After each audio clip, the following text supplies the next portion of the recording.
Ooh, it sure is cold today. I wonder how much heavier the snow's gonna get.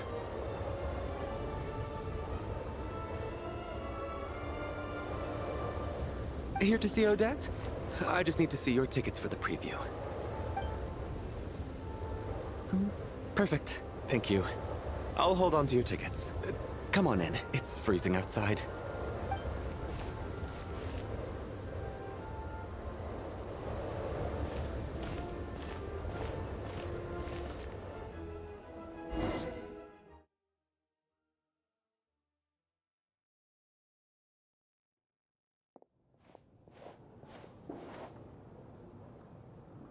I think I'll leave the Lelic question until after the show's over. Then I'll go find Odette.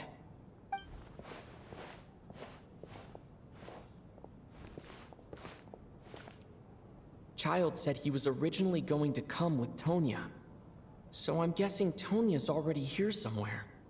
Is there anyone here who looks like a Tonya? Let's see. It's a small audience. Makes sense for a preview. But wait, I do see some familiar faces. Mr. Chuganov's back again by the looks of it. Oh, and is that Mitya? And that Fatui officer, Valeri. Guess he must be playing cat and mouse with Mitya again. Oh no, it looks like the show's starting and I still haven't found Tonya. Never mind. I'll just have to take a seat for now and see if I can catch her afterwards.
Members of the audience, I'm a staff member here at the theater. Today's performance was a very special one for us, as it marks the first attempt in a long time to revive the classic Snezhnayan ballet, Spirit Seeker. To commemorate this occasion, we would love to take a group photo of the cast, crew, and audience members present today. Could I kindly ask the audience to please come up onto the stage?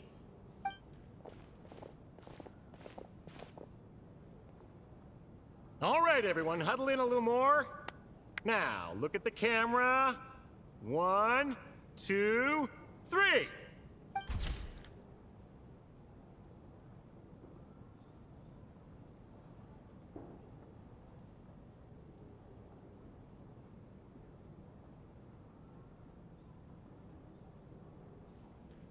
Are you quite satisfied, Mr. Energy Scientist? I rather hope you don't have any other escape plans to add to my workload today. What are you talking about, Sarge? This was simply my way of inviting you to watch Miss Odette's new show with me. And wasn't the performance spectacular? In the future, I heartily encourage you to take a leaf out of my book. Find some soul-nourishing pastimes to enrich your time outside of work. It was indeed a fine performance, but I must correct you on one point. This is not time outside of work. These are working hours. Working hours and non-working hours are just a social construct. Human technology can never advance if we're too rigid in our thinking, Sarge. May we leave now? Already? I mean, I was kinda hoping to soak up the atmosphere for a little longer, but... No? Okay, guess I'm pushing my luck. Didn't seem like too much to ask, but fair enough. Off we go then, Sarge. Back to the land of working hours. Lead the way. That has to be her. She's the only person in the audience around Tonya's age. Excuse me, are you Tonya? Huh? Your brother's busy today, so I took his ticket. Don't worry about him, he's fine. Oh, okay. Sorry for the trouble. What's wrong? Are you sick? No, I'm fine. It's nothing. Maybe she caught a cold on the way here because of the weather.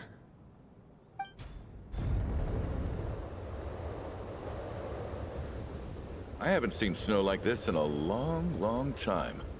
It's most unusual. I know. It's completely white out there. You can barely see a thing. I've never seen such heavy snow in my life. Let's wait it out for now. You'd be lucky not to freeze to death in this weather, let alone find your way. Well, look at that. Maybe we shouldn't be in such a rush to get back after all. What do you think? Let's wait and see. Why do you need to take it so seriously? Fate has given us this wonderful chance to take a break. We owe it to ourselves to make the most of it. Come to think of it, there's a small inn not far from here that always keeps plenty of extra blankets on hand for guests. I know the route well.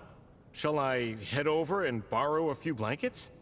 That way, anyone in a hurry can wrap up warm for the journey back. Just remember to return them next time you're over this way. Sir, there's really no need to go to all that trouble. Hey, it's no trouble at all. Wait here, I'll be right back. What a kind gentleman. Very good. My wife and daughter are waiting for me at home, so I shall be heading back as soon as I get my blanket. So... are you expecting us to go back to the Armory Palace wrapped in blankets too? Don't worry about that. I made arrangements in advance. Should I not return to the Armory Palace within 3.5 hours after Operation Showtime begins, an armed squad will be sent to collect us. They will escort us back. You are one of our key military personnel, so any weather-related risks must be eliminated. Operation Showtime? So, wait.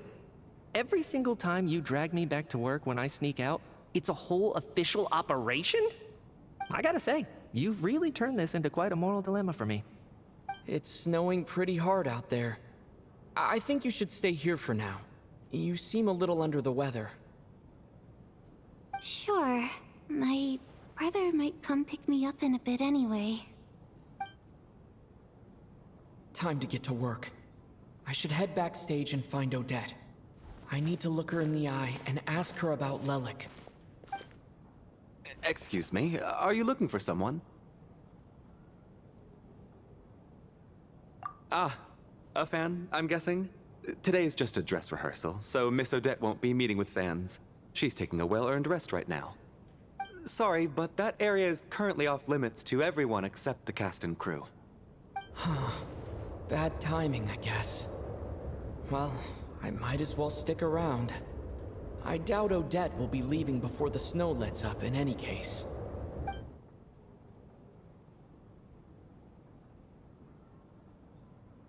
What happened to the gentleman who went to fetch the blankets? How has he still not returned? I was thinking the same thing. It's still snowing very hard. Do you think something might have happened to him? Whatever the reason for his delay, I must say I hate nothing more than people who make empty promises and fail to deliver. Well, I have to treat my employees like that on occasion, but that's different.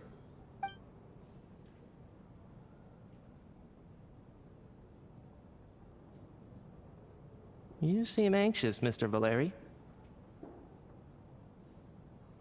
It's been nearly 4 hours since I left the armory. The army should have arrived to extract us by now.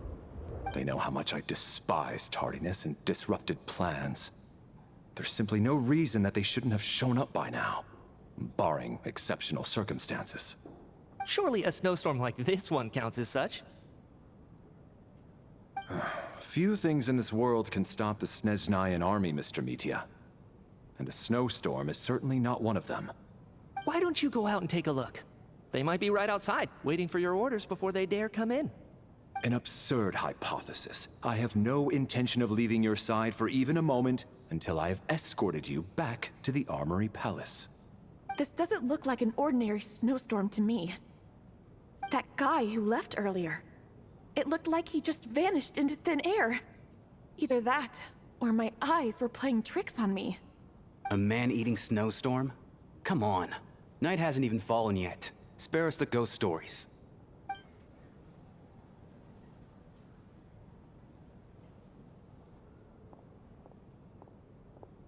Traveler, didn't know you were coming today.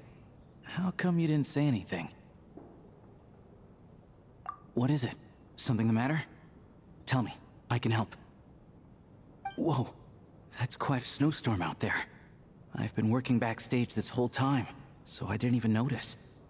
No wonder the audience hasn't left yet. Is weather like this rare, even in Snezhnaya? Yeah, snow like this. I'm sure I've seen it out in the wild before, but never in the city. Actually, I take that back. I don't think I've seen snow this bad even in the wild. This is something else.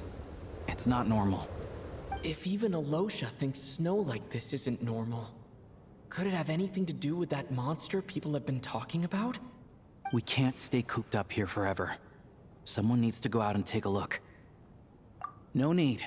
I have plenty of experience with snowstorms. Besides, I work here while you're an audience member. I should be the one to do it.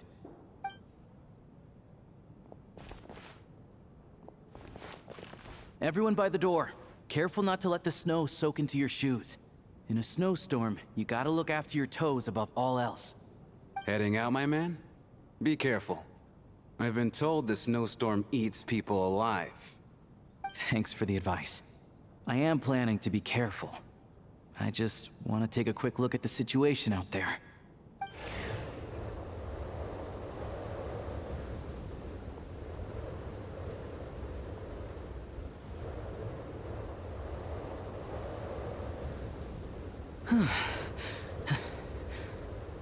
He's back! He's back!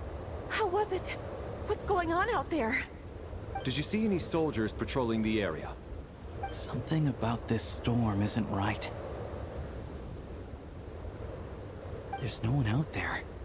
I didn't see a single soul. And something in the air gives me the creeps.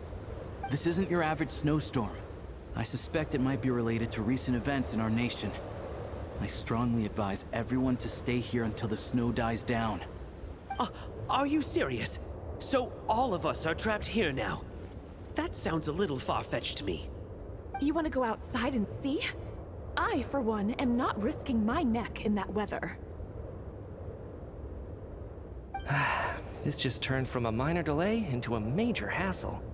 We can only hope that our friend who went to fetch the blankets just ditched us and went home. Is it really that bad?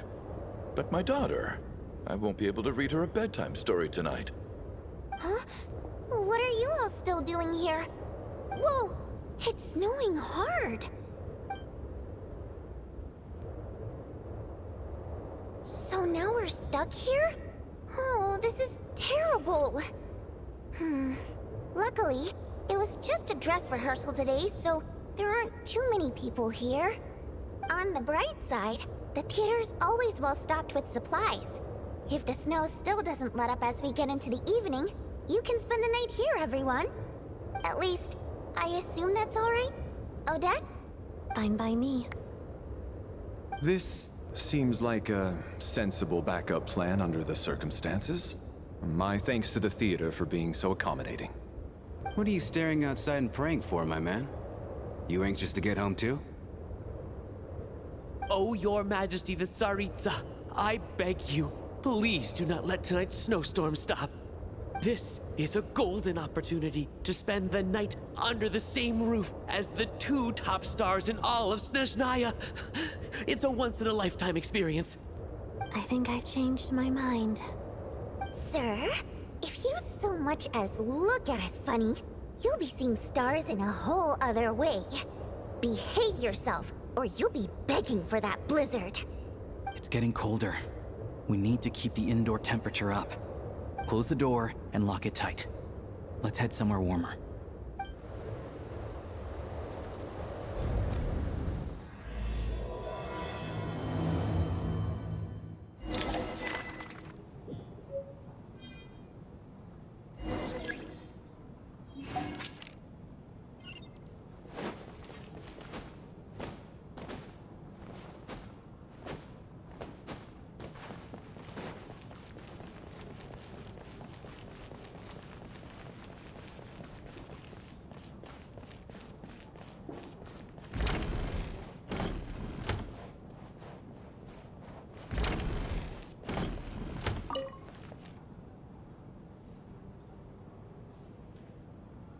I don't think it's ever been this lively backstage before. I didn't know you were coming today. Hey, have you seen Chuganov? I heard he was coming today. Have you spoken to him at all? I'm with you. This could be just the chance we need.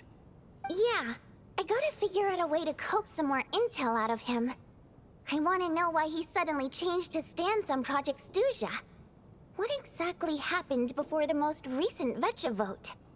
For the Rokad, or just out of personal interest? Shh! There are other people around. Don't say the R word.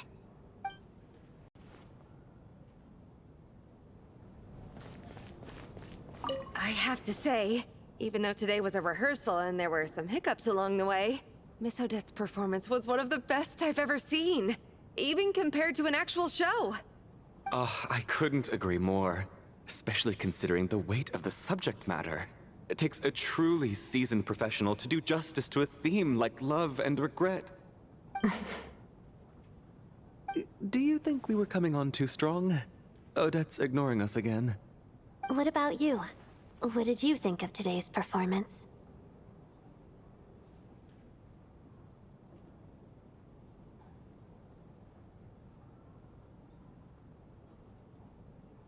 Really? That means it wasn't captivating enough to draw you in. I'll work harder to win you over next time. I'll make sure to save a ticket for you when the show's performance ready. This doesn't seem like the time or place to bring up the subject of Lelik. I need a chance to speak with her in private. So unfair. Talk about double standards. And now it looks like I've been spotted.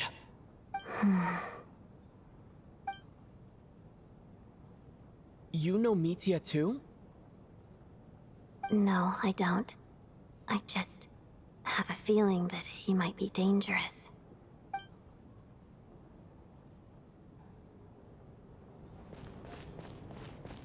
This is highly irregular. A delay of over an hour during an operation like this theoretically warrants a Harbinger-level response. I wonder what the issue is. The storm, or something else. Sarge, the day you learn to let go and just enjoy moments like this is the day you'll finally understand the meaning of life. Why, hello, sir. I believe you were the one sitting at a nearby table back at Podvorye Restaurant. Any friend of the theater's star performers is a friend of mine. It's a pleasure to meet you. I'm Mitya, from the Energy Commission.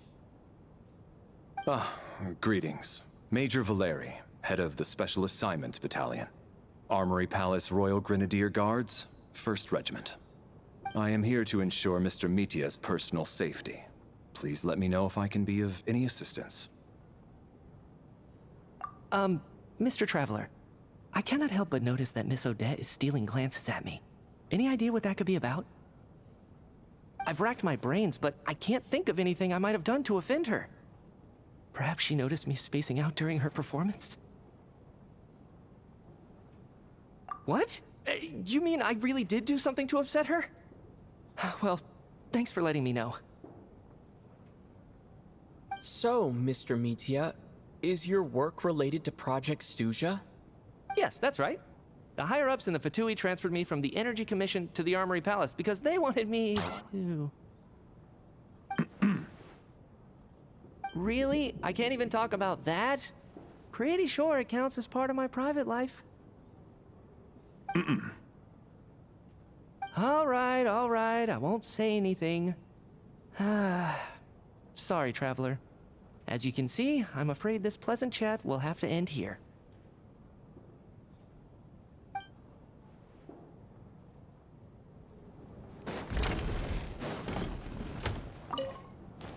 And then there's the aristocrats. Easiest of all to deal with. You don't need to use any force whatsoever. All you have to do is show them the rope you plan to tie them up with. Do you know why? I don't. Do tell. Because nothing horrifies them more than the thought of a cheap, coarse rope leaving creases on their precious million Mora coat. They'll do whatever you ask to avoid that fate. Unexpected, but funny nonetheless. Tell me another one. Well, look at that. I got myself a new listener. Hey there. Let me introduce myself. The name's Shram, and I'm a mercenary. The kind that gets paid to do odd jobs for rich folks. And I am Chuganov, an entrepreneur. If my name is unfamiliar to you, you will no doubt have heard of my factory, the renowned Iskra manufacturing plant. Are you really that famous, Mr. Chuganov? How come I've never heard your name before? Excuse me? Is that a joke? Or are you being serious? Oh, I'll have to ask my rope later. He's probably tied up more entrepreneurs than I've ever heard of.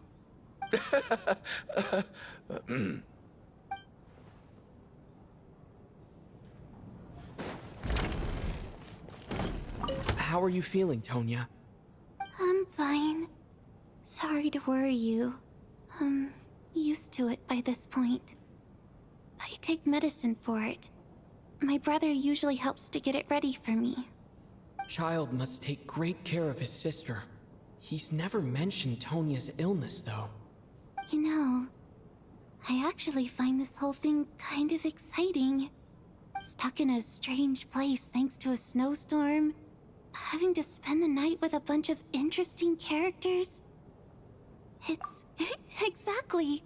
It's like one of those stories where an ordinary school trip turns into a magical adventure. I've always wanted something like that to happen in real life.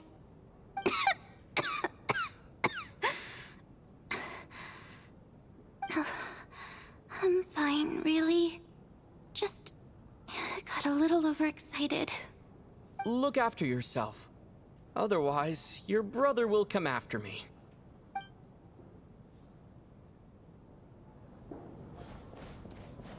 My husband has major trust issues. To him, I doubt even this snowstorm is a good enough excuse for me to stay out all night. That's the price of marrying into wealth. You'll get used to it. I'm not about to stop you if you want to leave, but don't drag me along. Hello? Can I help you?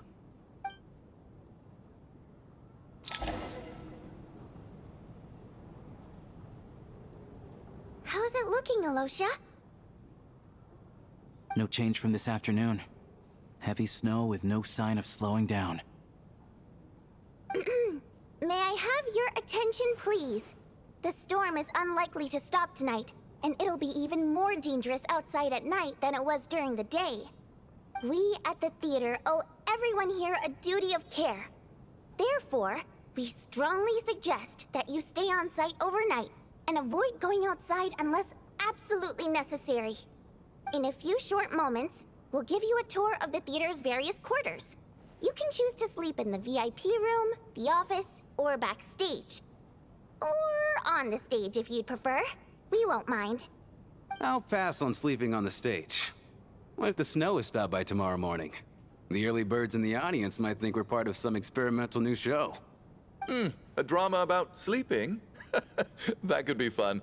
Maybe we could come up with a title for the production. Not bad. Clear selling point at least. Could be a big hit. Anyone who doesn't wish to sleep on the stage, please follow me. I'll show you to the rooms.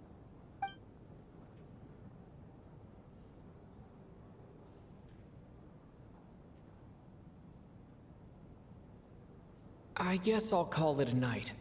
Though I feel like I won't sleep very well without Paimon here. I'm sure she'll be worried that I haven't made it back yet. But as long as she looks out the window, she'll probably realize what's holding me up. I wonder if she's feeling any better yet. At least she hasn't been getting any worse. Still, I should try and get back first thing tomorrow morning.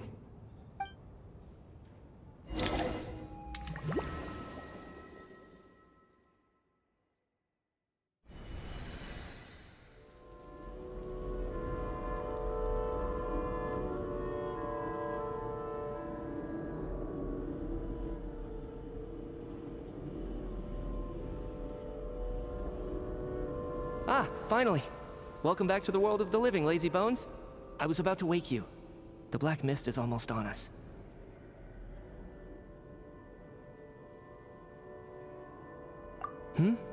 Still waking up, huh? You know, the black mist. It's been chasing us from below ever since we were born.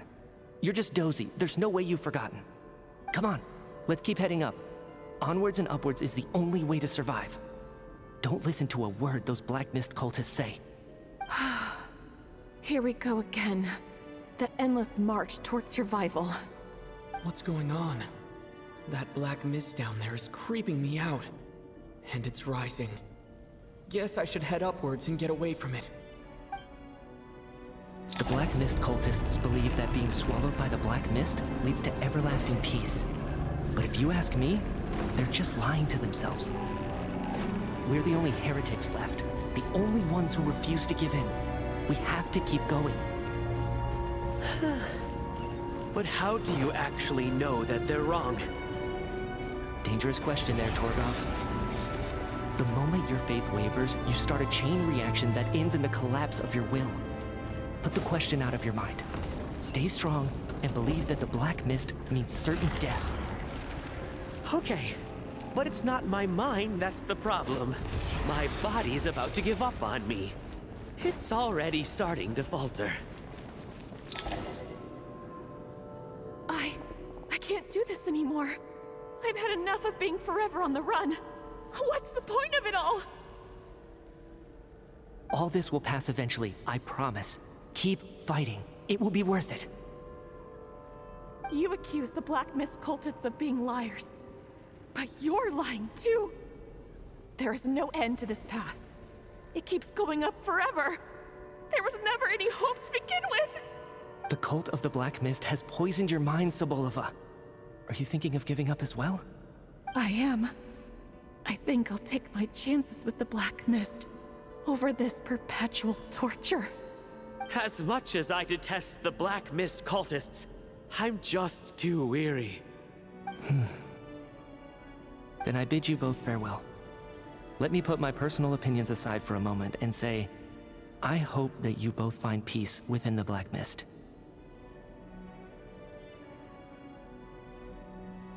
Fate always appears so impossibly complicated. But at moments like this, its raw simplicity is laid bare. Their fate was sealed from the instant they entertained doubt. From then on, the outcome was both inevitable and irreversible. Let's go.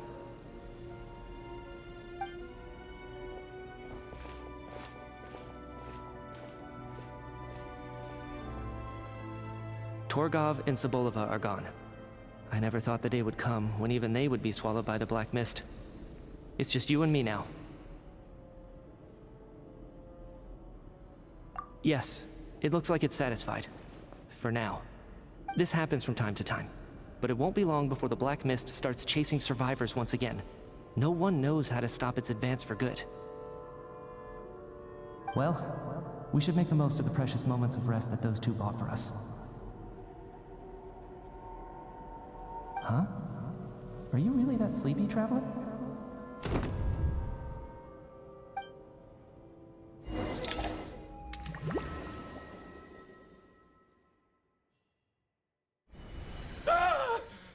Help! Somebody, come quick! What is it, Chuganov? What's wrong? Huh? Is it morning already? What's all the commotion? Sounds like it's coming from next door. I should check and see what's going on.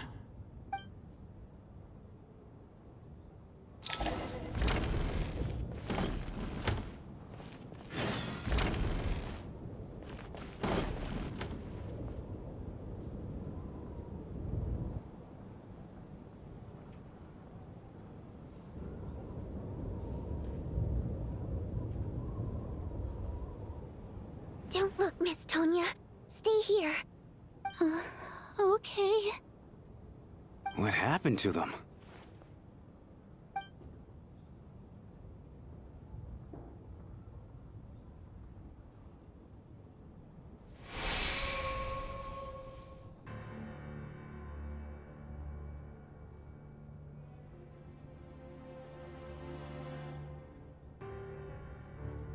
These two people have passed away. And the strange thing is that somehow, I knew this was going to happen. I knew that they would be the ones to die. Have I seen this moment before? Or did I have some kind of premonition? I can't remember what it was. Let me take a look.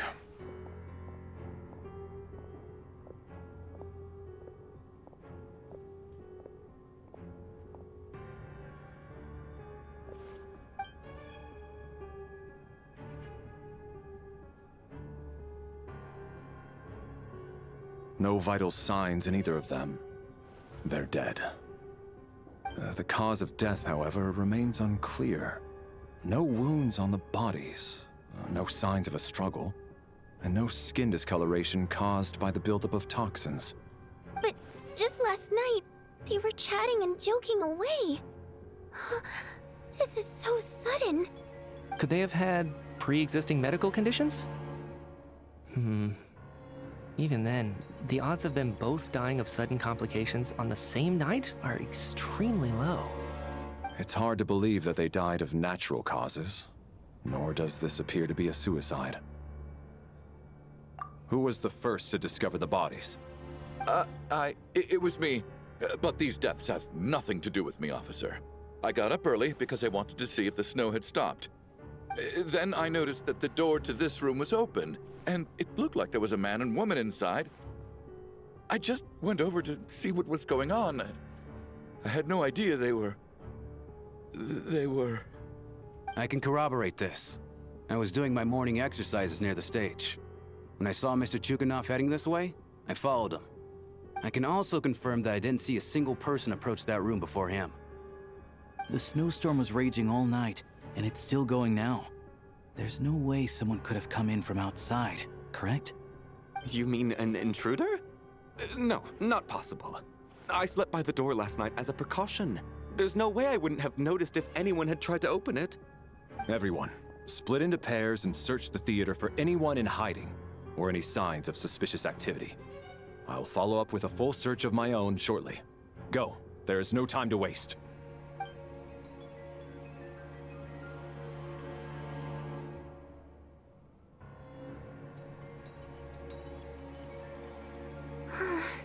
Nothing on your end either? Backstage is clear. No signs of suspicious activity. We checked the basement. Also clear. I don't think there's anywhere here that a living person could hide. Are we certain that the theater doesn't have a back door? Or any tunnel or passageway wide enough for a person to fit through? No, there's nothing like that. If people were sneaking in through some secret tunnel to avoid buying a ticket, we'd have sealed it off ages ago. I also checked the windows. All of them are locked from the inside, and there's no sign of anyone entering or leaving. It sounds like we can safely rule out the intruder theory. If anyone came in during the night in this weather, there'd be no way for them to avoid leaving footprints or water stains. This can only mean one thing. It's like one of those murder mysteries you see in novels and plays, isn't it? The ones where the killer is one of us. We can't quite jump to that conclusion just yet. Could he be right? It's hard to imagine something like that happening in real life. Set in a theater during a snowstorm, a murder takes place, and the killer is among us. It's such a classic trope that it seems unbelievable. Looking at who the killer targeted and the clean entry and exit, it all adds up. I know what this is. It's obvious now that I think about it. What is? What have you figured out? Both victims were wealthy, well-known local merchants. And the door was deliberately left open so I would discover the bodies and witness the crime scene first thing in the morning. Such ruthless methods. This was your doing, wasn't it, Lelik? Lelik? You mean Lelik is among us? And he's the killer? Lelik. I know this code name. Member of the Rokot, anti-Project Stuja. Always works alone. I've read the case files at the Armory Palace. Walk me through your reasoning, Mr. Chuganov. What do you know about Lelik?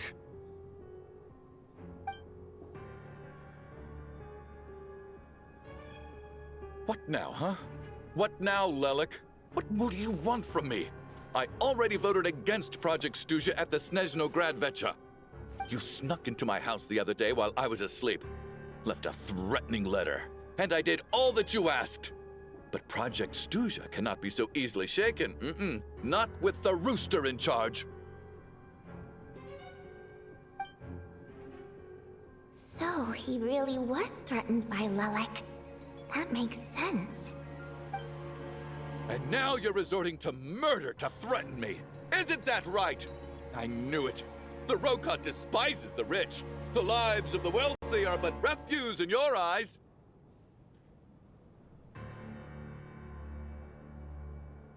Show yourself! Which one of you is Lelik, Tell me! I'll do whatever you want! Just stop playing these mind games!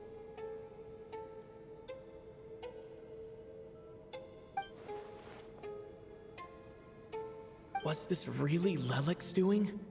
Would Odette really do something like this? If Odette really is Lelik, this seems out of character. But then again, how well do I really know her? I'm probably the only one here with a compelling theory about Lelik's true identity. But if I reveal it now, I'll be putting Odette in the line of fire. What should I do? I don't think it's likely that Lelik killed anyone. At least from the stories I've heard, he's never killed anyone before. And his name has never come up in connection with any murder cases. Besides, even if Lelik did want to threaten you, why resort to such an extreme and roundabout method? It's not his style at all. Vodyanitsa doesn't know that Lelik might be Odette, but her assessment is pretty much identical to mine.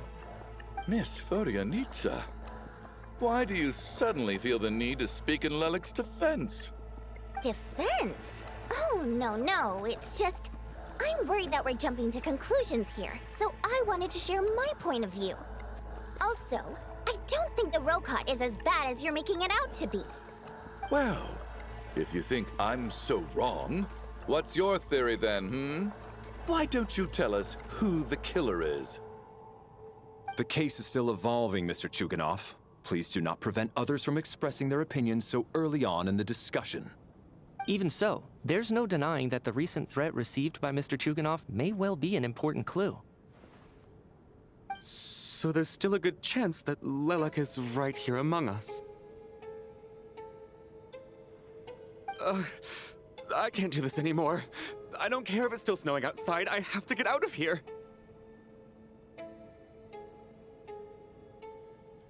Whoa, take a beat. We all know it's far too dangerous out there. Even the soldiers couldn't get to us. Go out that door, and you might not live to tell the tale. And whoever this Lelik is, they're surely not going to murder anyone in broad daylight. Be sensible, my man. You're safer inside. As much as I regret having to say this, I'd like everyone to cooperate and refrain from exiting the premises until further notice. Because as things stand, every one of us is now a suspect. Unless anyone has further information to share, let's adjourn for now. Feel free to keep searching for clues, but make sure you don't go off alone.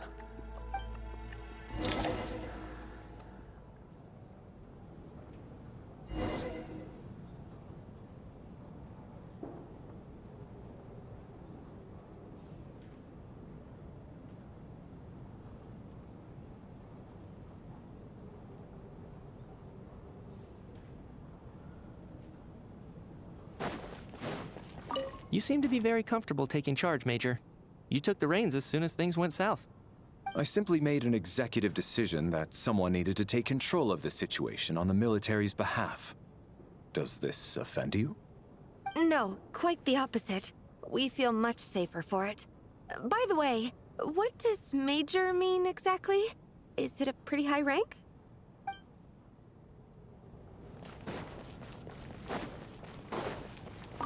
I still find it hard to believe there's a murderer among us. Just last night, I imagined we were like classmates out on a hiking trip. There's no guarantee that you can trust your classmates, especially not when you're locked up together. Why did they do this? Was it for money? Even then, they could have just kidnapped the people. They didn't have to die.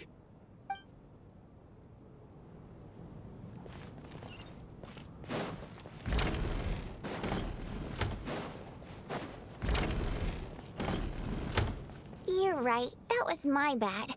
It was a knee-jerk reaction. I didn't think it through. Luckily, no one suspected my identity.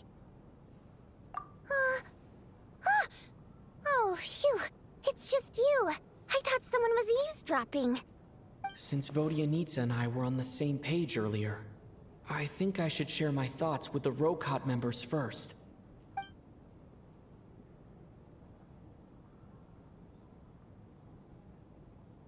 Whoa. Are you serious? I don't know if this counts as gossip, but it's definitely on track to be the juiciest this whole year. Odette? Really? Odette? Oh god, how dumb does this make me look? Lelek has been right under my nose this whole time, and I didn't notice a thing. Actually, it's exactly what you'd expect. Sometimes, hiding in plain sight is the best strategy. And now that you mention it, the more I think about it, the more sense it seems to make. It all adds up. What are we up to now? 1, 2, 3, 4... Odette's identities. She's my coworker, specifically a ballerina, and also a Fatuz, a member of the Rokot. Now, Lelek. It must be so exhausting. I just want to give her a hug. I guess since I've always known her as a member of the Fatui, it never even crossed my mind that she could be involved with the Rokot, let alone be Lelek. I don't understand. If she's with the Fatui, what reason could she have for being so opposed to Project Stusha? Probably best if you ask her that in person. Well, since you waited until now to bring this up instead of announcing it to everyone earlier, does that mean we're all on the same page here? Yeah. Lelek may not follow orders from the Rokot leadership, but as far as I'm concerned, she's never crossed the line. If anything, her actions benefit the poor. We need to confront her face to face. Do you think she'd really admit to being Lelek? I don't know. We'll have to see how it goes. For now, we'll work on the assumption that she didn't kill anyone, and see how much she's willing to tell us.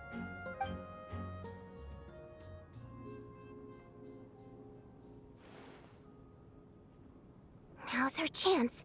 Odette's alone. Let's go. Hey, Odette.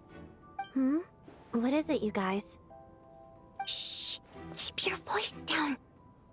We need to talk. So, you Lelek, aren't you? Alright, fine. You don't have to say anything or explain yourself. Just hear me out first. None of us believes you kill innocent people. Whoever murdered those 2 people last night, it wasn't you. The Traveler was the first to figure out your identity, but he kept quiet during the discussion just now. Still, it's clear where the group consensus is heading. Everyone believes Lelek is the culprit. If your identity is exposed, you'll be in a really bad spot. We're your colleagues, and we know what kind of person you are. I don't want anything bad to happen to you. So, can you clue us in? Tell us everything. The more we know, the more easily we'll be able to cover for you. Alright. Yes, I'm Lelek. And no, I'm not the murderer. And thanks, but I don't need you to cover for me. Actually, I'm planning to reveal my identity. Huh? You're gonna reveal that you're Lelek? Here? That's right. I'll admit I was surprised at first when Chuganov guessed that I was here. It was just a lucky guess, but it caught me off guard. But after taking some time to assess the situation and confirm where everyone stands, I don't believe I have anything to worry about. Are you sure you don't need a second opinion? Given the circumstances. Mr. Valeri! What?!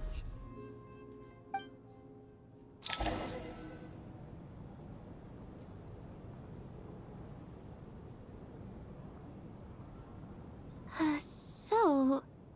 Odette is Lelek? I don't know what game you're playing, but you've got a lot of nerve. It's just one identity. So what if it's exposed? I can disappear and adopt a new identity anytime I please.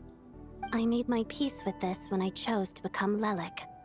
But more importantly, I promise I am not the murderer, which means that someone else is. So, if anyone still insists that I did this, you'd best produce the evidence now. Otherwise, I suggest that you bite your tongue. Because if you really believe I killed 2 people without making a sound or leaving a trace, pointing fingers at me would surely only make you my next target. Is this really the truth, Miss Odette? That's confidence, all right. I believe you. A real no-nonsense attitude. I can see why Marionette said that she's on track to inherit the title of the Fair Lady. Are you seriously buying this? Hey, officer! She just admitted to being Lelek. Aren't you going to do something about this? I do have one question, Miss Odette. Why have you chosen this moment to come forward and reveal your identity? If I didn't say anything, everyone would be focusing all their efforts on finding Lelek. And that is exactly what the real culprit wants. I don't want to be the scapegoat who lets the murderer get away with this crime. Despite all the accusations, she made the smart choice. A remarkable display of rational thinking under pressure. Clearly, Odette's talent extends far beyond the art of dance. She thought so far ahead. Ugh, why do I always feel like I'm one step behind her in everything? You've convinced me. Dealing with the murder case remains the top priority right now. Let's put the name Lelek and all related incidents aside until further notice. Nevertheless, the group still considers you the prime suspect. I assume you have no quarrel with that, Miss Odette? I understand. You're welcome to keep an eye on me around the clock. I have no objections. Mr. Chuganov? For my wife and daughter's sake, I'll let you off the hook for now. But don't think you're forgiven for breaking into my house and threatening me. Just wait till we get out of here, Lelek. We'll settle the score then.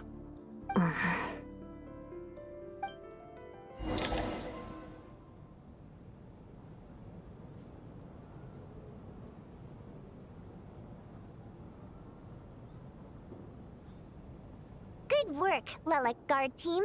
And Lelek, too. Here, Have some hot water.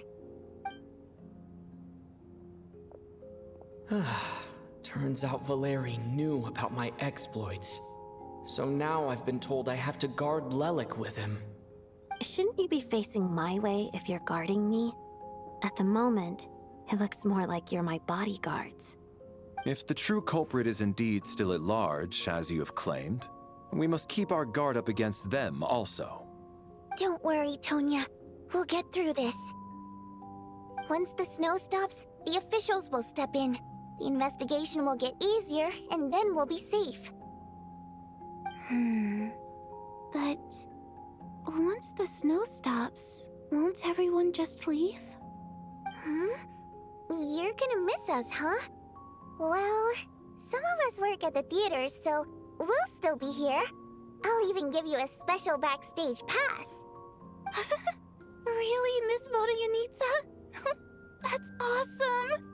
You've made a fan for life. Aw, you're so cute, Tonya. All right, let's swear to it. I promise to give you the pass, and you promise to never change your mind about being my fan. Promise. Don't indulge her, Tonya. You don't have to swear an oath over things like that. You really do get carried away sometimes, don't you, Miss Vodyanitsa? Hey, mind your own business.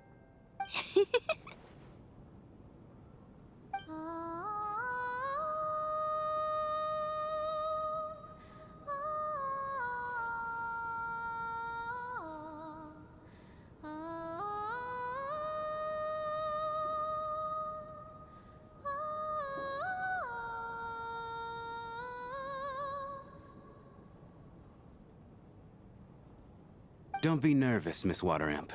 Everyone's here. There's nothing to be afraid of. Excuse me? Do I look nervous? Don't be ridiculous. No. You sound nervous, lass. Oh. Wait, but how... Okay, plenty of people know that I'm a water imp, but still... How come you understand our primary mode of expression? Primary mode of expression. I've not come across that concept before. Do enlighten me, Vodyanitsa. Well, it's just... We water imps tend to communicate our emotions to each other by singing, rather than facial expressions. The emotions we convey through song take precedence over our facial expressions. So, we think of it as our primary mode of expression. I'm impressed, Shram. I didn't take you for a man of culture, but you're clearly rather learned. It's not about being cultured or not. The thing is, this mode of expression can usually only be understood by other water imps. It's not a simple case of a song sounding happy or sad. And yet, you're clearly human, Mr. Shram. It's really not the big deal you're making it out to be. I think I just have a knack for it. Plus, I have a... very close friend who's a water imp. A delightful lady. But keep that a secret. Anyway, we spent so much time together that before I knew it, I noticed I could understand her expressions. Oh, I guess that makes sense. Still, the fact that you have a water imp friend is even more surprising. I'd better watch what I'm singing when I'm around you from now on. Hey, what are you implying? You're not secretly insulting the audience in your songs, are you? Heavens, why would I do a thing like that? It's getting late. We should discuss our sleeping arrangements for tonight. It's a guard against the killer. Someone needs to keep watch. I suggest that we don't sleep in separate quarters tonight. It will be safer if we all stayed together. As long as someone keeps an eye on Lelik, I'm quite sure we won't have any trouble. Are you saying that you wish to bet your life on Miss Odette being the killer? Nonsense. Of course not. Then I propose the following arrangement for tonight. The Traveler, Odette, and I will form the Night Watch. We'll sleep in shifts, but 2 of us must be awake at any given time. An excellent idea. This allows us to handle the Night Watch while also keeping an eye on Lelik. Meanwhile, the rule of taking shifts in pairs resolves the other issue. Namely that we can't necessarily trust the Traveler or Valeri either. I expect that plan took you quite some time to come up with, didn't it? Actually, our field combat manual outlines a similar approach. Although the scenario there involves guarding prisoners overnight during field operations. That being said, I must clarify that I harbor no disrespect towards you personally, Miss Odette. In fact, Lelik's numerous covert operations make fine textbook examples for military agents. I care less about respect and more about the fact that you just robbed me of 2/3 of my sleep tonight. I'm calling dibs on being the first to rest. Good night.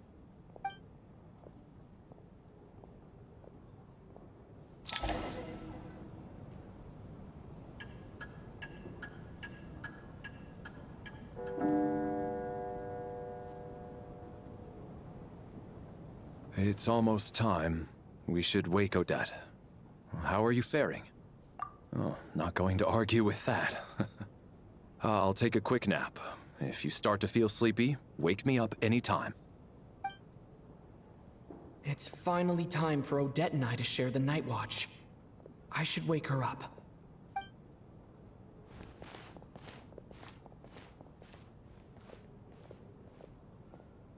I came here to get information from her in the first place. Maybe I should think about what questions I want to ask before she wakes up. How long are you gonna keep staring at me? Couldn't sleep. My mind's been running haywire. Plus, there's something I've been meaning to talk to you about. I had a hunch that you wanted a conversation too. Let's take this chance to clear the air, shall we?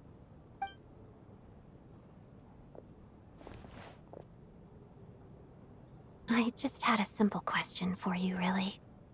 It's, Rosaline. In her final moments, did she have any last words or anything?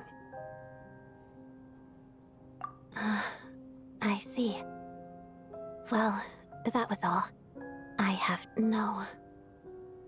She was utterly ruthless in pursuing her goals. That kind of person should be hard to miss.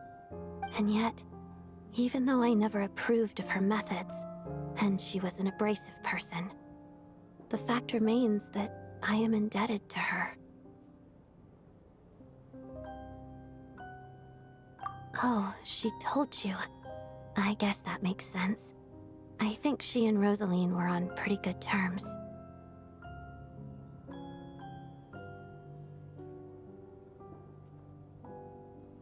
Yes. Rosaline wasn't the kind to gossip about this sort of thing. Not that it's any huge secret to me, though. When I was a child, I had to join the Fatui for the sake of my mother and me. I trained under Rosaline. It was extremely grueling, and it didn't exactly come naturally to me. All I could do was try to ignore the biting cold and practice. I was a newcomer who'd managed to make a good first impression on a Harbinger. There was pressure to live up to her expectations, to be worthy of the fair lady's reputation. Every day was a struggle against the cold, pain, and fatigue. And most nights, I struggled to fall asleep. After enduring all that, I've become almost immune to the sensation of pain. I suppose that was the cost of survival. Surely, any child who had to experience that would grow to hate her lot in life, don't you think? So, I put an equal amount of effort into my ballet. Because in my young mind, that was the only way to defy my fate. It was my way of telling her, the Fatui's demands and your expectations of me are not what I wish for. One day, I will leave. I think she probably blamed my poor performance in training on my passion for ballet. She knew my heart wasn't in it. One time, when I was secretly practicing a dance at night, she suddenly showed up. I knew she was there to catch me red-handed. I told her, You don't deserve to watch the dance I learned from my mother. She looked stunned. I guess she was surprised that I lashed out first, before she had the chance. But strangely enough, on that occasion, she wasn't fierce with me like she was during training. Instead, she fell silent for a moment, and then left. After that, she never interfered with my dancing or asked me how it was going. She never came to watch me dance again either. Not even once. She was. But even now, whenever I take out this core Ignis, I can't help but think of that night. Of the look on her face. Sort of. Although gift might be too kind a term. This is her flame sealed within ice. A symbol of her favor, yes, but also her way of keeping an eye on people. She knew the location of every piece of core Ignis. If any recipient started acting suspiciously, she'd be on to them immediately. Trust her to make even a mark of approval feel suffocating. So, when news of Rosaline's death reached Snezhnaya, many people immediately crushed their core Ignis. It gave them a profound sense of relief, like they'd broken free from her shackles. But I kept mine. With my sensitivity to pain being as dull as it is, the warmth from this core Ignis is one of the few things I can still feel clearly. I still wonder, did she really come to stop me that night? I wasn't sure, but I was scared, so I said some really awful things. I guess she didn't leave anything behind. Not that I expected her to. It's fine. It's just a bit of a shame that we couldn't settle our differences before the end. She did. Are you sure she was talking about this event? No, she didn't. I didn't even find out that she'd gone to Mondstadt until a while after she'd left. Wait, in that case... Okay, I will. Thanks for letting me know. There's something I'm trying to figure out. I'm beginning to suspect that Paimon's mystery illness is being caused by the energy research behind Project Stuja. Paimon's very important to me, so I have to get to the bottom of this. I figured that since you're Lelik, you might know something about all this. The ultimate goal of this energy experiment is to create a weapon for the final battle. The weapon's construction was completed in Nodkrai. Now, all that remains is to arm it with a sufficiently powerful energy.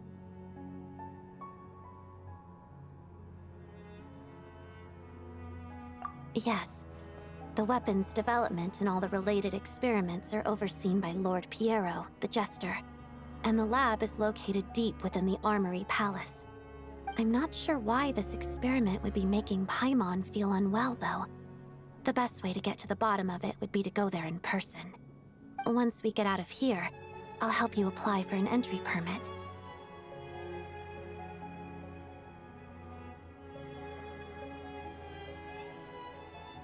And I'm hardly the organization's proudest member, as you know.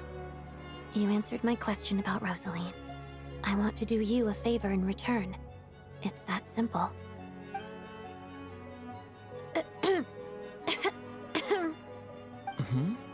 What's wrong? Are you not feeling well? You two seem to be hitting it off.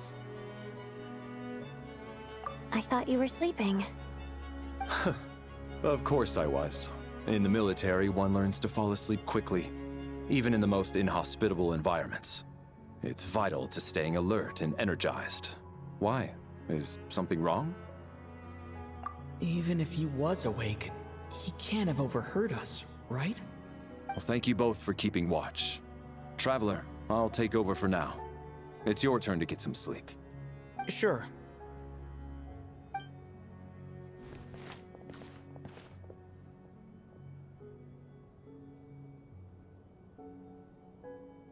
This is our second night here, but at least I've found out a little more about Paimon's condition. I hope she's been sleeping well the past couple of days. Why do I feel like I'm being watched?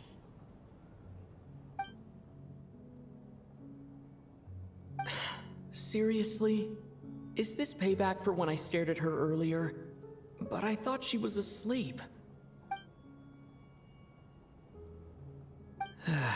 Never mind. I'd better try and get some sleep myself.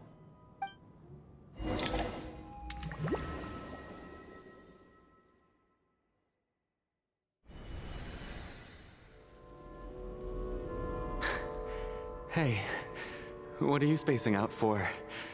You reached... How long have we been walking for? Do you remember? Time's lost all meaning. Ever since we noticed that thing above our heads. What was it called again? A star key? Or key star? Anyway, the person who named it was swallowed by the black mist. Whatever it's called, ever since we noticed it, we've been walking up and up, hoping that as long as we reach it, we can find a way out of this place. But it seems like no matter how far we walk, we never get any closer. Well, we've come this far. You never know. Maybe we're almost there? Come on, enough moping. Let's go. The black mist is catching up.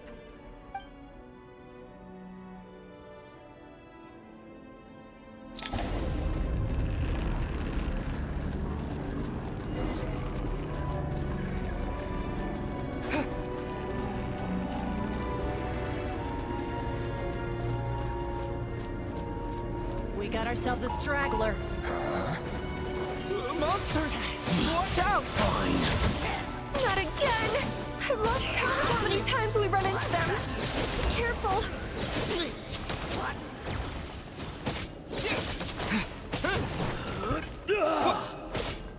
Encase!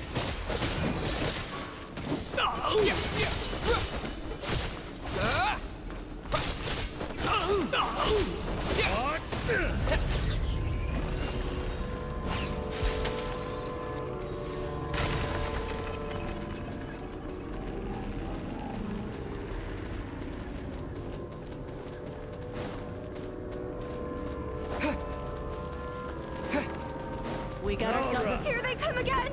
Get ready! You wanna fight? Let's go! What the?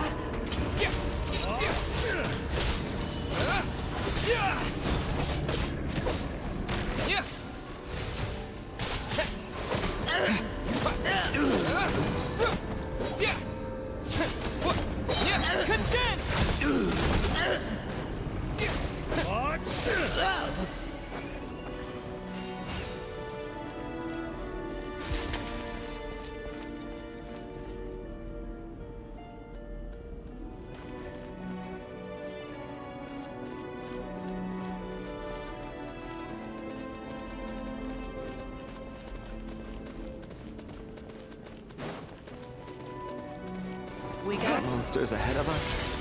The black mist behind us. It feels like there's no escape.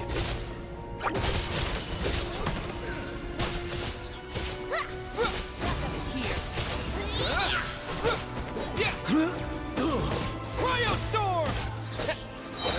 Fighting frog! Shut up! Run faster.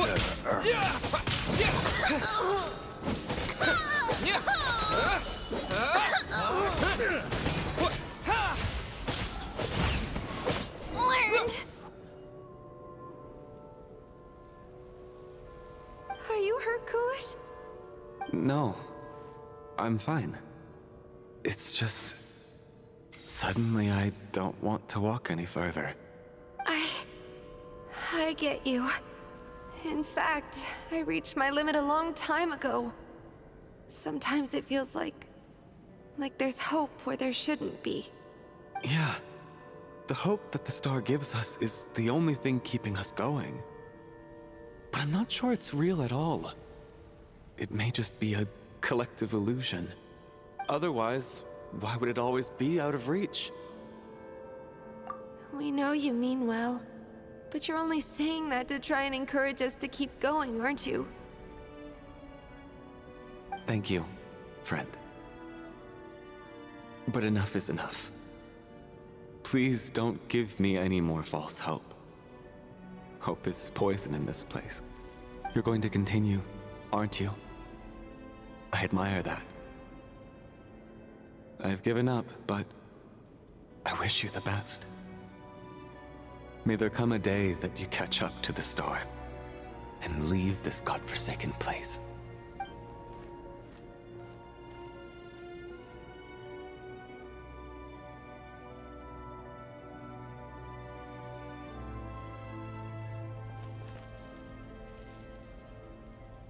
It's not an illusion.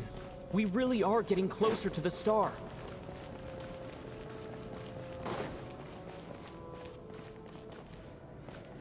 Congratulations. You're the first person to make it here.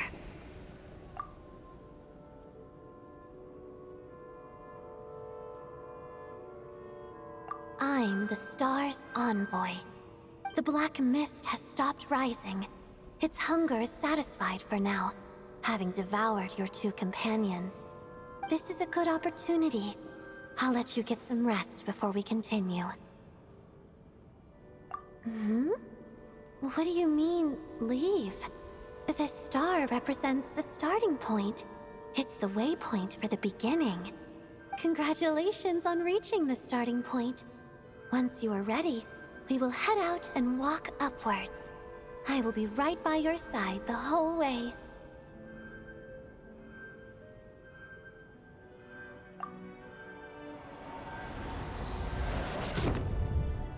Huh? What's wrong? Hey, don't give up before the journey's even begun.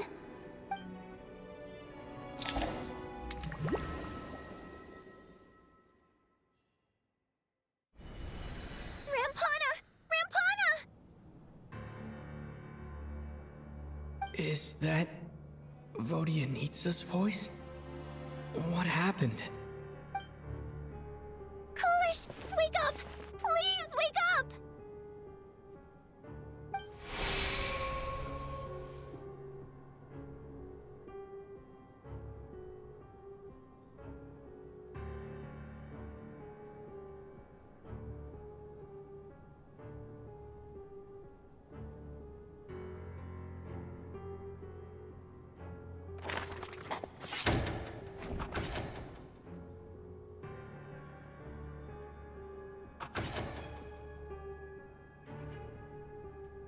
The situation is identical to that of the two casualties yesterday. We cannot ascertain the cause of death. At least there are some elements that we can rule out this time. They slept on the stage with everyone else, so I suppose the surrounding environment can't be a relevant variable. Rampana. Coolish. Weren't some of us keeping watch last night? 3 of us, in fact. How could you not notice something was wrong? I'm as confused as you are. Certainly nothing unusual happened on my watch. Likewise, and from what I've observed so far, both Miss Odette and the Traveler can be trusted. To be honest, I didn't get a wink of sleep last night. I couldn't help but think I was the target, so I just laid there with my eyes closed. I heard the Traveler and Lelik chatting, but otherwise I don't recall hearing any commotion during the night. Me too. I didn't want to wake everyone up, so I was concentrating hard, trying not to cough. I hardly slept at all. If anything had happened, I'm sure I would have noticed. Then, what could possibly be causing this? Once was bad enough. I can't believe it happened again. I worked closely with Rampana and Coolish for so long. I never imagined that one day they'd... And on the stage of all places... Vodyanitsa. 4 victims in just 2 days, and we still don't have a single lead. I need to get to the bottom of this as soon as possible. And above all, keep Tonya safe. I'd never be able to look Child in the eye again otherwise. Still snowing? Yes, I just checked. Still no sign of anyone outside either. So we only have ourselves to rely on. If you ask me, this killer can clearly strike whenever they please. The Night Watch was a useless endeavor from the start. Lelik must be an expert in poisoning. Clearly she used some poison that can't be detected on the corpse. Here we go again. Listen, I was already thinking to myself last night, was Lelik's reason for revealing her identity the real story? Well, now I have my answer. It most certainly was not. She's been playing us for fools. You get off on this, don't you? Revealing your identity, only to carry on with your killing spree? That's a hideous thought. One that only a hideous mind like yours could dream up. How dare you? That's enough! Yesterday, you named Lelik as a suspect because the victims were both wealthy merchants. Lelik might have had a motive then, but today's victims were just ordinary people. Not to mention that they were colleagues of Odette and mine. What reason would she have to murder them? Let me guess, just to scare you? Who knows? Maybe you don't know her as well as you think. I implore you all to ask yourselves, how many people are there really in this world that have what it takes to kill another person? Not many, I'd wager. Lelik is well known to be a ruthless operator, and now she has revealed her identity. How could it be any more obvious? Everything you've said so far is still just conjecture, which doesn't constitute a concrete lead. You need to back up your claims with some evidence. How can you defend her, officer? What did she say to you while you were on Night Watch? Maybe I shouldn't be so surprised. You military types are always colluding with criminals to target the rich.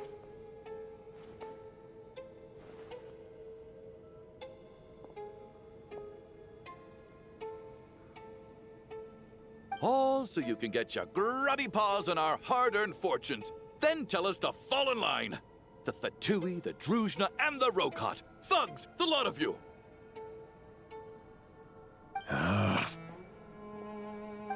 Don't you dare!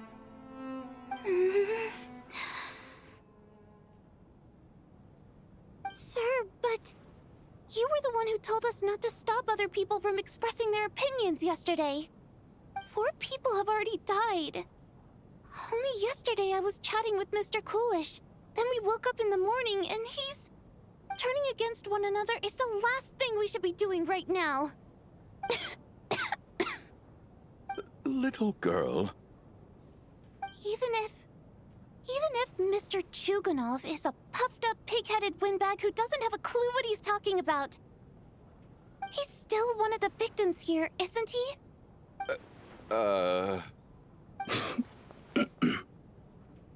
Quite. I had no intention of resorting to violence. But you're right, Miss Tonya. I ought not prevent him from speaking his mind. In any case, I believe Mr. Chuganov has calmed down a little now. We may resume our discussion. I don't think there's any need for that. What is there to discuss? Nothing about this situation is normal. Did you have an idea, Mitya? You're the brainiac here, right? Come on, clue us in. I've been mulling something over. All the leads we have so far concern things from outside the theater. Miss Odette's alter ego, the threats Mr. Chuganov received. But then there's the 2 double murder crime scenes themselves, which have given us absolutely nothing to go on whatsoever. That's highly unusual. Even with the most careful killers, there's always some evidence left behind. So what are you suggesting? I think this could be a supernatural event. It isn't characteristic of human-on-human homicide at all.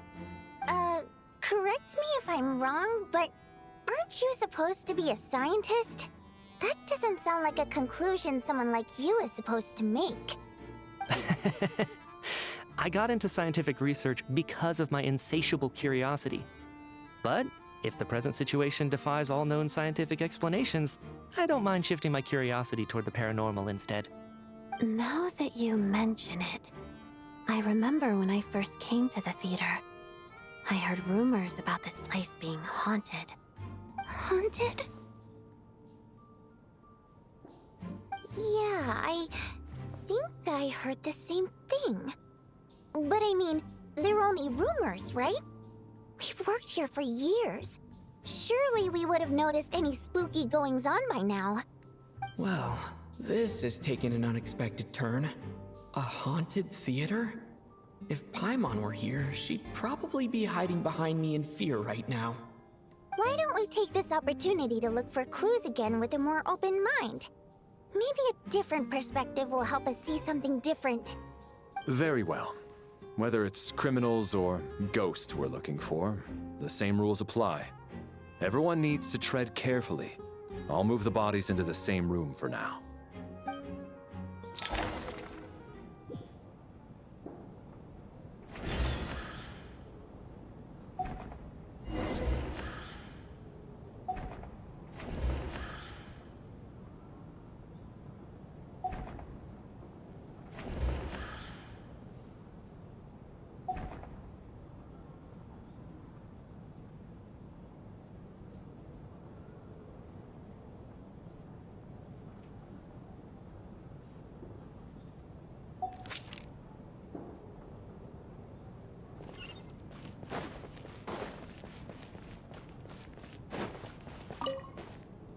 I need to think very hard about whether there's anything that ever needed hiding.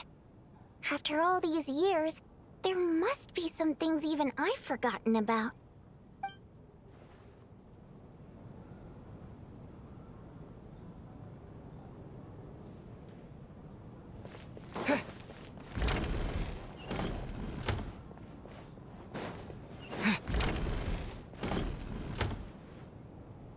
Valeri, come take a look at this. You too, Traveler. Some sort of notebook. What is it for? It's the on-duty logbook for the theater. Kulish was the main person to use it. He mostly used it to record any unusual incidents during a show, audience numbers, exit times, and so on.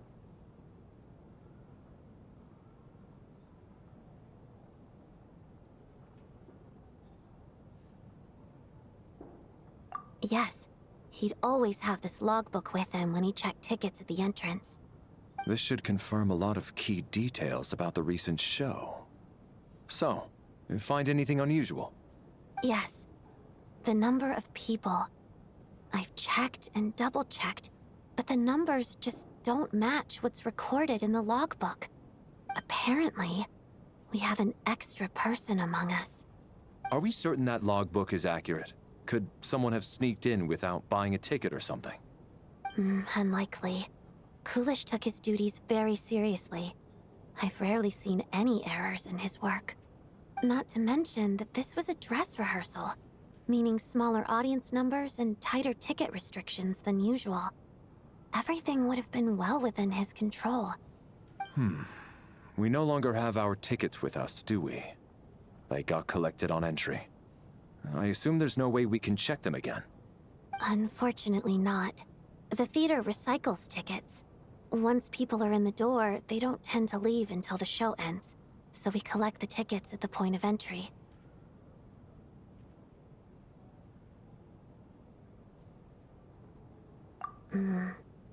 Still, I'm inclined to believe that this discrepancy in the head count is significant somehow. Did an extra person just materialize out of thin air?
Tonya, did you find anything? Not yet. Still looking. So... Are we supposed to be looking for something paranormal? I think I'd prefer teaming up with you than looking around on my own. This looks like somebody's notebook. Shall we read it together?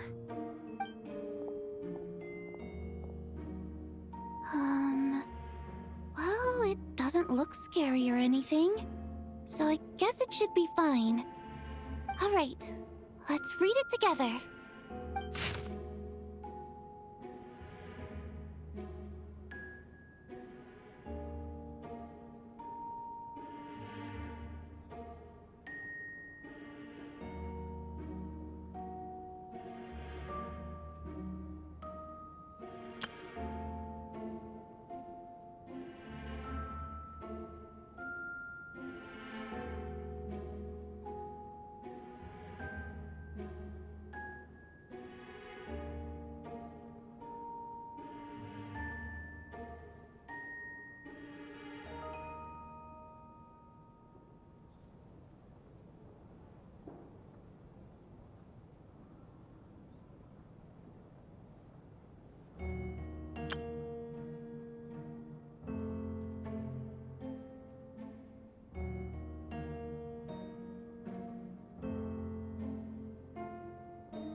Huh. This has to be Vodyanitsa's writing, surely. Maybe it's a little rude for us to peek at this. I feel like I just read someone's secret diary by accident.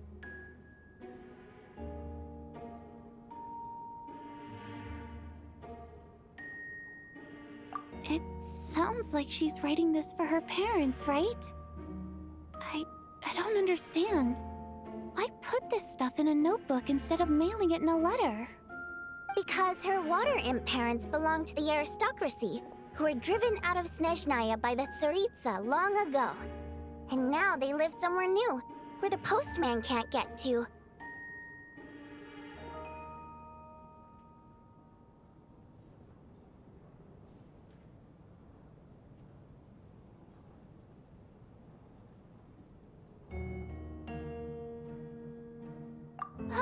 We're sorry. It's fine. My fault for not storing it properly. I can't leave things lying around and expect them to get ignored when everyone's scouring the place for clues. All right, give me my notebook back. I'll take over the investigation in this room.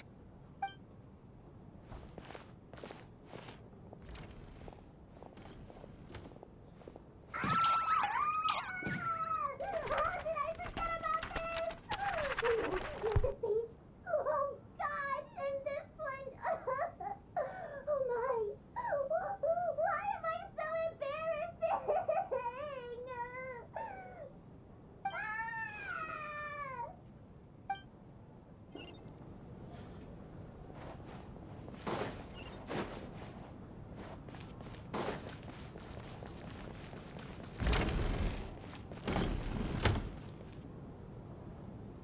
Ah, Traveler.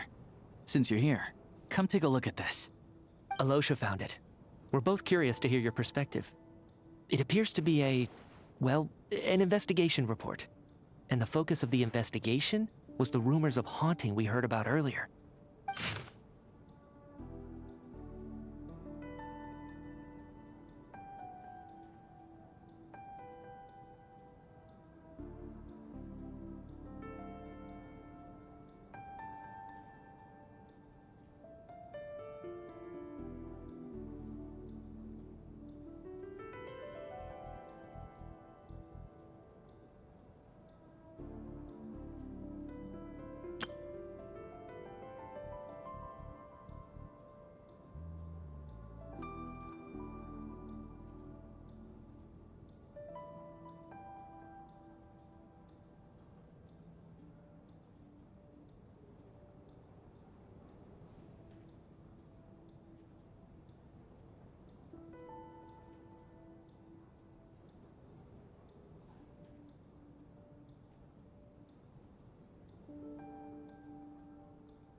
An investigation report, huh?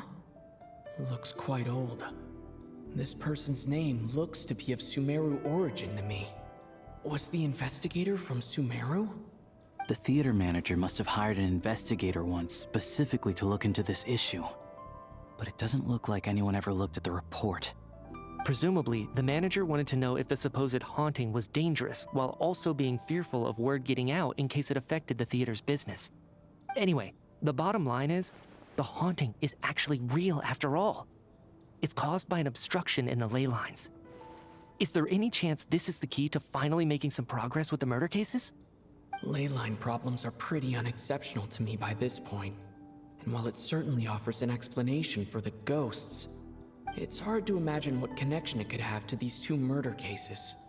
Some of the language that appears at the very end of the report caught my eye. Angel civilization, ley line renovation? My area of research doesn't touch on any of that, so it's completely outside of my wheelhouse. Huh? A piece of paper just fell out from the report.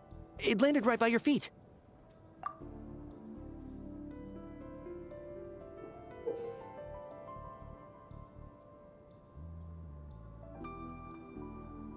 How unnerving. It was tucked inside the report, so it must be a note left by the author. Death is near. Is that supposed to be what's going on here? With us, in the theater? But if so, how did the author foresee it? Could he predict the future somehow? Maybe things are more complicated than we thought. No, wait a second. If we take the report and the note at face value, they completely contradict one another. The report definitively concludes that the hauntings in the theater are harmless and cannot affect the real world. But the note seems to be warning of potential danger. The question is, what exactly does the note mean by death?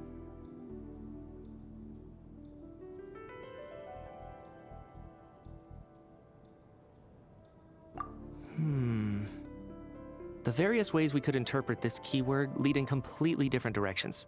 Let's pause our analysis here for now. I think we need more information.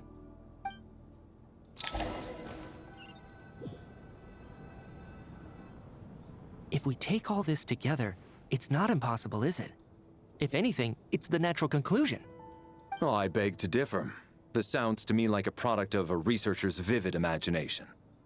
And perhaps it's because I'm still viewing this through the lens of a typical murder investigation.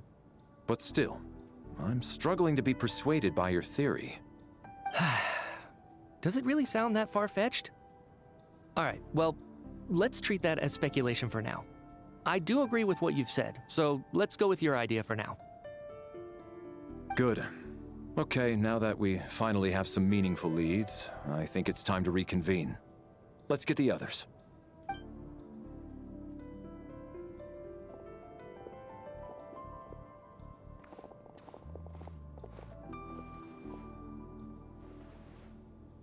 So, that's about everything we've discovered so far. I'll share my theory first. Based on what we've learned from the logbook, I believe the extra person among us is most likely the killer. If the killer had simply bought a ticket, it would have greatly increased the risk of their identity being exposed. I expect he or she either hid in the theater ahead of time, or found a way to slip past the ticket inspection. They then blended in with the group and waited for an opportunity to strike. What about the note found in the investigation report?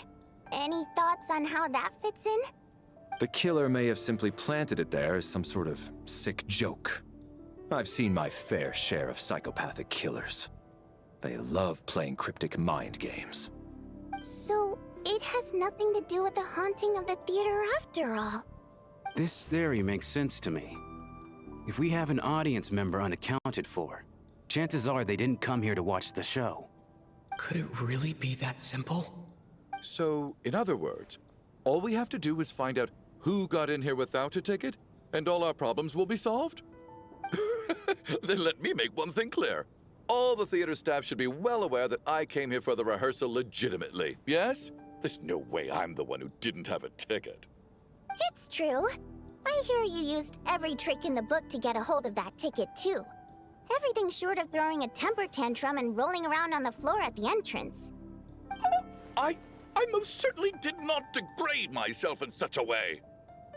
Probably a stupid question, but I might as well ask. Did anyone here get in without having their ticket checked? Hmm? Guess it was naive of me to expect them to just admit to it. Especially after the unprompted Lelik reveal. Once was already a miracle. Twice would be unfathomable.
We have to catch this extra person, even if only for the victim's sake. I don't believe any of us here knew Shram before all this. If no one can verify Shram's identity... Mr. Shram, did you really go through the ticket inspection to get in here? Huh? Me? Why am I being singled out, my friend? Do I seem that suspicious? It's not that you stand out as suspicious, more that everyone else has been ruled out as trustworthy. Okay. Well, we spent the best part of 2 days together now, so I'm sure you can all tell what kind of person I am. I'm a true gentleman. I never dream of doing something like sneaking to the theater without a ticket. Yeah, I have no doubt that you're a good person. But the problem is, none of us here actually know you, so no one can say for sure that you are who you claim to be. Although, actually, what was it you said last night? Yeah, you're friends with that water imp, which is why you understand our primary mode of expression. Last time I checked, there were barely any of us remaining in Snezhnaya, since most of the water imps left. Could you tell me a little bit more about your friend? There's a good chance I actually know her. And I suppose it's also kind of a way for everyone else to get to know you a little better.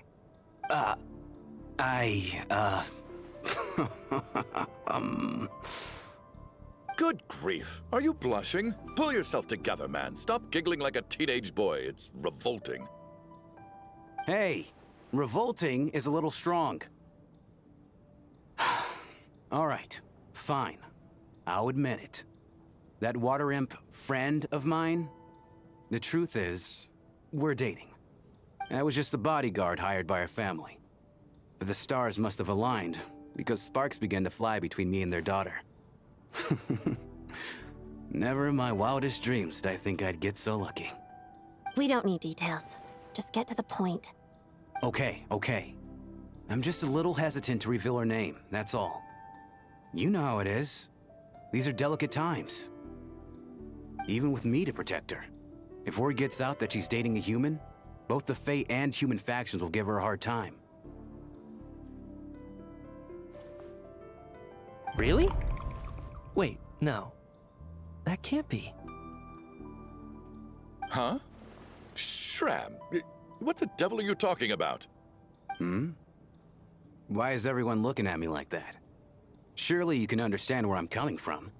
Delicate times? Factions? Yes. You know, the Civil War.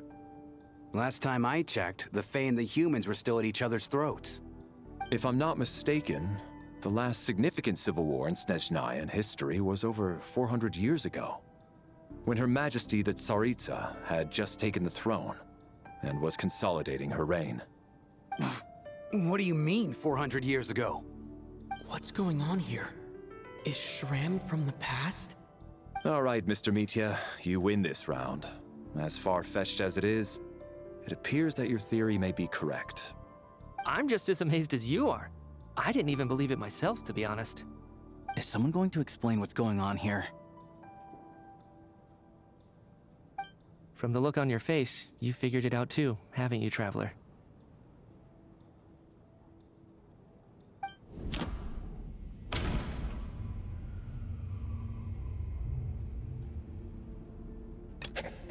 That seems to be the case. Shram's the extra person, but there's no way of learning his identity from this clue.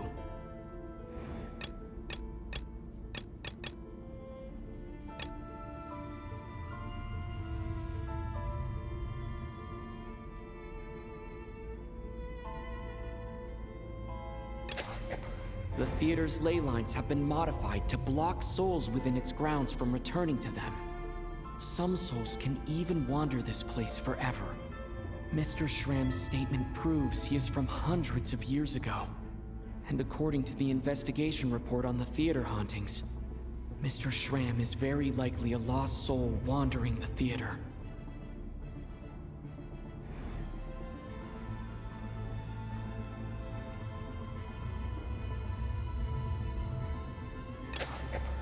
For some unknown reason, the soul that has been wandering the theater due to the ley line issues has joined our group and blended in. Yeah, that must be the immediate reason why the ticket count doesn't match the number of people present.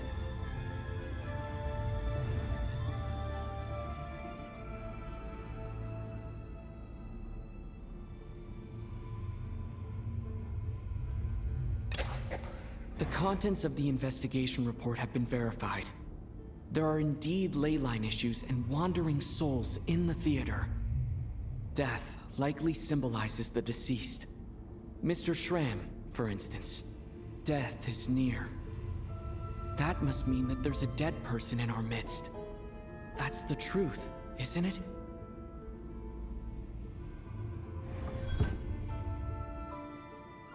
Yeah, the logic is clear now. The investigation report said that there would be souls stuck wandering around the theater because the ley lines were cut off. Mr. Shram must be one such soul who died in the theater a long time ago. In which case, that also makes him our extra person.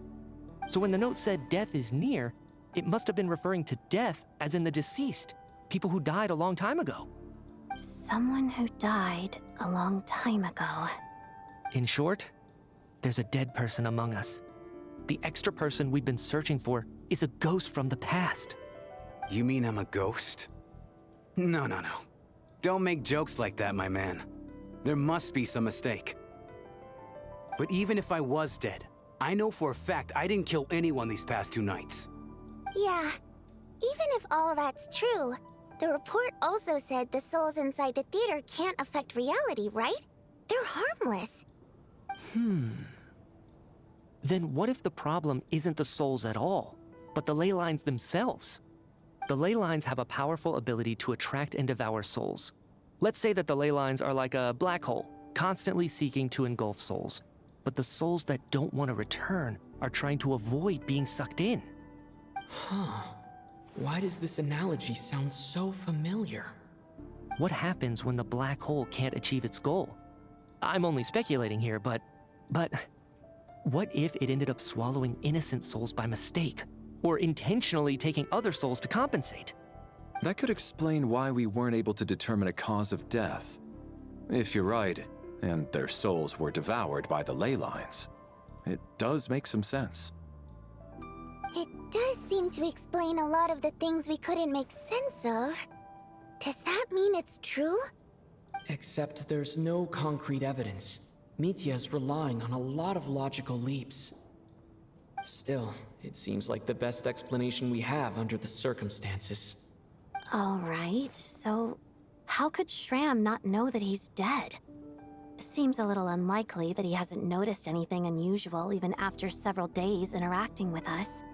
On the contrary, It's perfectly normal for a soul to wander the theater for centuries without questioning their existence or reason for being there.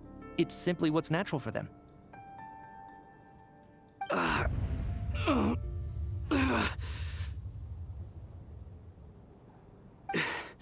You know what, Mr. Brainiac?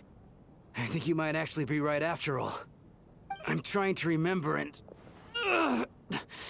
even though my head feels like it's going to explode, I think... it's all coming back to me.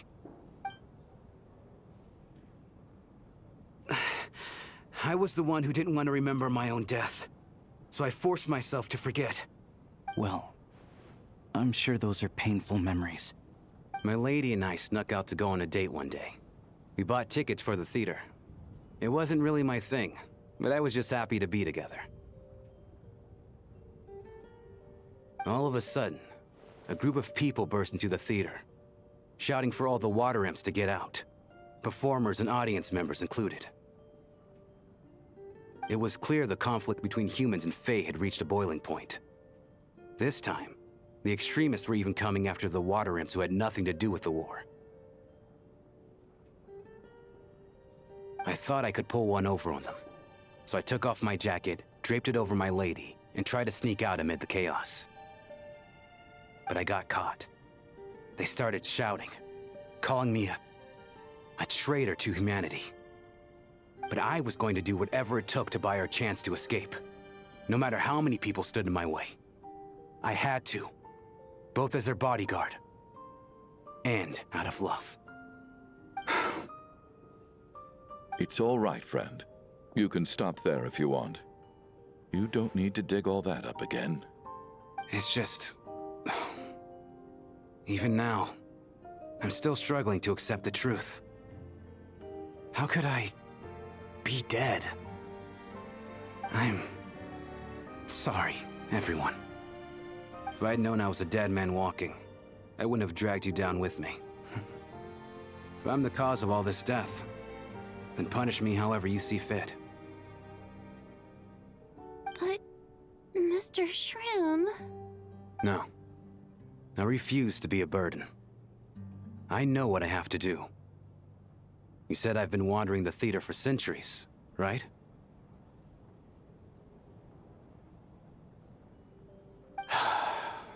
I guess it's high time I got a breath of fresh air. Out there, I mean. I'll leave this place and take all this death with me. Go out on my own terms.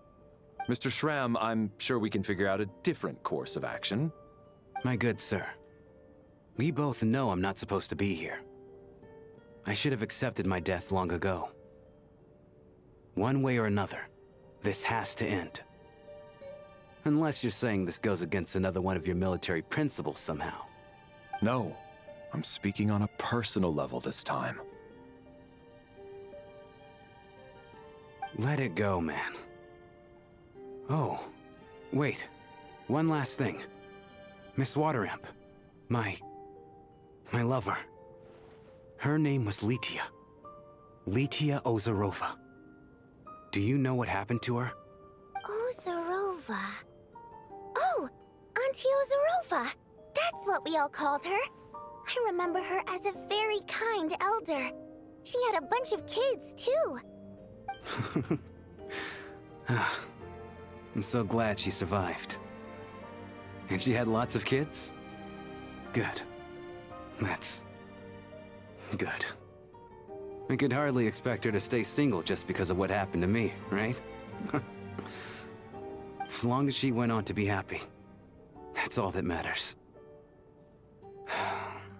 Besides, I'm dead. My soul has been wandering around here for so long because I was worried about her. But now, I can go without regret. There's no need to see me off, my friends.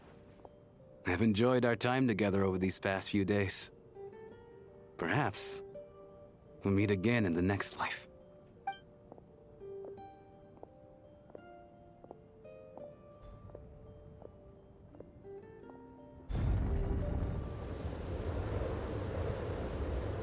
Take care, my man. I knew Mr. Shram was already dead, but... I still feel so sad.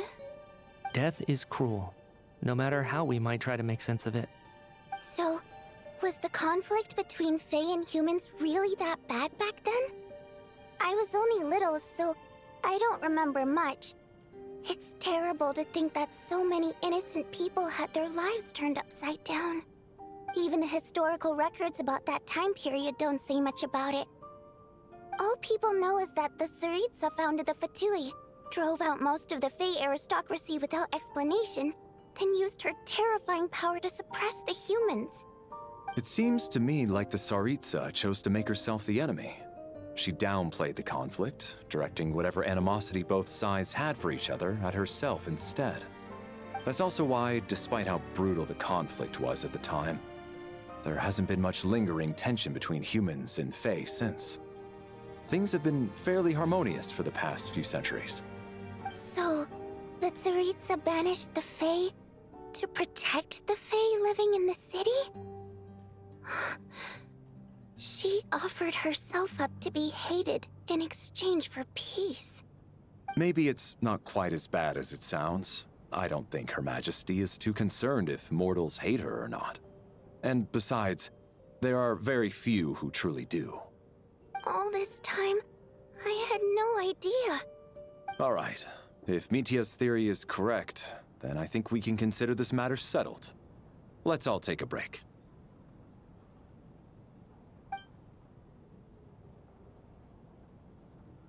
Ugh, if only this blasted storm wasn't still raging on.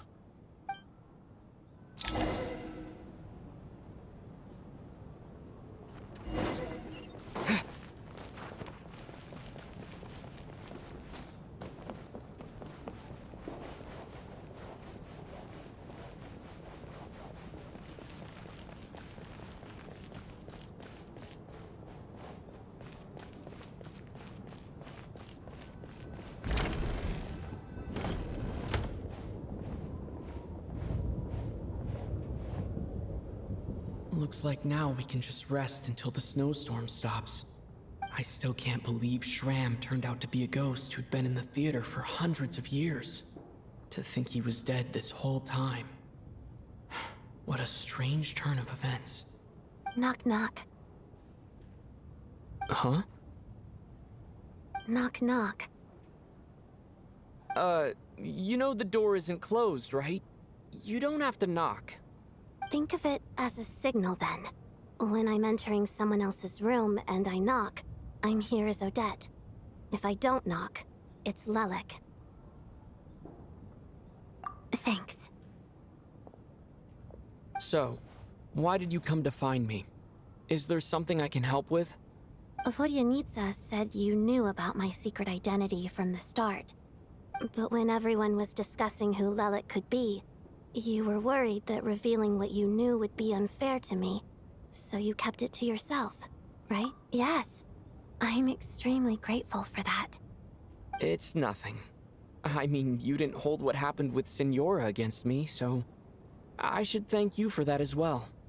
Actually, there's something else as well. I found myself in a situation similar to the one you were in when you helped conceal my identity. So I thought I'd come and ask you for advice. It's about Mitia. Before all of this, the last time I saw him, he was dead. As I'm sure you know, my goal as Lelek was to stop Project Stuja. Well, when I found out the tech lead for the experiment behind Project Stuja was Mitia, I immediately started planning to track him down and threaten him to back out. I often saw him around the theater, but I soon concluded that making my move there would risk exposing my identity. So I decided to infiltrate the Armory Palace and go directly to his lab. That way, the threat would be much more effective.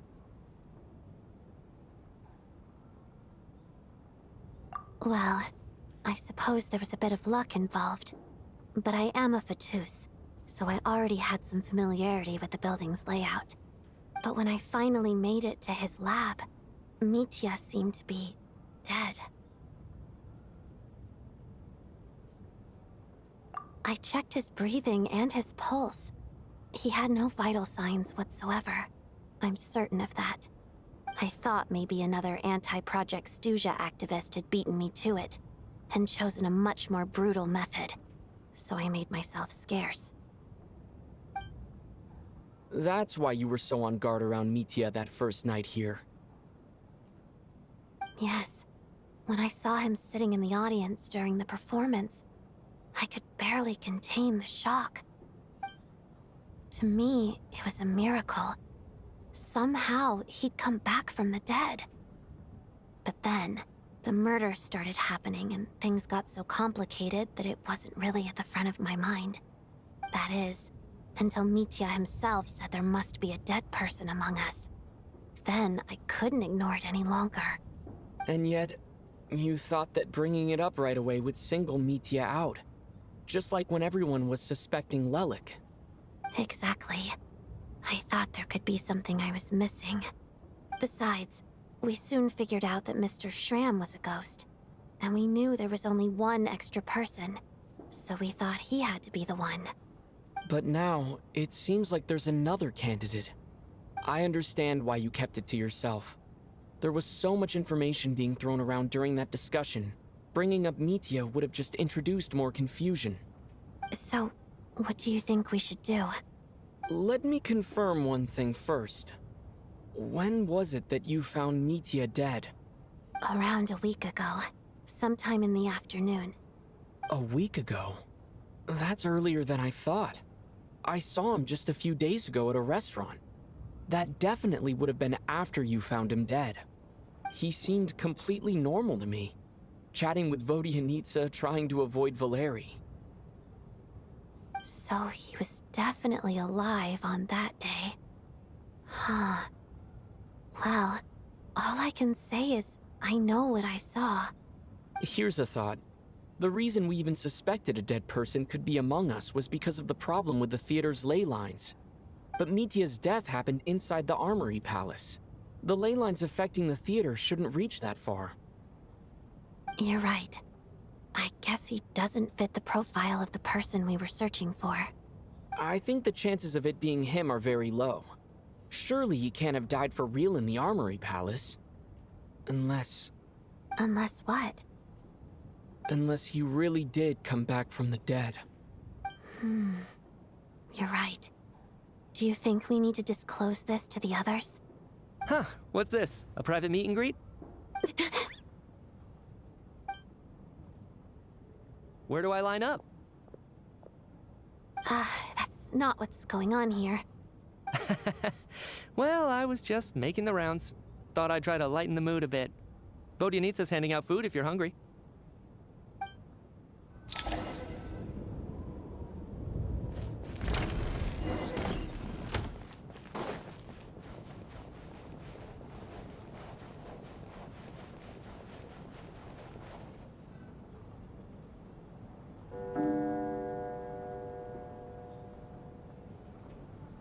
What is going on with this storm? Could it be connected to that monster that just arrived in Snezhnaya? I almost hope it is. Her Majesty the Tsaritsa left to vanquish that beast herself. We just need to wait for her triumphant return. Do you think people still feel the cold after they die? I'm wondering about Schramm. Oh, maybe we should have given him a coat before he went out there. Death itself is cold, isn't it? I'm sure the storm will embrace him. Well, I hope he has a safe journey. I'm going to miss him, I think. It's not like we can blame him for Rampana and Kulish's deaths. Thinking back on it, we barely made it out alive ourselves. Once we get out of here, how are we going to explain what happened to their families?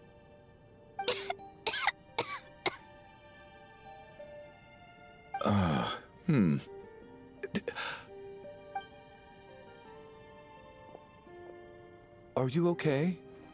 Here, take this. I've never used it.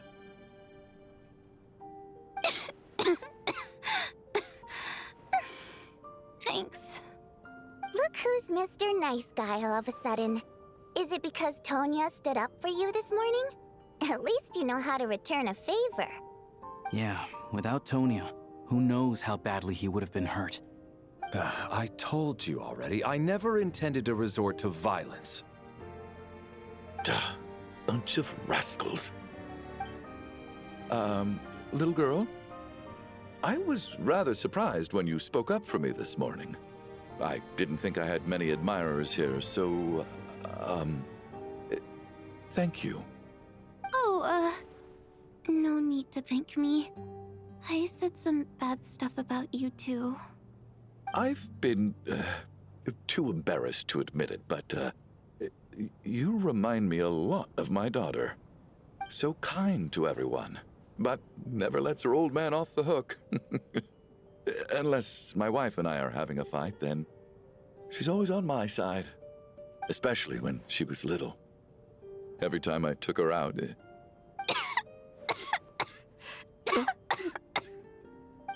All right, easy now. How long have you had that cough, Tonya? I don't know. It's probably been a while. I'm fine. Are you taking anything for it? Yeah. I'll be fine once I see my brother. He's gonna pick some frost fairy flower leaves and brew a tonic for me.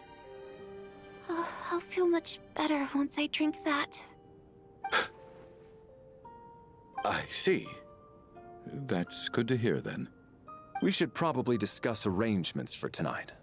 Now that the deceased has left our midst, there shouldn't be any more incidents. However, out of an abundance of caution, I'll keep watch. Shouldn't we take shifts? I can take one if needed. No need. I managed to get a nap in earlier, so I have plenty of energy right now. After all the tension of the past few days, everyone else should just focus on getting a good night's sleep.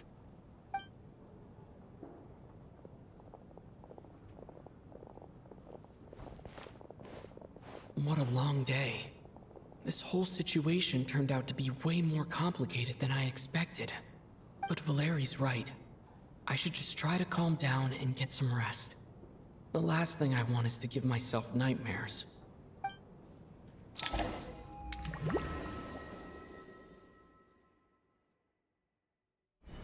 He's awake!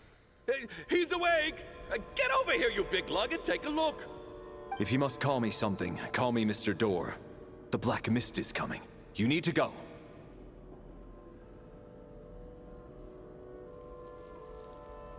Are you all right? Can you walk?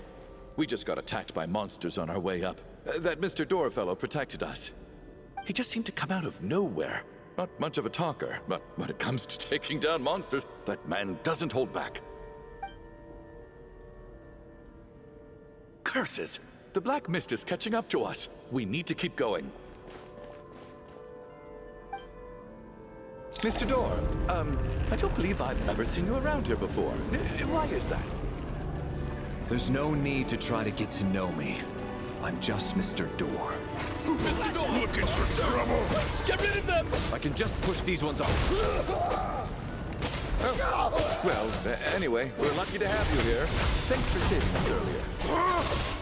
No need to thank me. This is where my duty lies. Blade!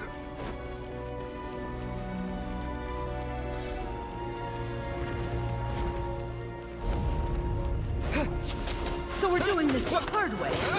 Taste my fist! You win this. Oh, remarkable work, Mr. Door. If I had your muscles, I'd do the same.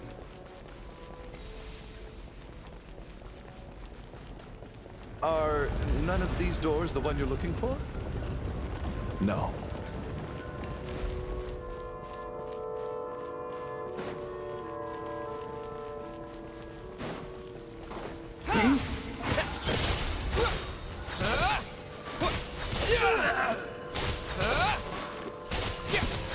Come here closer.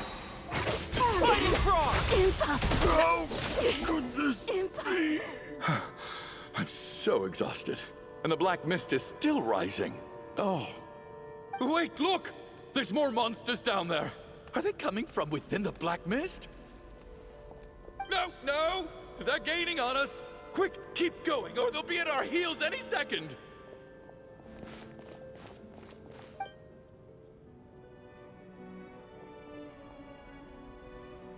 Mr. Door, what are you doing? We need to get out of here! They're coming! Found it. This is my door. What? You mean you're going to stay here? I am a door. This is where my duty lies. No! You saved us! We can't leave you behind! You must keep going. A door can only keep things out for so long. You must make haste. But... Oh, you're right. Let's go! We can't let Mr. Door's sacrifice be in vain!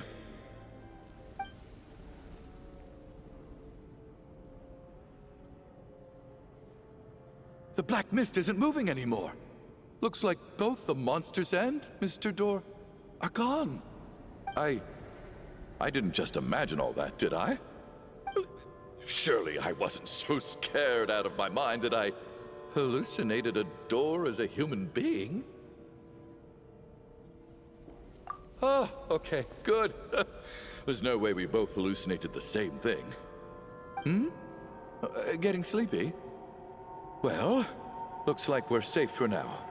Go ahead. Let's get some rest.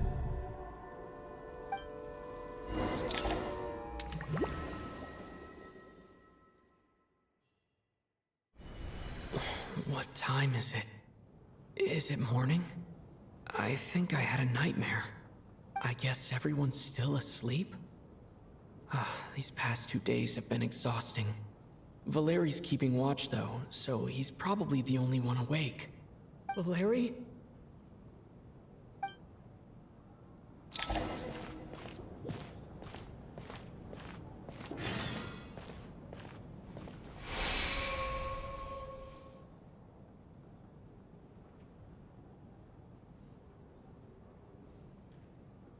Wake up! Everyone needs to wake up!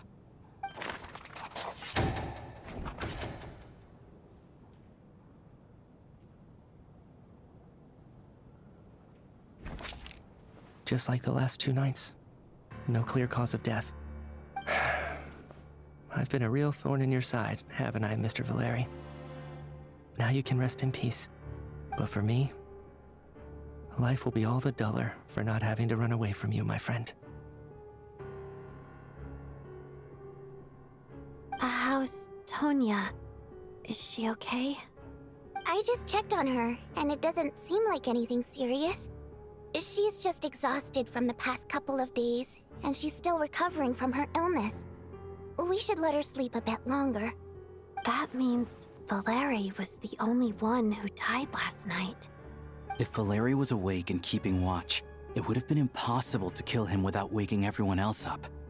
That much is certain. This is so frustrating. Why has nothing changed since yesterday? I thought we already dealt with the dead person causing all this. Actually, one thing has changed. There's only one victim this time, not 2. Does that mean...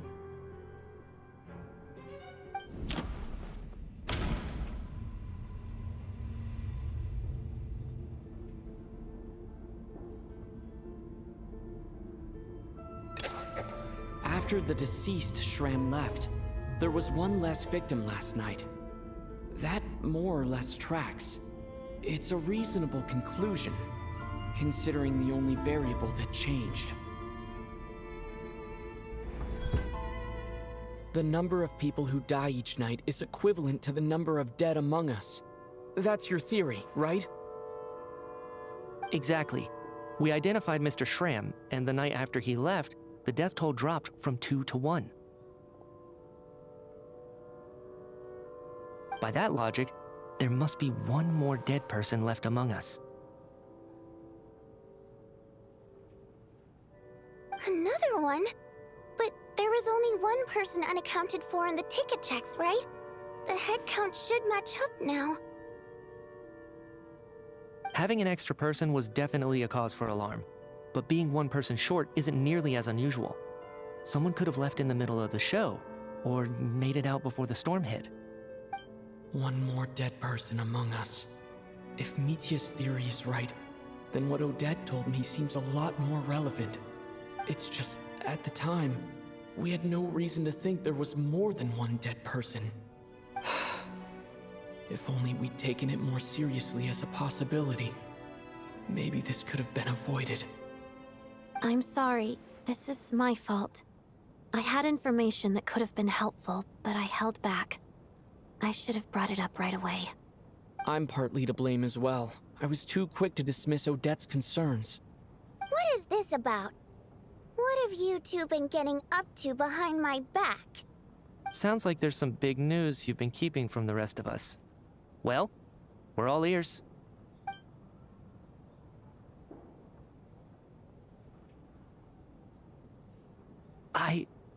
I'm the dead person? Wow, that's certainly news to me. Odette and I talked about it yesterday, but we thought it just wasn't possible, so we left it at that. Yeah, I don't blame you. If I'd been there, I probably would have reached the same conclusion. It just sounds too unbelievable. Let me just try and verify this. I just scoured my memories trying to think back to the afternoon Miss Odette mentioned. But I honestly have no recollection of dying. That's where I'm different than Mr. Schramm. Having seen Mr. Mitya a few days ago myself, I also find it hard to believe he could be the other dead person among us. Well, if it isn't Mitya, then who?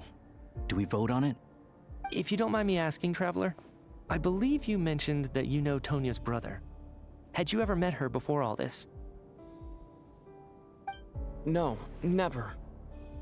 Wait, are you saying... Now just 1 minute. I know where this is going. You can't just randomly point a finger at anyone you want. You're in the hot seat, and all of a sudden you want to divert our suspicions onto somebody else?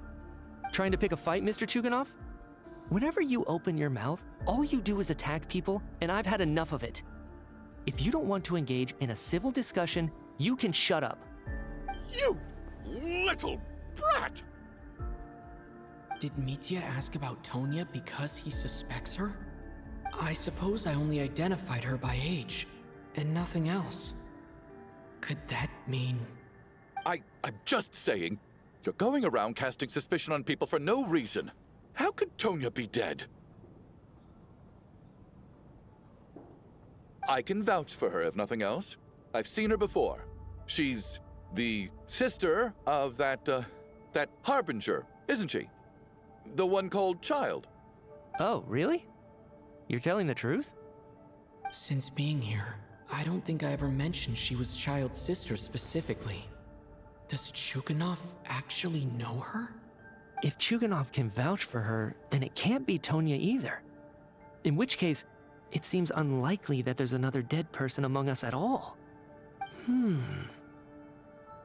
Miss Odette, could you go over that afternoon with me one more time, when you found me dead? No problem.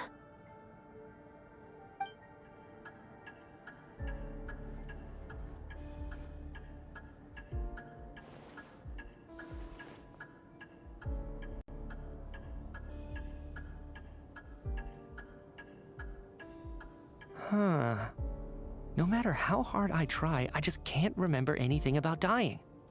But I do remember something else.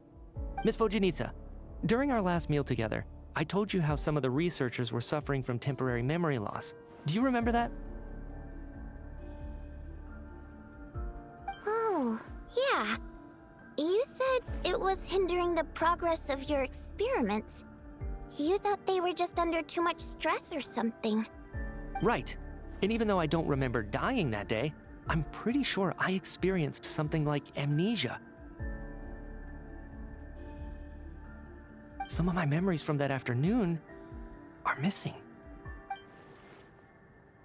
Are you suggesting you're missing the memory of your... Of course. How am I only just realizing this? Humans aren't necessarily aware of their own death. You mean being silently assassinated, or dying in your sleep?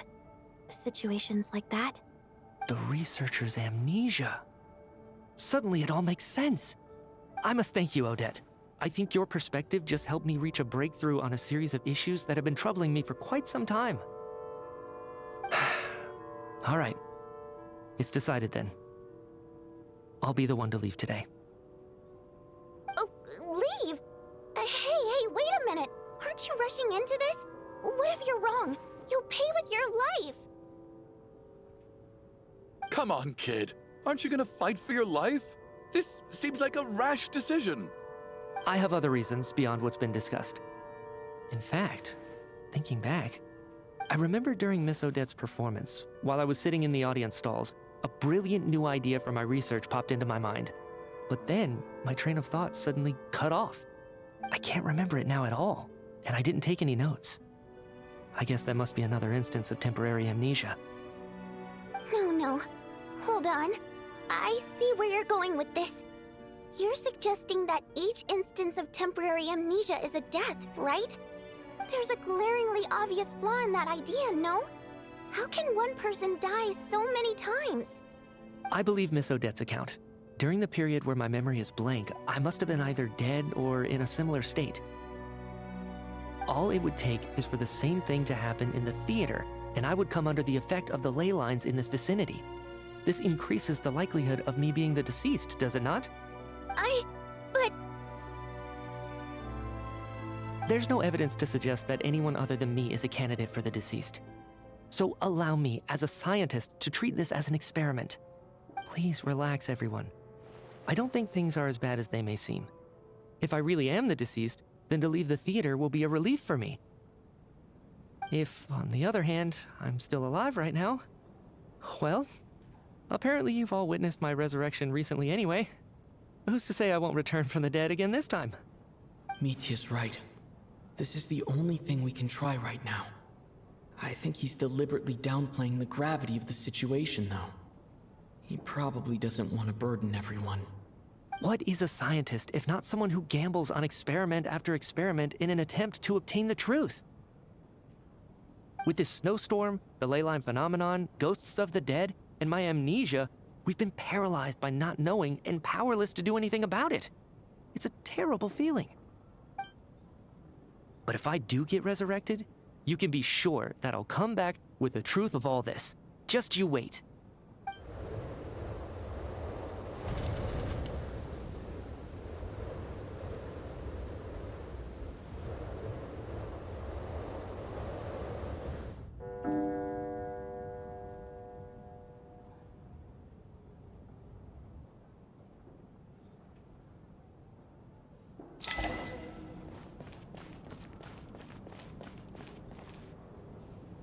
Poor Mr. Mitya. I didn't even get to see him one last time. Maybe it's a good thing that you weren't there to see it. It was a hard thing to watch. I hate goodbyes. Why does it feel like everyone around me is slowly disappearing? Not just in here, I mean. In the outside world, too.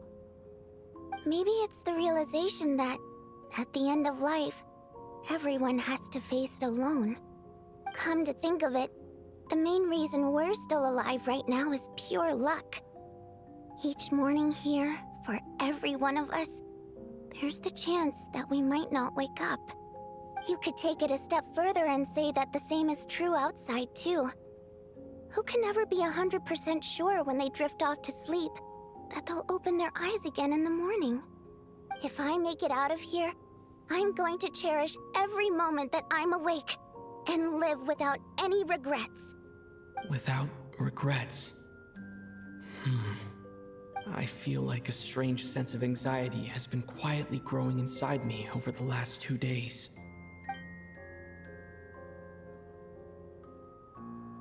Are you okay? You look really glum. If something's bugging you, let's talk about it. There's only a few of us left here now. After everything we've been through, what's the point in keeping things bottled up? I have a travel companion named Paimon. Alosha and Odette have met her before. She's been feeling unwell recently. You're worried about her, aren't you? That makes sense. We've been trapped in here for days. To be honest, I used to feel like I was just a spectator in this world, watching everything that happens from the sidelines. Maybe it's because I'm a descender. A descender? But with Paimon by my side, over time, I slowly felt my connection to this world growing stronger. She loves eating, sleeping, and having fun, but she's also a great guide.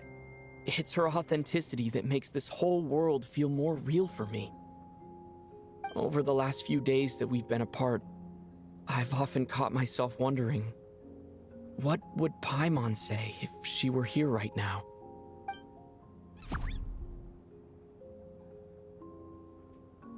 But by the time I snap out of it, the conversation has already moved on, and I'm still in my own little world. I'm trying to overcome this sense of detachment, but I really miss Paimon. I guess, in a way, she means the whole world to me. I bet she misses you when you're not there as well. Maybe you're her entire world too. I don't know if this will make you feel any better, but back when the water imps left Snezhnograd in droves, I also felt like the whole world was suddenly empty. I could be surrounded by people all smiling and having fun, and still feel completely separate from it. So, I totally understand how you feel.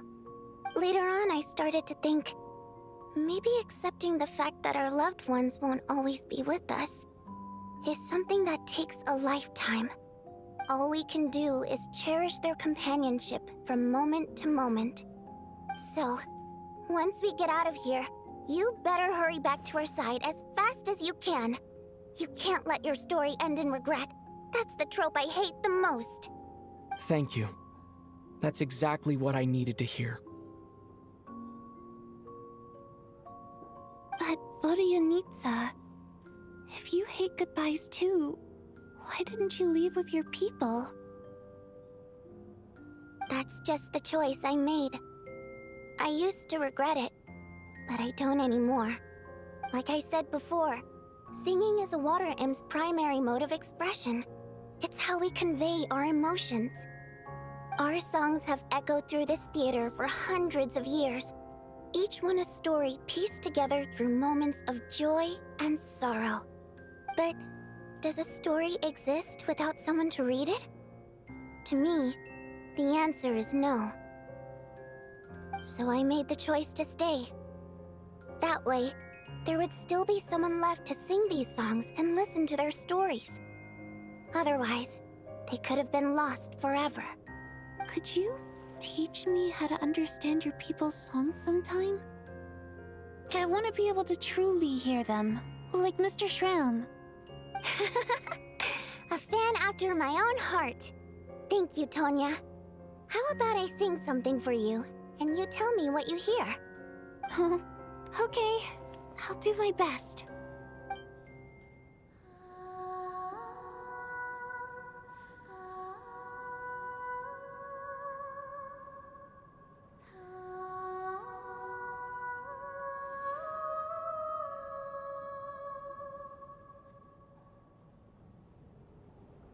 I've never heard that one before. I feel like I can hear a sense of longing somehow. I wonder why that is. Color me impressed, Tonya. You're a keen listener. Most people can only tell if a song is happy or sad. I didn't think you'd be able to pick up on such specific details. So, what's the song about then? Come on, tell me! I've actually never performed this song in the theater before, because it has more of a ceremonial purpose for our people. It's not meant for the stage. It means something like, "May those we have lost watch over us, and follow this song back home in the night, so that we might be reunited once more."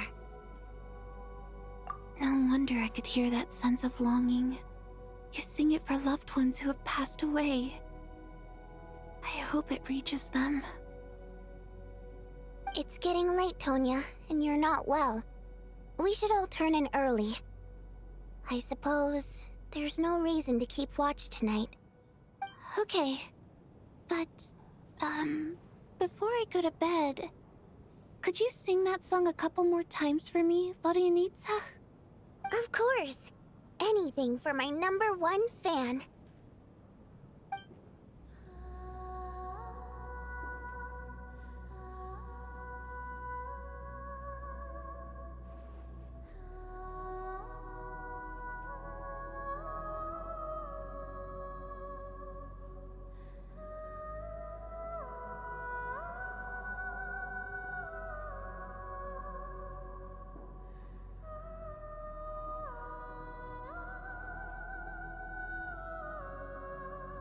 Once I get out of here, I definitely don't plan on ever coming back. But I guess that means I'll never get to hear Vodyanitsa sing again. That's a sad thought. Before I fall asleep, I should cherish this moment of companionship while it lasts.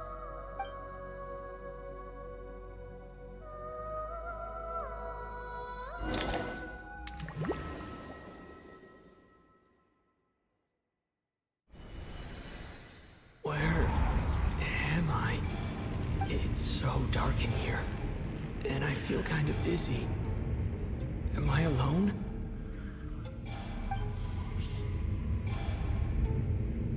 Huh? What was that noise?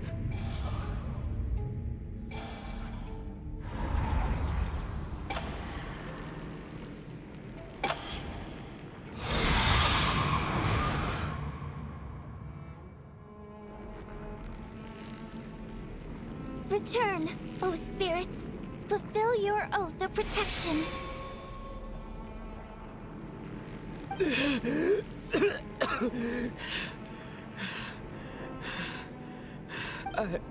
I'm alive? What just happened? No time for questions. Quick, over here. Turn on the switch. We need to bring back the light.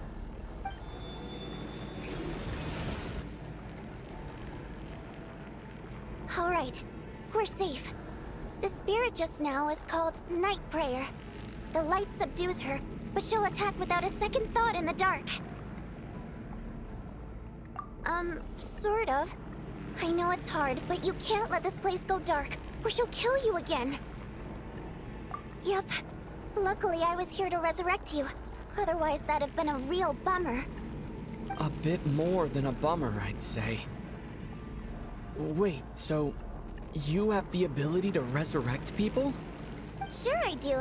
I'm your guardian spirit after all. I specialize in soul recall. Oh, it's nice to meet you, by the way. Thanks. It's nice to meet you too. All right, there's no time to waste. The black mist is already catching up. We need to avoid it at Night Prayer at all costs. Come on, let's go. We need to reach the next switch before the place gets too dark. If we bring the light back, Night Prayer won't be able to get to us.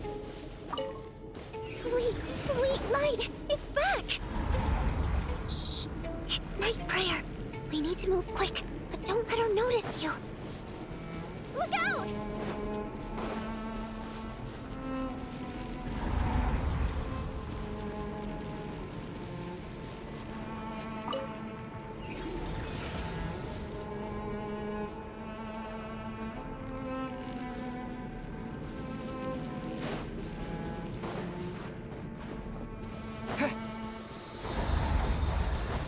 The next switch is over there.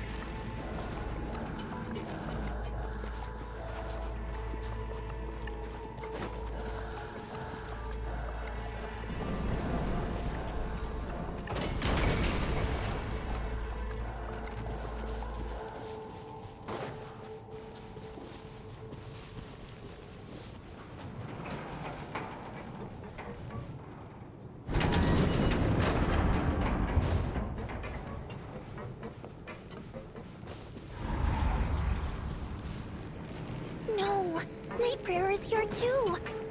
This can't be the only path. Let's head up there and take a look. The switch is just up ahead. Hurry!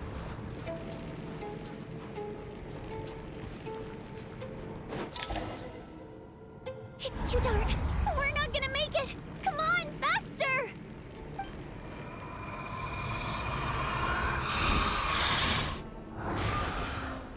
Traveler! I won't let you die like this. Not on my watch.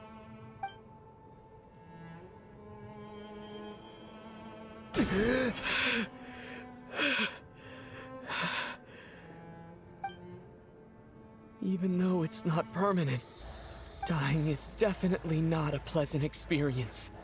Great. You're back. Yeah, thanks to you. Time for you to get out of here. Quick, before the light runs out. What about you?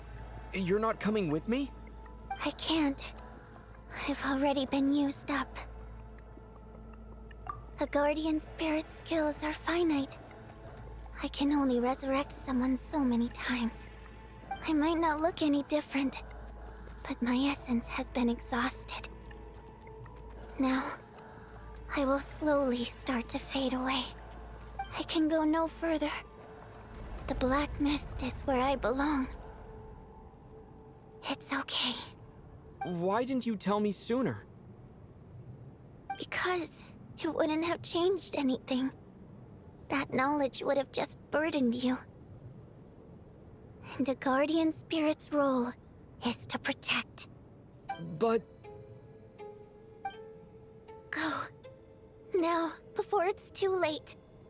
I already hear Night Prayer approaching.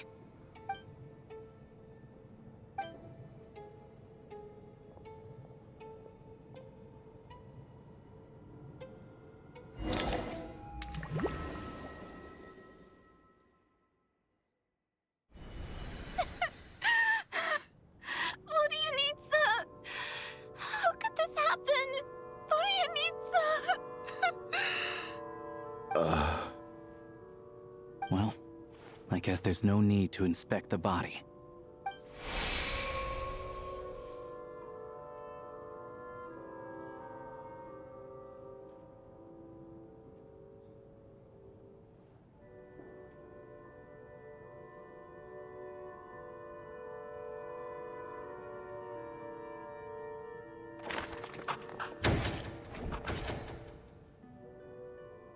This wasn't supposed to happen.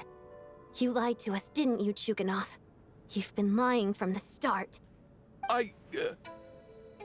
Take a long, hard look at yourself before you go around accusing other people. I suspected you on day one, Lelik, and now look where we are. By some strange coincidence, you've never been targeted. You just happen to have survived this long? No, you should be the prime suspect. And you, little hunter, ever so content with staying on the sidelines. Yet, you were the one who stopped us from leaving from the start! Why are you trying to keep us here? Now you're just lashing out indiscriminately. That's either a sign of anxiety or a guilty conscience. Where was all this passion and bravado before? Decided to fight until the bitter end. Is that it? Is that a threat? Fine, bring it on! You think I'm afraid to die after all this? You want to kill me? Go ahead! I'd like to see you try. After all the trauma of the past few days, everyone's been pushed to the breaking point. Valeri and Mitya aren't here anymore. Someone else needs to step up and take charge. But first, I need to think this through. Considering everyone left, who's the most likely candidate for the deceased?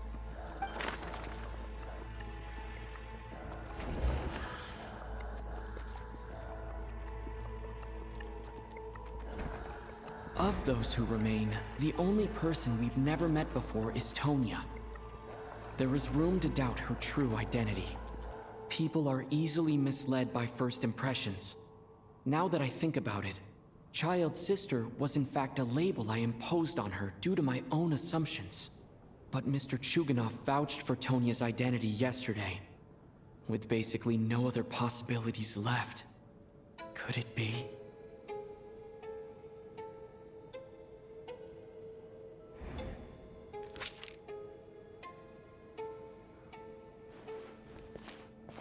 Tonya, how's Tusser been lately?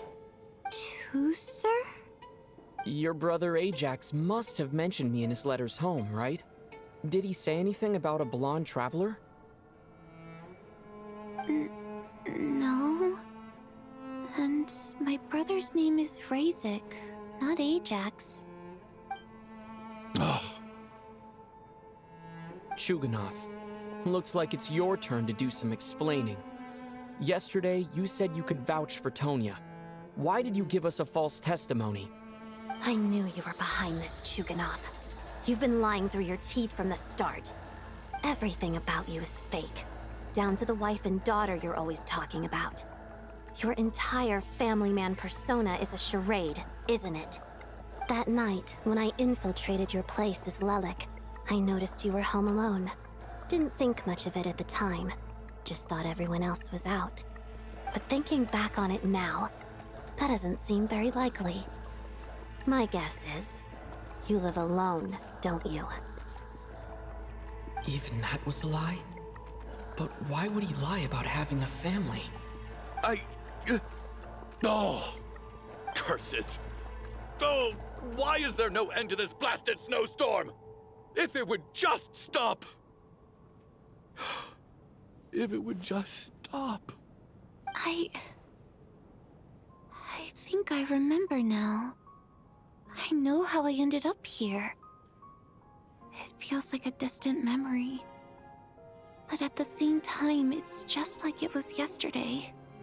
The reason I'm always coughing is because I got sick with frostbite. The locals usually call it the snow cough.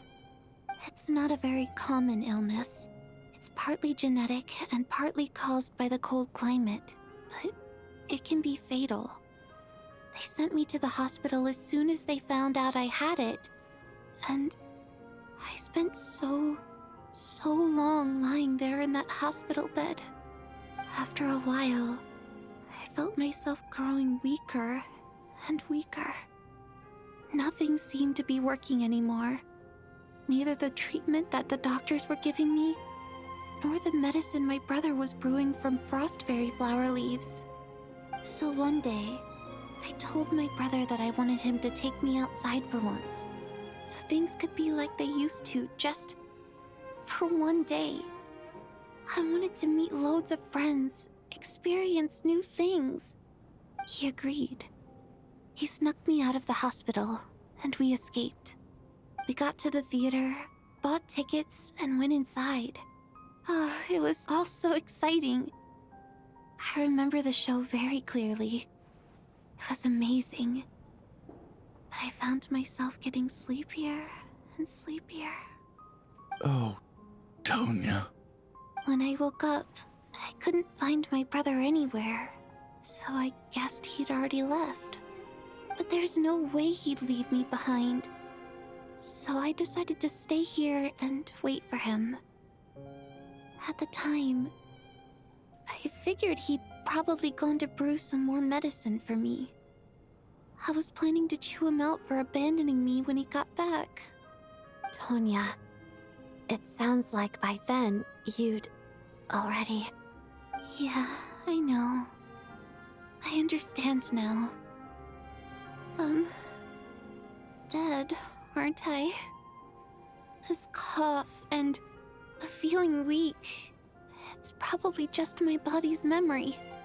After all of that, it turns out I can't blame my brother after all. I was the one who abandoned him.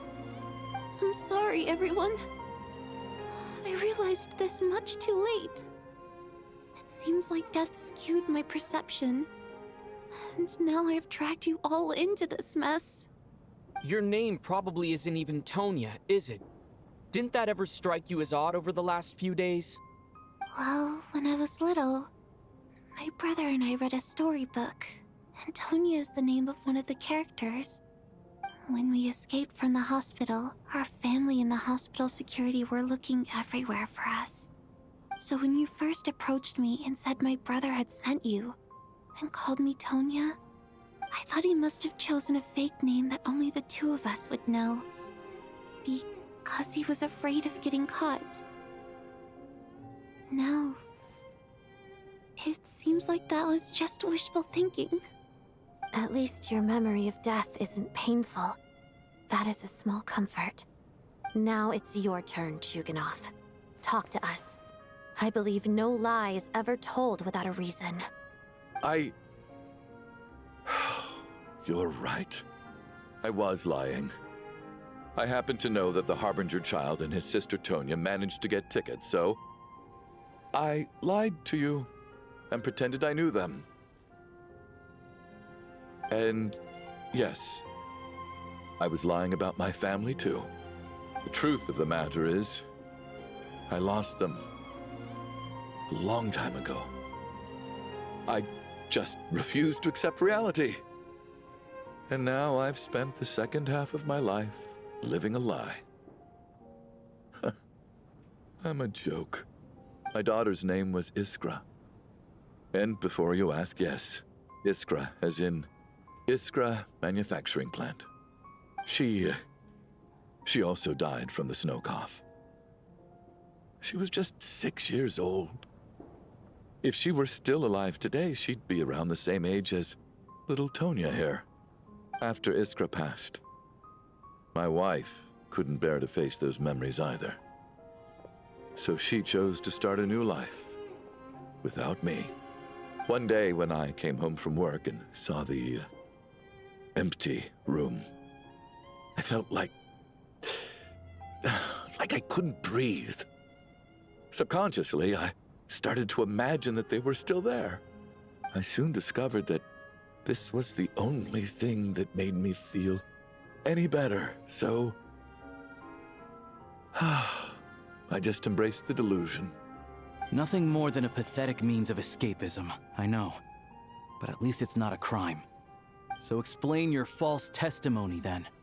The night before last, when I was chatting with Tonya, she mentioned that her brother would brew medicine for her from Frost Fairy flower leaves. Combined with her various symptoms, I suddenly understood everything, including the fact that she was deceased. The snow cough used to be an incurable illness. I would pick Frost Fairy flower leaves to brew medicine for Iskra too. It took hours and hours on the stove.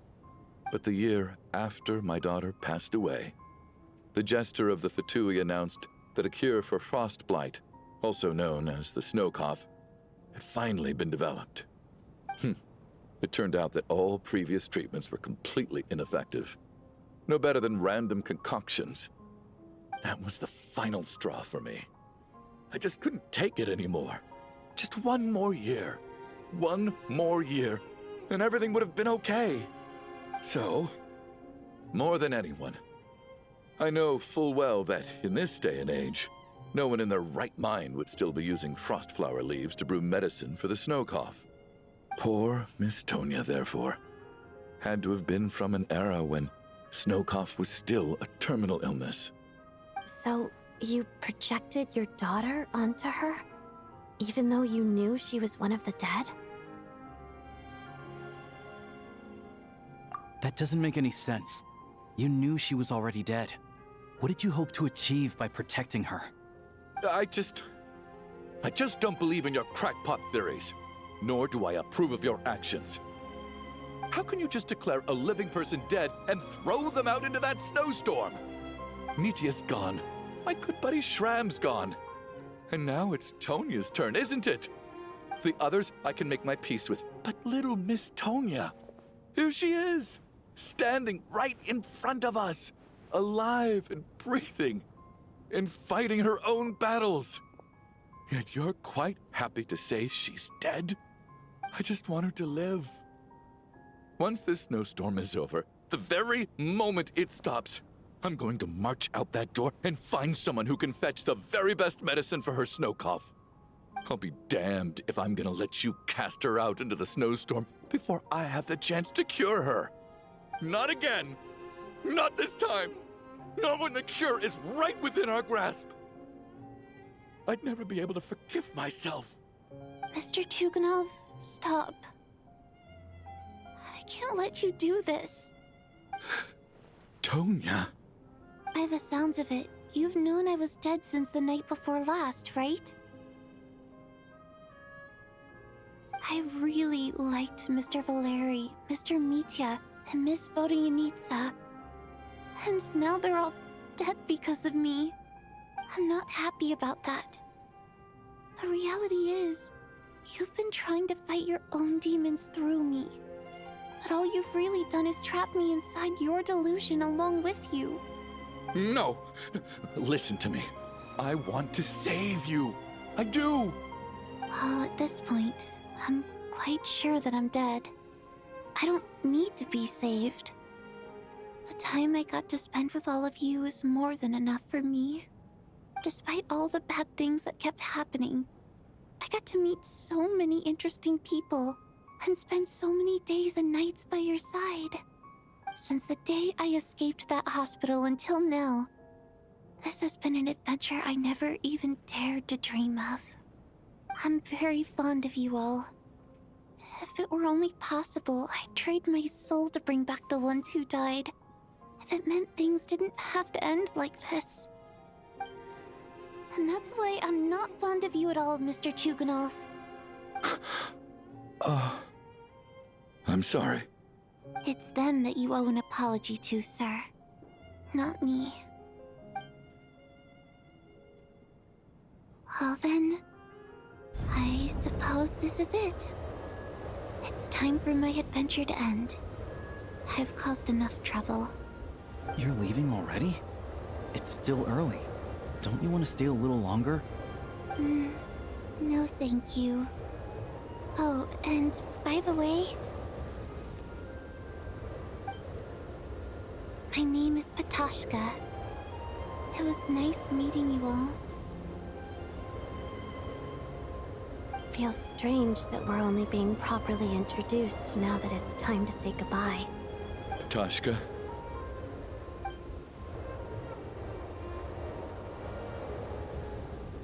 What are you doing, Chuganov? Are you crazy? Let me leave. I can't keep lying to myself anymore. In your dreams. Don't think you're getting off that easy when you had a hand in the deaths of so many people. The Fatui have honed quite an array of enhanced interrogation techniques since they were founded. Once we're out of here, Lelik will personally give you a taste of every last one.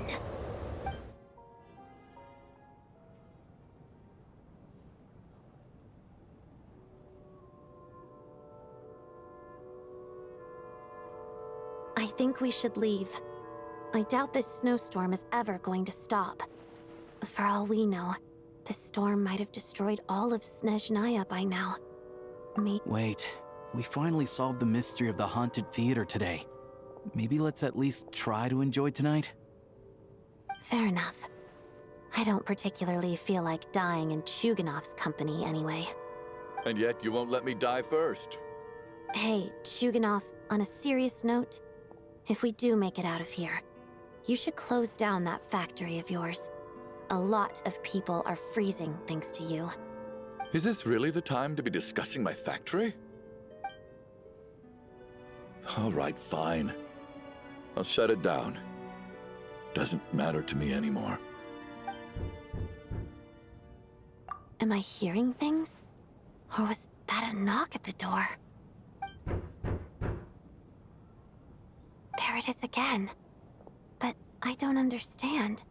The snowstorm hasn't stopped, has it? Should we open the door? Is this it? Is this nightmare finally over?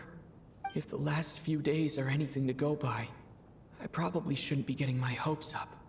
Whatever lies beyond that door at this moment. It could be something even more terrifying than everything we've been through so far.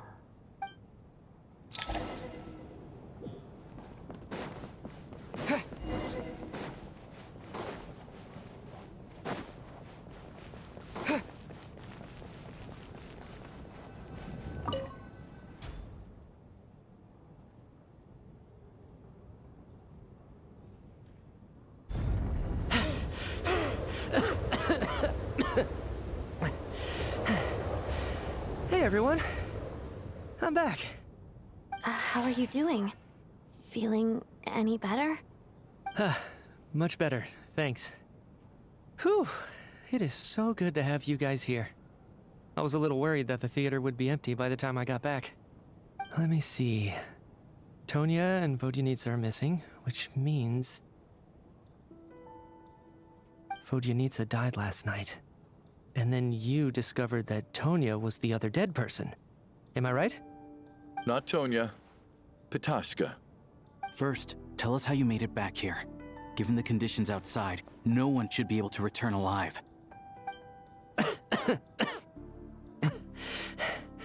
You're right. The thing that got me back safely was... a song. I heard someone singing. After walking into the snowstorm, my mind grew hazy. I don't know how long I walked through the storm before my mind completely slipped away. Then, suddenly, I heard the sound of singing. The voice instantly brought me back to my senses, and I regained consciousness. So I followed the voice, searching for the source of the singing. I searched and searched, until finally, just a few moments ago, there was the entrance to the theater, right in front of me. I've actually never performed this song in the theater before, because it has more of a ceremonial purpose for our people. It's not meant for the stage. It means something like, "May those we have lost watch over us, and follow this song back home in the night, so that we might be reunited once more." That must have been Vodyanitsa's Requiem. Who knew it actually worked? That song is meant to guide the souls of the dead. Mitya, that must mean that you... Huh. No kidding. Huh, seemed like I guessed right then. This is what I've been so desperate to tell you about. When I first stepped out of the theater, I was still quite lucid. My memory of it is still pretty intact. I remember the outside world being completely different than what I'd expected.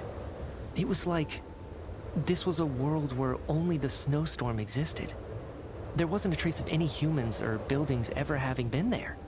I don't know how else to describe it, except to say that it just didn't seem like the real world. And as for the Requiem, if I was guided here by Vodyanitsa's song, it can only mean that I must already be dead. And this is my soul, not my body. But I didn't experience a clear moment of death while I was out there. Nor do I feel any different now than before I walked into the snowstorm. You don't seem any different to me either. In fact, this is something I've been wondering about for a while now. If souls aren't physical, shouldn't they lack tangible form? Both Shram and Petashka were clearly deceased, and yet their souls didn't look or feel like ghosts at all. They were visible, tangible, no different than you or me. This raises a truly terrible thought. Is that really what Mitya is suggesting?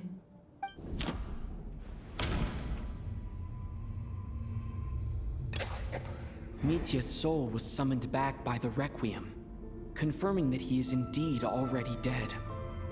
And yet, he looks no different from us. Of course, if even the long deceased like Mr. Shram can blend in with us undetected, then maybe we've all been dead from the very start. And all of us are now souls wandering the theater.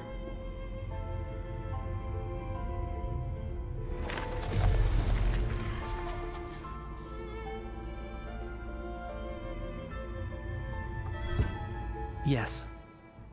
I think that this is probably the afterlife. What did you say?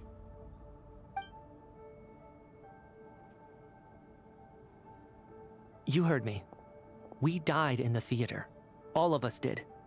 But due to an obstruction in the theater's ley lines, our souls are trapped here, while an endless, infinite snowstorm rages outside. It's ironic, really. All that time, we were working so hard to figure out who the deceased among us were, when the truth was, we were all deceased. The only difference being some of us died more recently than others. Do you remember that note, "Death is near"? Seems like we misunderstood what it meant after all. Death was nearer than we wanted to think all along. The note simply meant that all of us were already dead. So all our attempts to survive, our search for the deceased, it was all for nothing? Hard to say. At the very least, we helped 2 lost souls find clarity and go to where they belong. The presence of those 2 is probably what caused our souls to be drawn in by the ley lines. In which case, the deaths we've awoken to over the past few days were just souls returning to the ley lines for good. If what you're saying is true, doesn't that make us the lost souls now? Huh, no wonder. This afternoon, when I was moving Vodyanitsa's body, I noticed that the other bodies in the room hadn't decayed one bit after all these days. That's further proof that those aren't physical bodies at all, but merely our shells here in the afterlife. Am I really dead? This doesn't feel real to me at all. No, that's impossible. This cannot be how it all ends. I still find it hard to believe that all of us are dead. How exactly did we die in the real world? None of us have any memories of dying, right? Not even knowing how we died is preposterous. Good grief! Surely there has to be some reason. Exactly.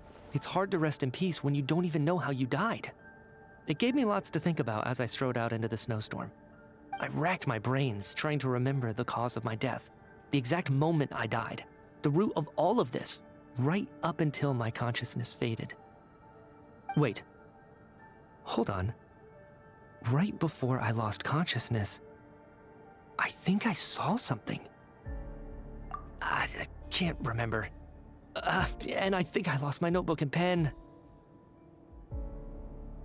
Mitya, your hand. Is that blood on your fingers? Huh? You're right. There's blood on the fingertips of my right hand. Looks like it's already dried. When did that happen? What the?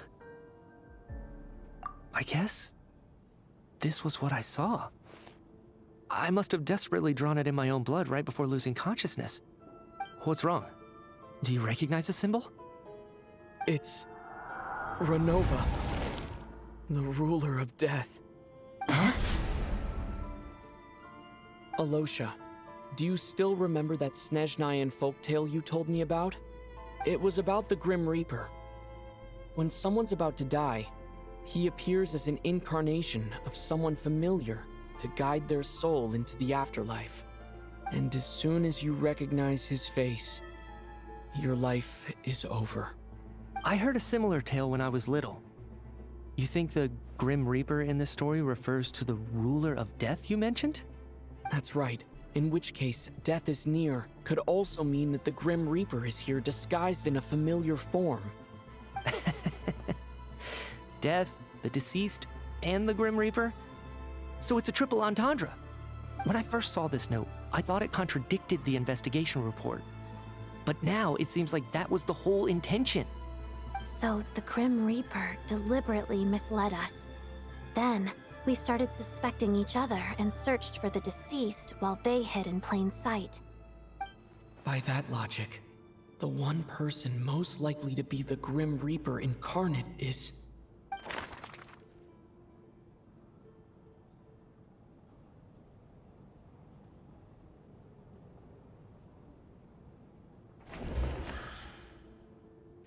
Identifying the Grim Reaper is a major decision to make.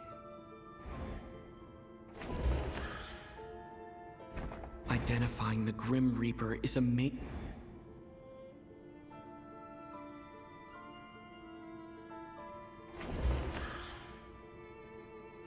Identifying the Grim Reaper...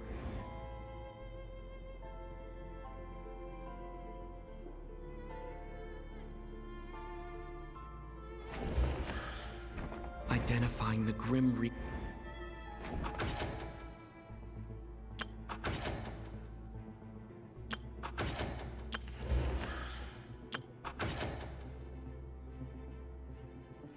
The Reaper is right here among us.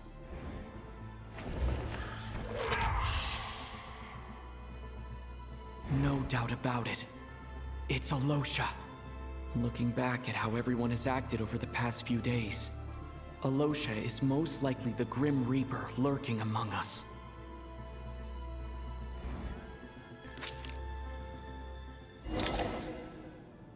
Is it you, Alosha?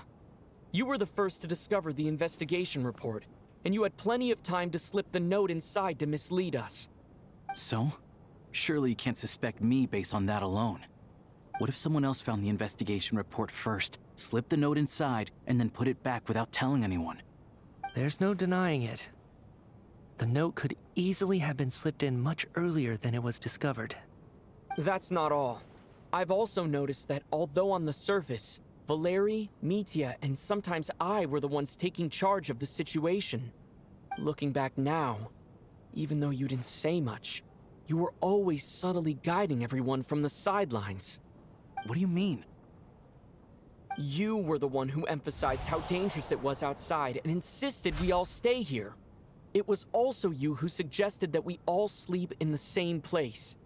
And earlier today, you tried to convince Patashka to stay. I don't understand why, but it was out of character.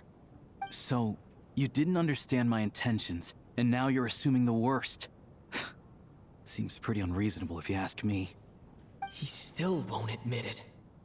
Fine. Let's see how he responds to the most damning evidence of all. The biggest question I have right now is, if the Grim Reaper is impersonating Alosha, then where's the real Alosha? When did they switch?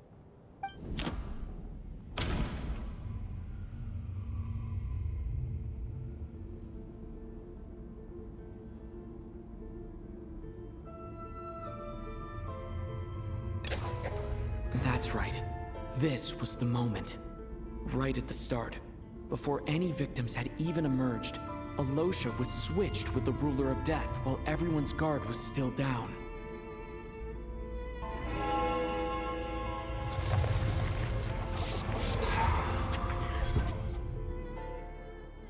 When all this began, right after the performance ended and the snowstorm began to pick up, no one suspected anything unusual. We just assumed we were snowed in.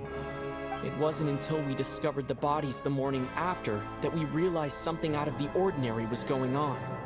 But it's clear now that the oddities actually started earlier than that, when Dimov walked into the snowstorm and never came back.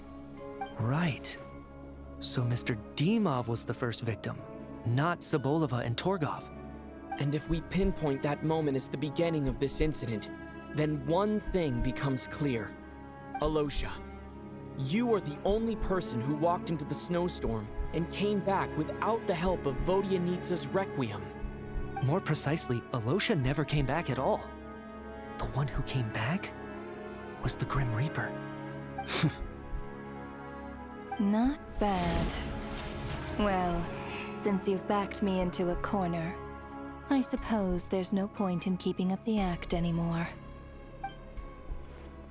Alosha? You're the Grim Reaper? I am no such tired cliché. Mortals should address me as the Ruler of Death.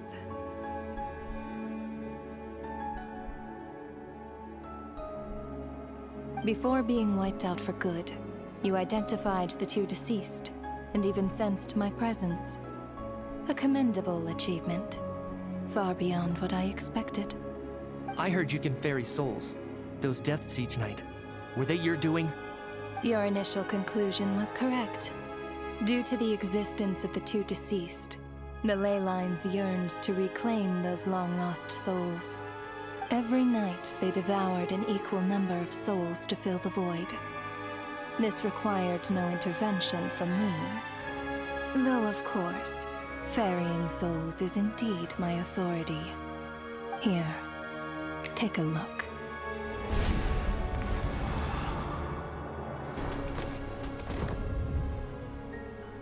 What are you doing?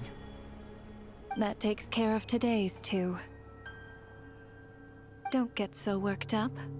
You are already dead, and your souls must return to the ley lines. I know we're already dead. You murdered us, didn't you? Murdered? No. Murder is when mortals usurp my authority. Death is my jurisdiction. If I require someone to die, I need not resort to such laborious methods as murder. You simply met the criteria to trigger my curse of death. I know about the curse of immortality. So there's another death-related curse too? You cursed us? When? And why would you do such a thing? So often, humans pray to me, begging to know when their death will come and what form it will take. But few people ask why. If you must have an answer, know that death comes simply because one's time has come. So you're not gonna tell us the truth? Hold your tongue. By all rights, you shouldn't even be allowed to speak with me. Those angels from the past are to blame for the reckless renovation of the ley lines here. It's made my work on this occasion infuriatingly complicated. Work? So trapping us here, making us watch our friends die, that's just another day at work for you? You clearly have a lot of questions. Fine. As a reward for your remarkable accomplishments over the past few days, I shall answer a few of your inquiries, provided they aren't too unreasonable. After the physical body dies, the soul must return to the ley lines for that person's death to be considered complete. My work encompasses the entire process of death, including, naturally, the guiding of souls into the ley lines, with which you are now so familiar. You must also be rather familiar with Natlan's Night Kingdom, I presume? It was I who supported the creation of the Night Kingdom. It provided a convenient means of guiding the souls of Natlan. Here, too, the ley lines connected to the theater underwent some modifications. The angels hoped to make them capable of accommodating the souls of some special creations. But this actually hindered their ability to accept ordinary souls to some degree.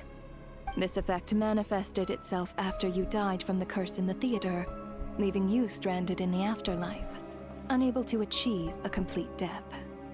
But if souls who die from the curse of death fail to return to the ley lines within a short window of time, they will miss their chance for good. Then, they will remain forever suspended between life and death, no longer subject to the authorities of either. So if you don't resolve this matter soon, and see all our souls return to the ley lines before long, we'll escape your control. Mitya is sharp. This must be what Renova was worried might happen, and the reason she got involved to begin with. But if you have the authority to guide souls, why didn't you just show yourself and get it over with? Why hide among us in the form of Alosia? You seek to understand the mind of a god. Very well. I'll tell you. This is a theater, and I decided I wanted to watch a show about death. That's why I encouraged you to take the events to the stage. I found myself getting quite immersed. I suppose the entertainment you provided makes up for all the trouble you've caused me by being so defiant in the face of death. There. Are you happy with my answer? Can't say I am. Really? But it fits the stereotypes you humans have about gods. Just moments ago, you were complaining about how infuriatingly complicated your work here has been. Work is work, I get it. There are times when it's a huge pain, but you just have to get it done, right? That's a rather unique perspective for a human. You are in fact correct. There is a pain point in this case. Due to the obstruction in the theater's ley lines, there is a hard limit on the number of souls they can receive each day, making it impossible for me to ferry all your souls at once. Revealing my identity too soon would inevitably have led to futile resistance, and there was a risk that any souls who chose to run would disappear. Then there was the issue of the 2 lost souls you called the deceased. The way you resolved that quandary was all part of my design. That's what I don't understand. If all of us were souls of the dead, what made their presence among us special? For centuries, they have refused to return to the ley lines. exploiting the issues created by the angel civilization to resist being drawn in. Centuries of obsession accumulated during this process. You may think of this obsession as the resentment of the dead, and in this quantity, it was a bomb that could have detonated at any moment. It reached the point where I could not afford to leave it unchecked. But the only way to fix it was to help them acknowledge their own deaths, make peace with their regrets, and willingly walk into the snowstorm. Only then, with my guidance, could they finally return to the ley lines. Otherwise, you would not like to know what the consequences would have been. I vaguely remember seeing Batashka, but in the most terrifying form. Was that in a dream? Is that what would have become of her if she hadn't returned to the ley lines? I see your dreams brought you many revelations. So you see, death in fact grants wisdom to mortals. Souls connect to all things in the world and see the chain of cause and effect between them. It's nothing unusual. Anyway, giving psychological counseling to lost souls is not my strong suit. That is more of an angel's role. It was something I could not resolve directly using my authority, so I decided it was easier to leave the bomb defusal to you. Meanwhile, of course, their presence caused the souls of other members of your party to return to the ley lines each night. From where I stand, that was killing two birds with one stone. As both issues slowly resolved one another without me having to lift a finger, all I had to do was stay close by and keep the situation under control. Then use my authority to wrap things up at the end. And, of course, while I was at it, I thoroughly enjoyed watching this drama, dealing with death from a mortal perspective, play out on the stage. Sounds like you had it all figured out, Grim Reaper. I just did the math. You said there's a hard limit to the number of souls the ley lines here can receive each day. It's 2, isn't it? That much is obvious, even to a fool. It's time to review this whole affair. If the ley lines can only take in 2 people per day, I need to go over the deaths from these past few days again.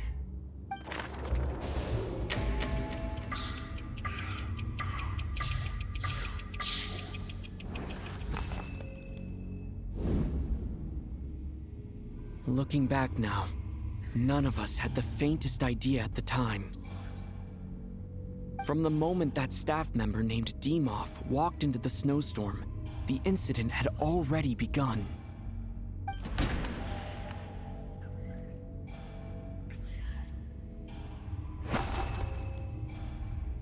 No. Let me go over this again.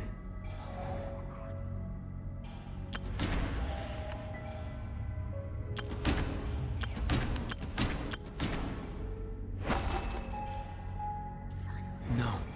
Let me go over this again.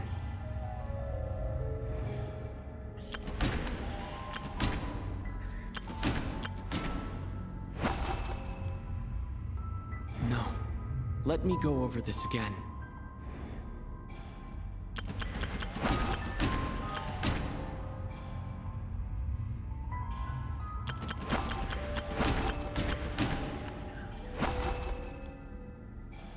No. Let me go over this again.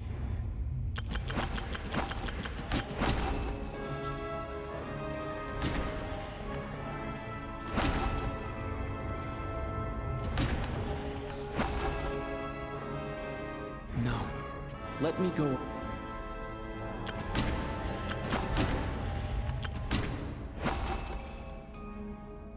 No. Let me.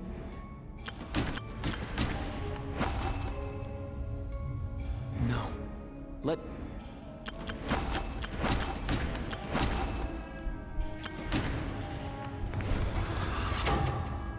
Alosha was the second to walk into the snowstorm after Dimov to investigate. During this process, the ruler of death assumed his identity, making him one of the victims.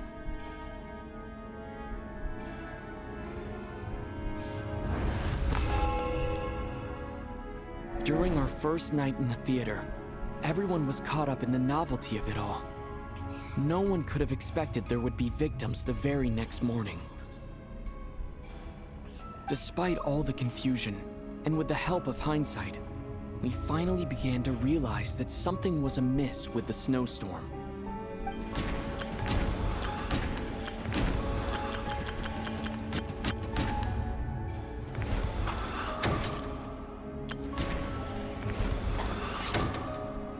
The ley lines devoured Torgov and Sobolova on the first night. At the time, we thought this might be a murder case connected to Lelik.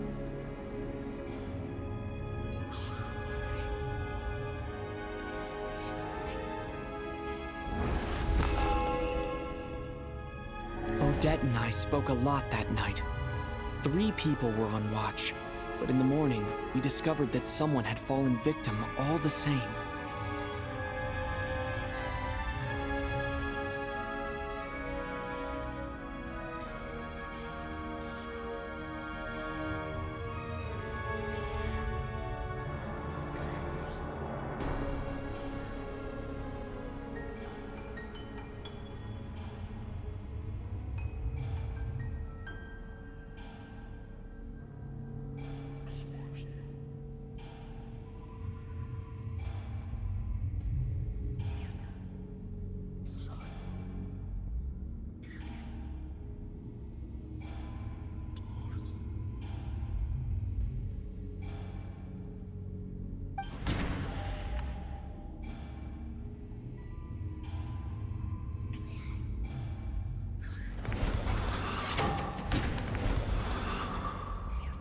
The deaths of Kulish and Rampana caused everyone to stop suspecting Lelik.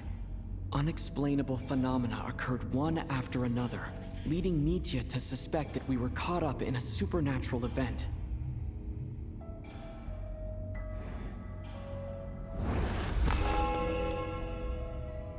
Later, we discovered that there seemed to be an extra person among us, and subsequently discovered the existence of the deceased.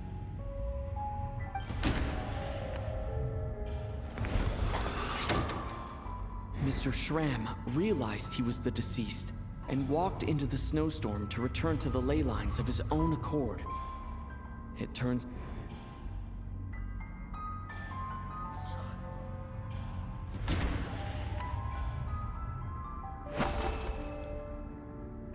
No. No.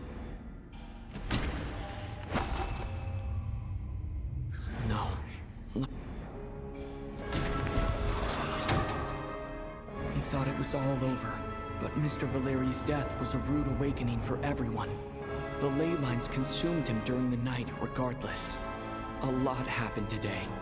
Mr. Valeri's death led us to discover the connection between the number of deceased and the number of victims during the night.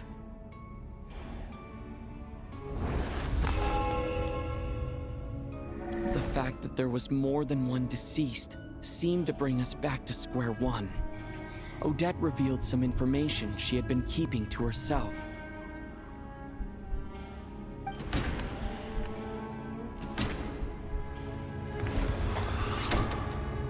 As it happened, Patashka filled the void left by Mitya's return from the ley lines by walking into the snowstorm this morning. The girl I thought was child sister Tonya turned out to be another of the theater's deceased.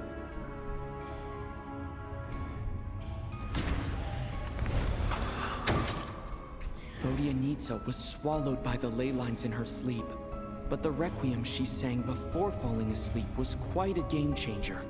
Come to think of it, Patashka was about to walk into the snowstorm at that time, and Renova, unaware that Mitya would return, was concerned that her soul would overflow from the ley lines. That's why she used Alosha's voice to try and persuade her to stay behind. Looking back, I suppose that was an early slip-up on her part.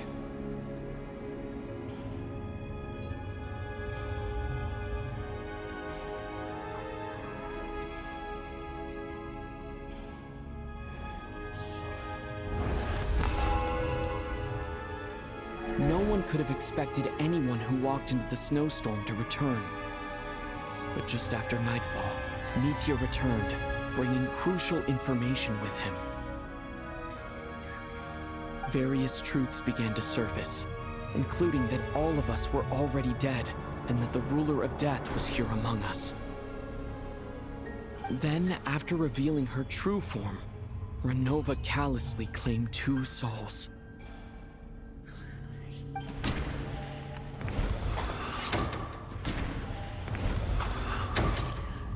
In fact, everyone was already dead by the time we took the photo.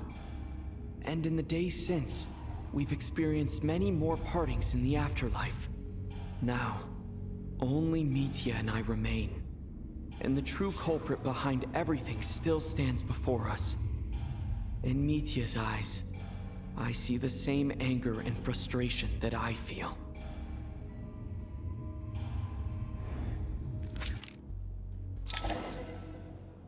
That covers everything. It's all clear now. Your work isn't finished here yet, is it? The Traveler and I are still standing here, safe and sound. The Water Imp's song threw things off a little, but it is of no consequence. The ley lines have already anchored your soul, and the first ray of light tomorrow morning will take you back. I, meanwhile, need to review my attitude towards the Water Imp race. So the reunion in the night that Vodyanitsa mentioned, I suppose that was never meant to be a permanent reunion. That just leaves you, Traveler. My power only allows me to temporarily separate your soul from your body. The ley lines of Teyvat would not accept you, and your soul is firmly anchored to your body by your will. For a descender like you, who is not bound by Teyvat's rules, your death can only be brought through the most violent of means, such as directly destroying either your body or soul.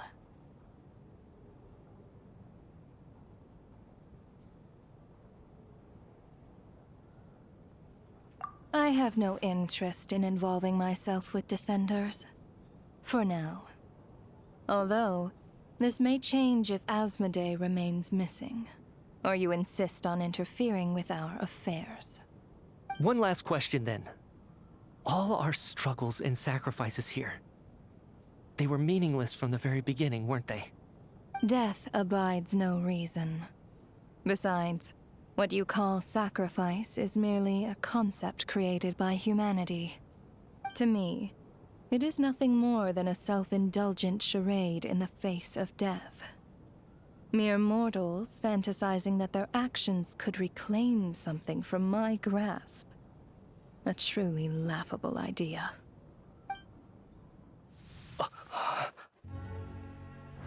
Grim Reaper, you really know how to get on my nerves. I'm not here to ingratiate myself with you. I kill merely because your deaths are necessary. Oh, you've made that quite clear. But humans don't take well to being scorned. Not even by the gods.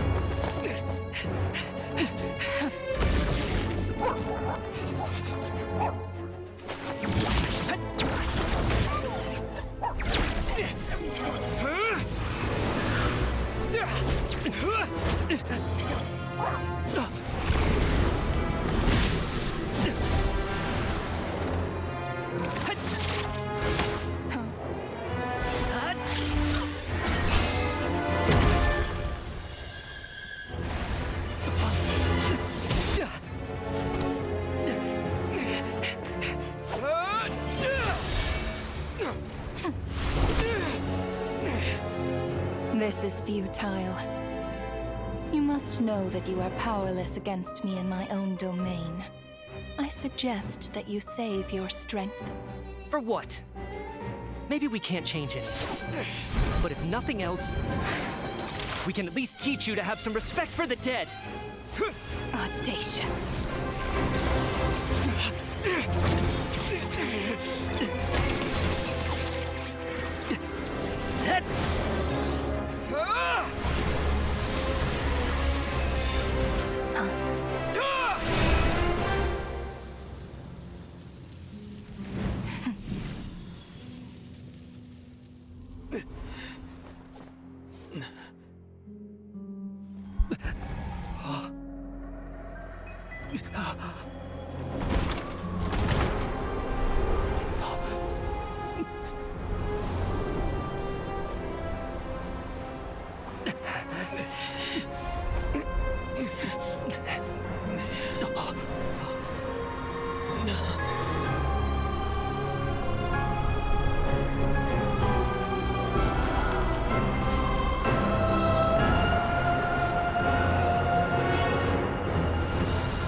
How are you holding up, Odette? What happened to me? How much do you remember? What do you mean? Is the performance over? I can't seem to recall what happened. Has Odette already forgotten?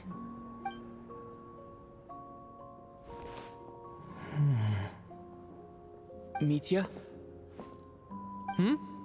Oh, I'm sorry. I guess I spaced out there for a second. Remind me who you are? Don't you remember anything?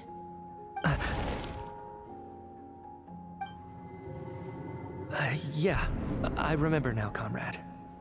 Looks like we guessed right. Just like me when Odette found me at the Armory Palace, for some reason, everyone killed by the Ruler of Death eventually came back to life. Just with one catch. They forgot what happened while they were dead. Odette and the others have already forgotten everything. Why were you able to remember this time? Could this be the reason? You said this is the Ruler of Death's symbol, right? I don't see anything there. You don't? Huh. Okay, I guess that makes sense. I carved this into my hand in the afterlife, so it's not visible in the physical world.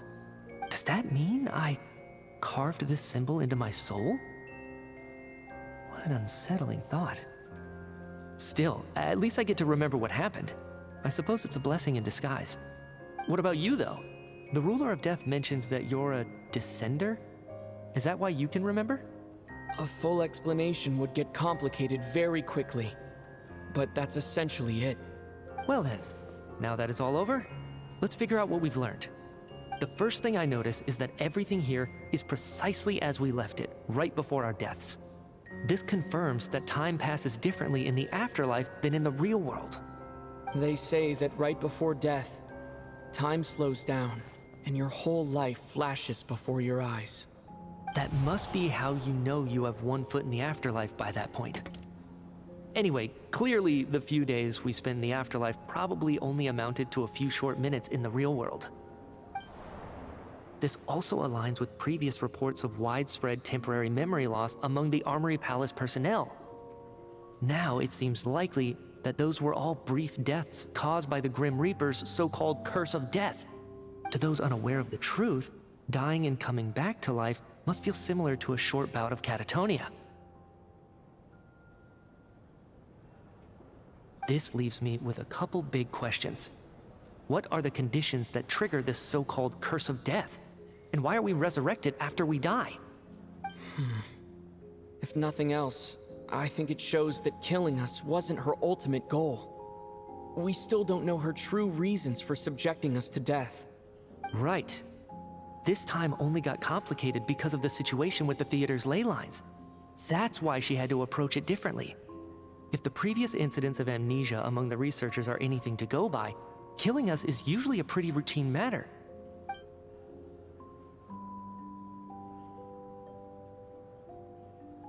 Come to think think of it, wasn't I about to note something down before I died? I can't remember what it was, but I think it was something related to my research project. Sorry, Traveler. I'll catch up with you again later. Right now, I have to make a trip back to the Armory Palace. Sir, if I may, no one of your description has ever shown up in my investigations into Mr. Mitia's friends. Yet, you two seem very familiar with each other. Could you perhaps tell me where he was in such a rush to get to? And, by the way, have we ever crossed paths? Forgive the presumptuousness, but I feel a vague and indescribable sense of familiarity about you. I can explain everything. Could you help me gather everyone in the theater in one place?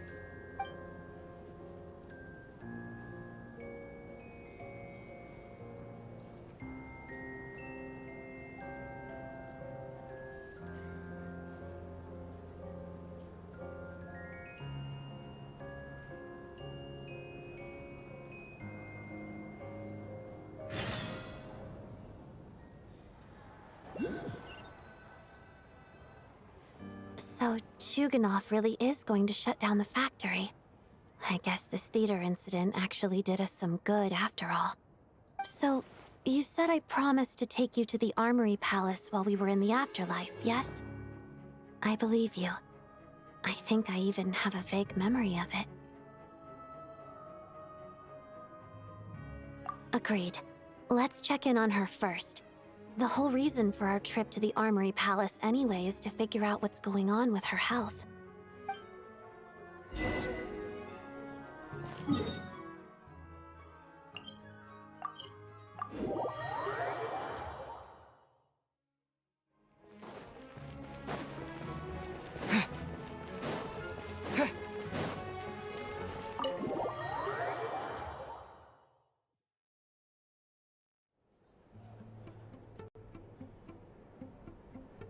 I'm finally back, even though a long time has passed from my perspective. As far as Paimon's concerned, I probably just went out to watch a very short show. I should keep my emotions in check when I see Paimon again, or it'll seem weird. Wait. The atmosphere here feels off. Shh. Stay quiet. Let's go inside and take a look. Have we still not been able to notify Child yet? We need new orders. What if that person comes back again?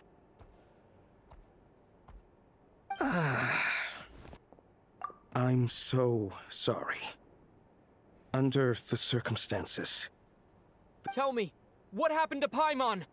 It was the Jester. He came here in person and escorted Miss Paimon away. He's the director of the Fatui. His authority supersedes all others and cannot be questioned. There was nothing we could do. How long ago did he leave? And what was Paimon's status? It was about an hour ago. Miss Paimon was fast asleep at the time. The Jester simply walked off with her as if it was only natural. I assure you, he absolutely did not use any force. Do you know where they went? The Armory Palace, most likely. Lord Piero, the Jester, has been overseeing the experiments there lately, keeping a close eye on their progress. Everyone in the Fatui has heard about it by now. I'm surprised he came in person. Whatever his reason for taking Paimon, he'll most likely return to the Armory Palace first, which is exactly where we were headed anyway. Then lead the way, Odette. Okay, let's go.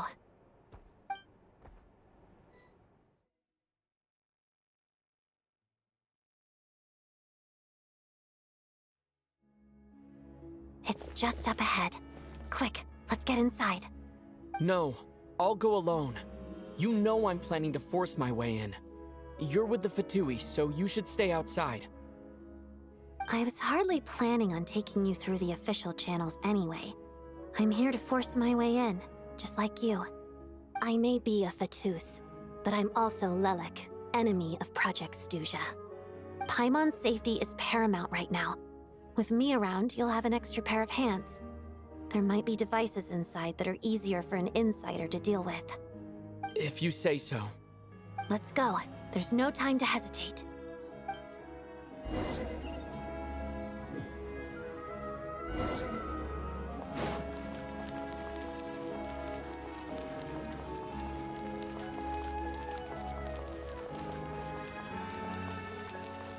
Hey, who are you? This part of the Armory Palace is under restricted access. What do you think you're doing? No questions, please. We're short on time. Time entertainment.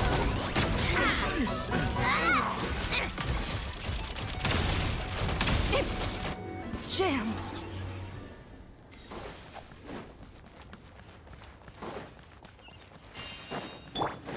Absorption test. Swirl, mark. Shadow me, how to die. Witness the snow swan's grace.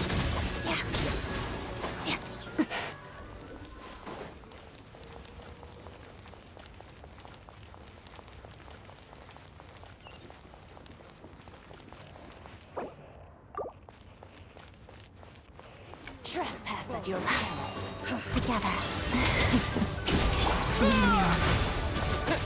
Let's test my hypothesis.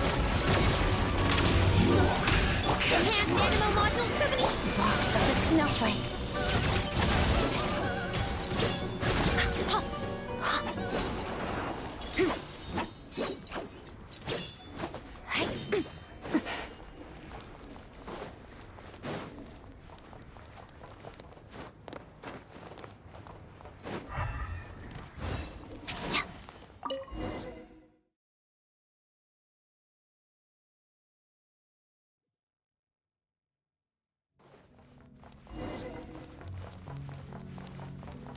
You have a pass. Where are you coming from? So, you're intruders, huh? Don't blame me for what happens next!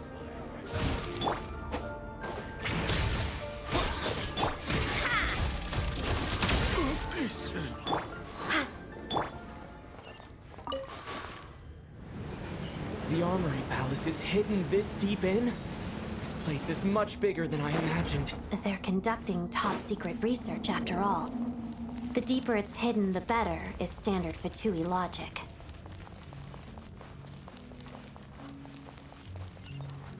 The style doesn't really look like the Fatui's handiwork, though. They must have requisitioned some structures from a past civilization.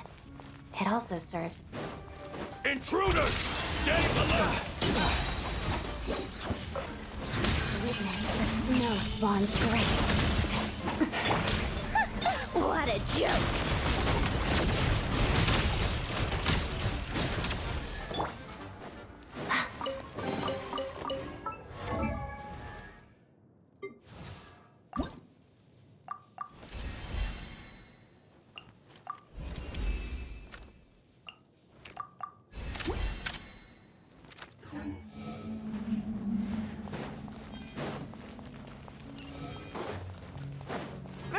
Intruders? Don't come in. Just what are you guys trying to do here? I'm short work. It's your scalp! Stay clear! Swirl, Mark 2! Absorption test! Here, boy!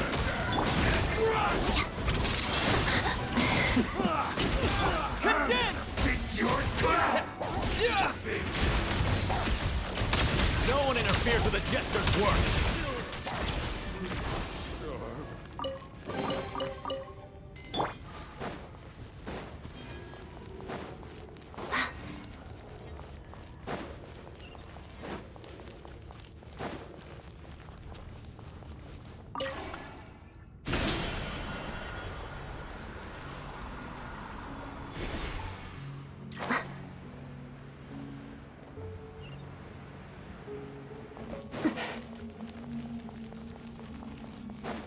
Looks like no one's guarding this place. There's something off about that decoration over there. Look out! Let's deal with these before we move on.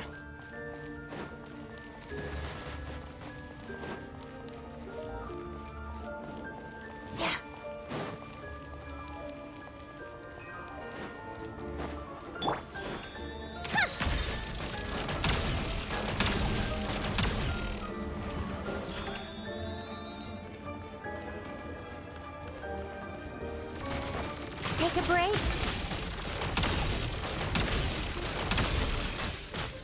Come on, keep up.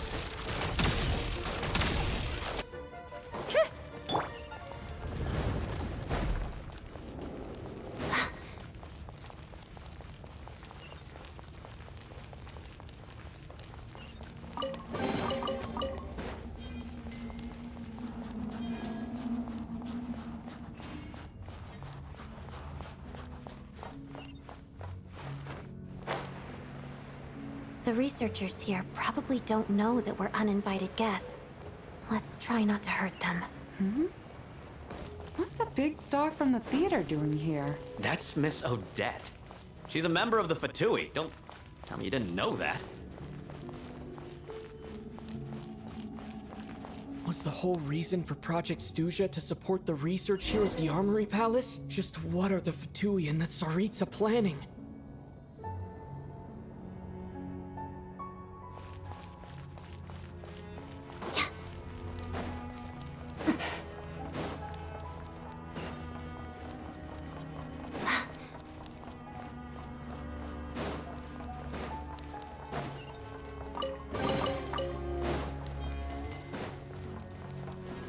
Whoa! Who are you? Never seen you around here before.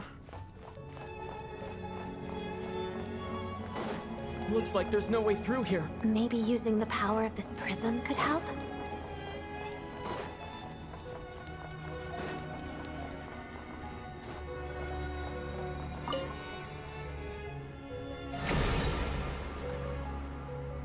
I think I see some images. It's the prism's power at play, causing images of the past to reappear, albeit only as illusions. Paimon. And the Jester. Is this another scene from the past? Yes. It looks quite old, though. I don't think it happened in the recent past.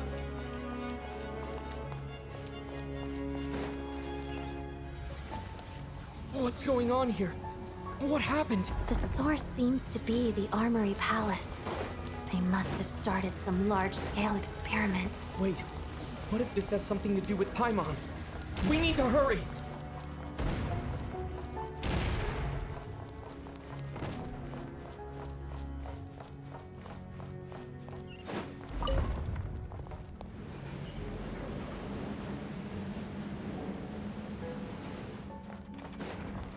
We're almost there. The Armory Palace is just up ahead. Paimon, please be okay.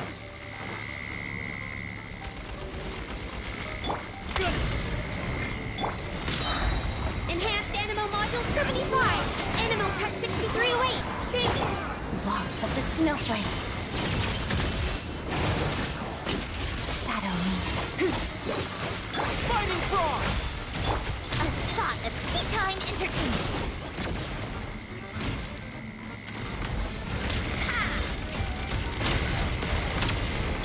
Crystalline Adagio. Pirouette. Let's begin.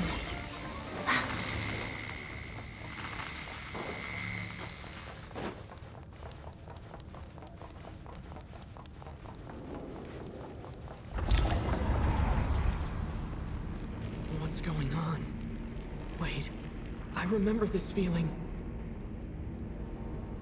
It's the curse of death. No, no, not now! Why is the curse of death striking again already?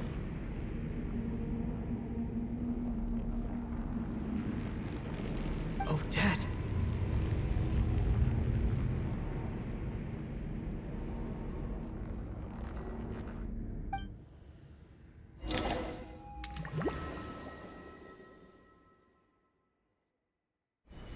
Is this the afterlife again? I need to find a way back to reality. Is that Odette's core Ignis? Could that be what just woke me up?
Odette? Odette! No signs of life. But past experience says that she should be resurrected before too long. Right? Did Odette intentionally use her core Ignis to guide my soul? I feel like something similar happened in a dream I had before. Thank you, Odette. If not for you, my soul wouldn't have found its way back to my body so quickly. And I might not have woken up so soon. But I'm sorry. I don't have time to protect you. I have to use the time you bought me to get Paimon back.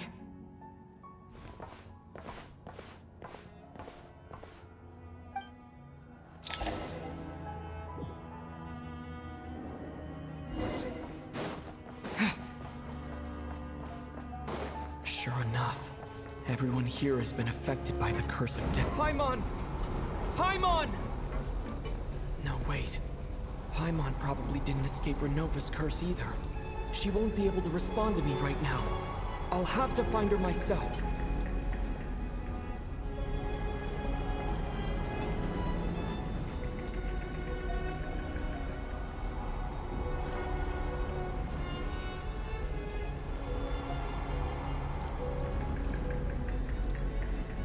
Mitya! Is this the laboratory he works in? What happened here to trigger the curse of death again so soon? I'll have to ask him when he wakes up. Finding Paimon has to take priority now.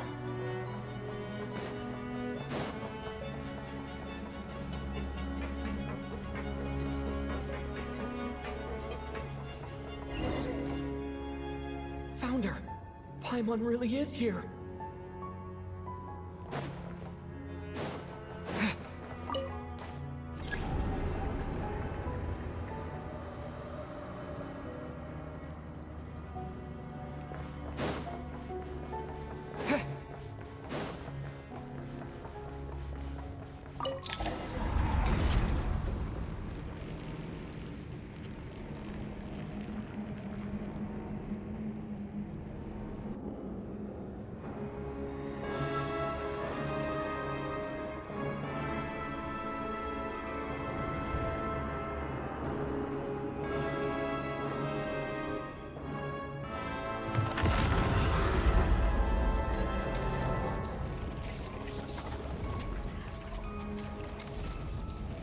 You don't learn, do you? You've already been involved in one mass death, and now you show up at the scene of another. This might have passed for a coincidence the first time, but a second time? Am I to assume you are intentionally interfering in Snezhnaya's affairs? Judging by your expression, it seems that you understand little of what is going on here. In that case, a word to the wise. Do not interfere in Snezhnaya's affairs. A civilization that fails to learn its lesson constantly depletes its own worth. It will one day lose any reason for its existence. And as a descender, you are perfectly suited to be the lifeline to which a dying civilization might desperately cling. Consider your position carefully. No advice needed. I'll make my own judgments. Suit yourself. When the day of reckoning arrives, not even a descender can hope to escape unscathed. The time for resurrection fast approaches. The mortals here are not yet worthy to behold my form. So that will be all for today.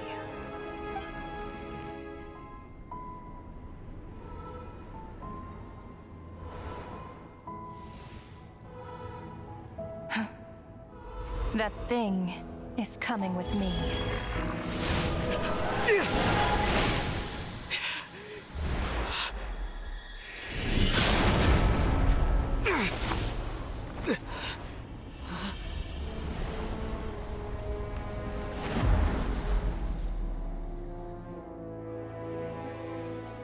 You awoke sooner than I thought. The curse of immortality is stubborn, unable to enter the ley lines, yet not content to remain a spirit. Ruler of Death, what do you want? You perplex me. Both you And you. That thing may be a creation of Celestia, but it possesses none of Celestia's power, let alone authority. Your obsession with it baffles me. No matter, the resurrection will soon begin. It's worthless anyway. I'll reclaim it next time.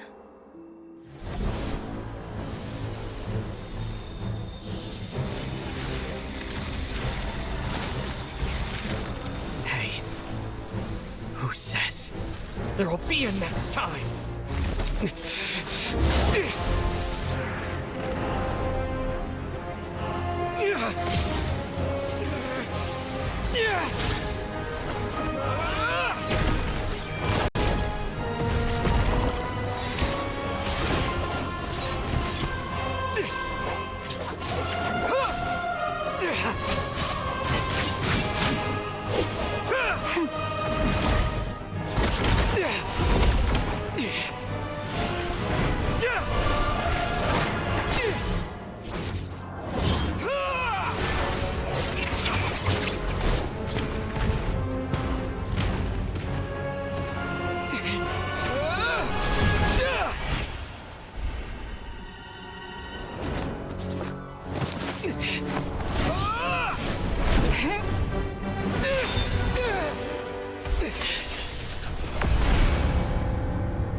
Huh?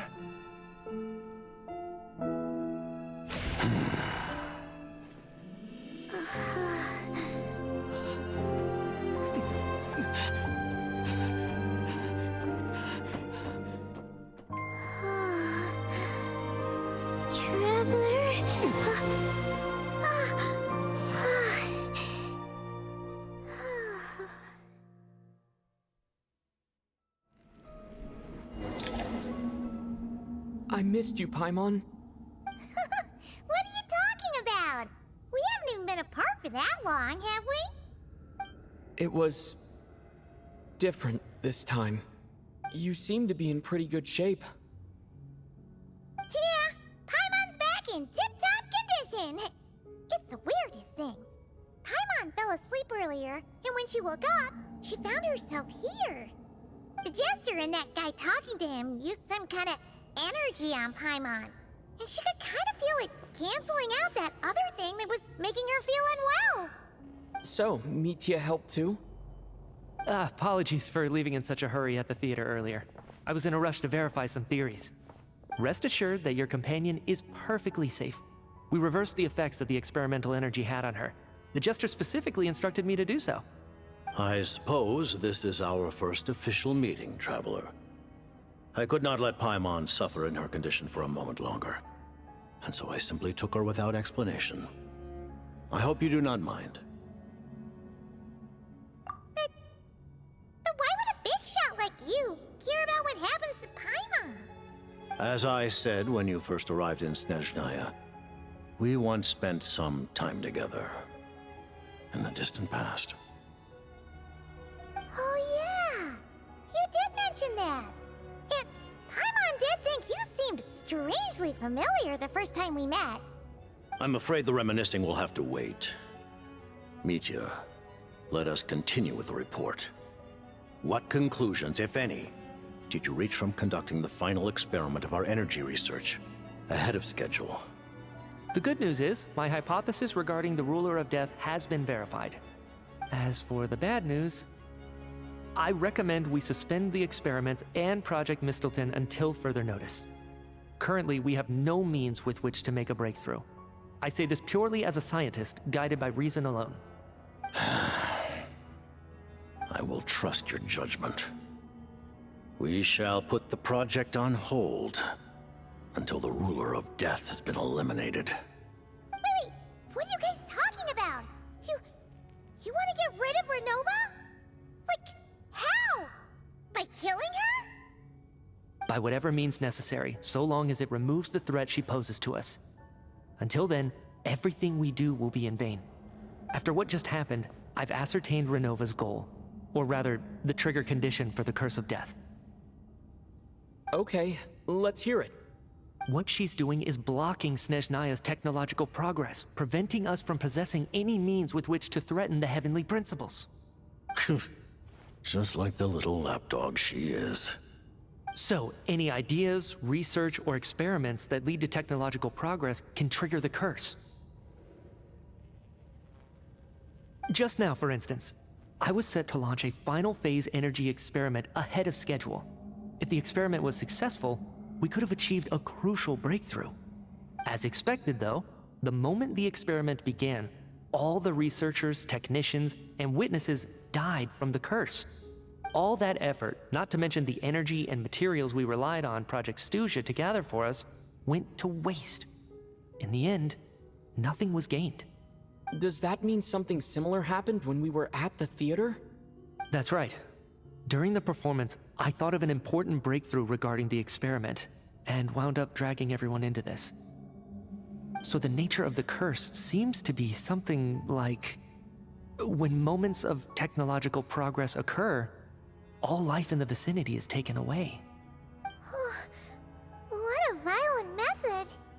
Of course, that meant the curse was normally limited to the Armory Palace. Since outsiders are forbidden from entering, this mass death phenomenon went unnoticed.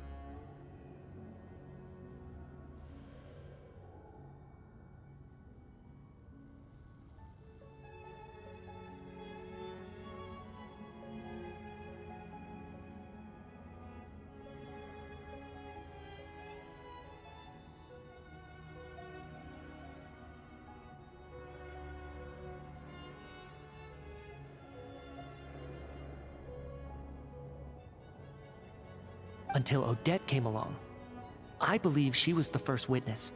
The Curse of Death was triggered just before she infiltrated the Armory Palace that day. But you mentioned something about a final stage experiment. Doesn't that mean you've actually made some progress?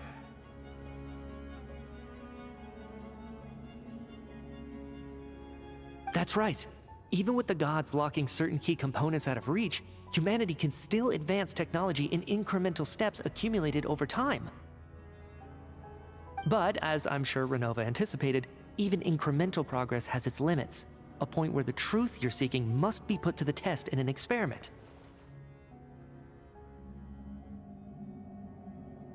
You mean the experiment you were just about to do?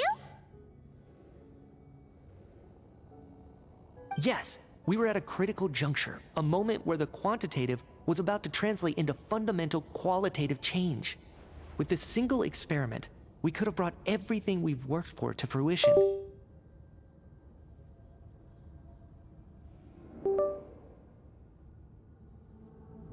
But now, after already being forced to fumble around in the dark all this time, it feels like we've truly hit an impenetrable wall. As long as Renova's Curse of Death persists, we won't be able to advance the experiment or obtain any results. And with Project Stuja having been in effect all this time, at our nation's current strength, repeated trial and error is simply unsustainable. Only by eliminating Renova first will it be possible to continue advancing our plans. But she's the ruler of death! She can just kill whoever she wants, right? That's gotta be the scariest power ever! Is it even possible to beat her? We'll see. But one thing's for sure. She definitely can't just do whatever she wants. The best proof of that is me, standing here, very much alive. You're saying... Wouldn't it be easier to just kill all of us researchers for good? Why resurrect us over and over again? Why let us advance our technology to this point? So, you're saying even the ruler of death has limitations we don't know about? Exactly. And I think that's where the key to our breakthrough lies. Regardless, the ruler of death has always been an obstacle we must overcome. Indeed, we must face life, death, time, and space. After all, our goal is the heavenly principles. The Fatui want to challenge the heavenly Heavenly Principles? For a long time, I've had a vague suspicion the Fatui and the Tsaritsa were targeting the Heavenly Principles. But hearing the Jester admit it is still a shock. No wonder the Tsaritsa's goal has always been kept a secret from the people. What kind of road will that lead Snezhnaya down? In that case... Lord Jester, I would like to request some leave. I'd like some time to organize my thoughts and go over the data. Granted. Get some rest, put the experiment out of your mind, and take care that the curse of death doesn't affect any civilians.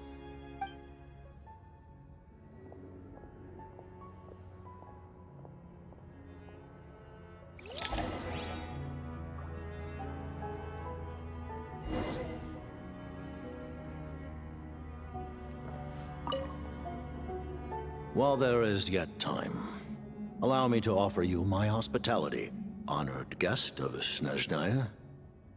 Is there anything you wish to know?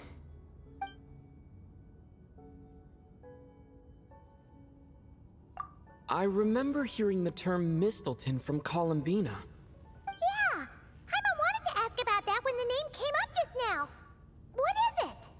Paimon's heard of Project Stuja, but not this one. As you know, Project Stuja is a series of measures enacted to consolidate our nation's resources, the greater purpose of which is to serve Project Mistleton. Many of the things you have encountered thus far are essentially for the advancement of that project. This includes the Kuvaki Experimental Design Bureau in Notdry. Researching Kuvaki was merely a facade. Its core objective was to use local resources and research findings to build Mistleton itself. And that's a weapon built for the final battle against the Heavenly Principles, isn't it? Huh? How did you know that? I was given some intel, and I made some deductions. Wait. You must mean that thing over there. Oh, Paimon's gotta take a closer look at this thing. Especially after you guys sent so many people to Notdry to work on it. Kuvaki alone will not break through Celestia's defenses, let alone challenge the Heavenly Principles. The Heavenly Principles are no doubt accustomed to combating the power of the Light Realm, and elemental energy is simply the power of the human realm, converted to that form by the Heavenly Principles themselves. Any attempt to use this power against its creator would be a futile endeavor. For now, therefore, we have set our sights on the form of energy associated with the Third Descender and the Stellar Linchpins. This may hold the potential to allow Mistleton to contend with the Heavenly Principles. You could say that by reverse engineering the Stellar Linchpins to extract the energy within, we have obtained a source of anti-Celestia energy. The Kuvaki Experimental Design Bureau, Project Stuja, and the new energy experiments. Huh. So, Project Mistleton is what ties it all together. And it looks like your plan is almost complete. No wonder the Ruler of Death came after you.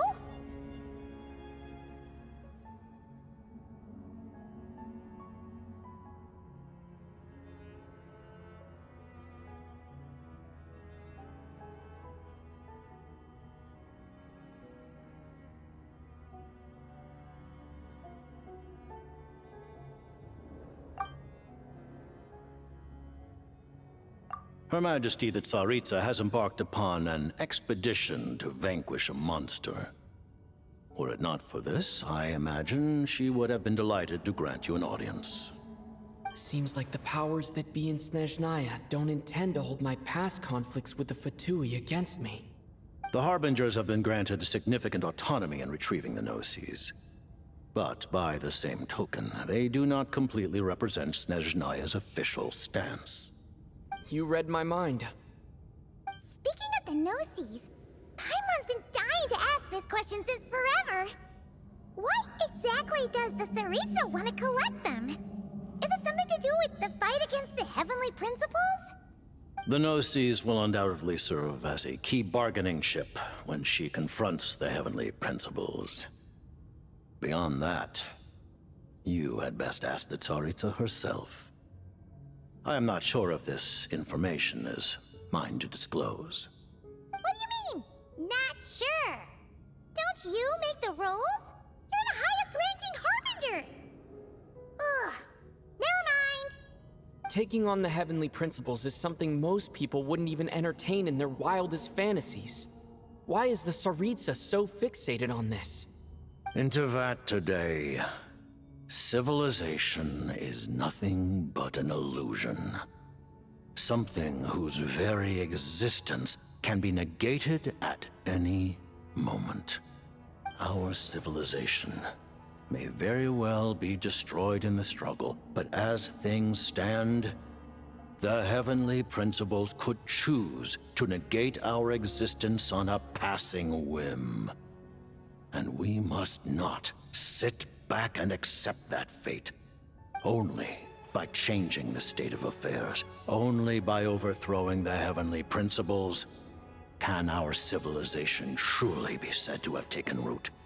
Otherwise, the fate of the people of Khaenri'ah and Hyperborea is a cycle doomed to repeat itself. Accepting potential destruction in return for getting to control your own fate. Furthermore, perhaps this is still somewhat difficult for you to understand. Are you aware that all the rules of this world are made up of curses? Huh? All of them? Paimon knows about the curse of death you mentioned, and the curse of immortality that you and Dainsleif have. Then the birth of the Hilichurls, the rules of Natlan's Ode of Resurrection. Those are curses too? Furina's long life seems to stem from a curse placed on her by Focalors as well. Yes. Even a god's love for humanity is a curse the heavenly principles inflicted upon the gods. What? The Tsaritsa has always had ample reason to hate the heavenly principles. If she can seize their authority, she will reconstruct the entire world, and when that time comes, humanity will be completely liberated from curses and lies. Look forward to it. It will be a world beyond your imagination. Though the ordinary people of Snezhnaya may not understand these details, in this frigid land locked in a ceaseless struggle against the environment, in this nation to which the gods have never shown favor, we all believe that standing in solidarity with the Tsaritsa in our shared struggle will surely usher in a new and better world.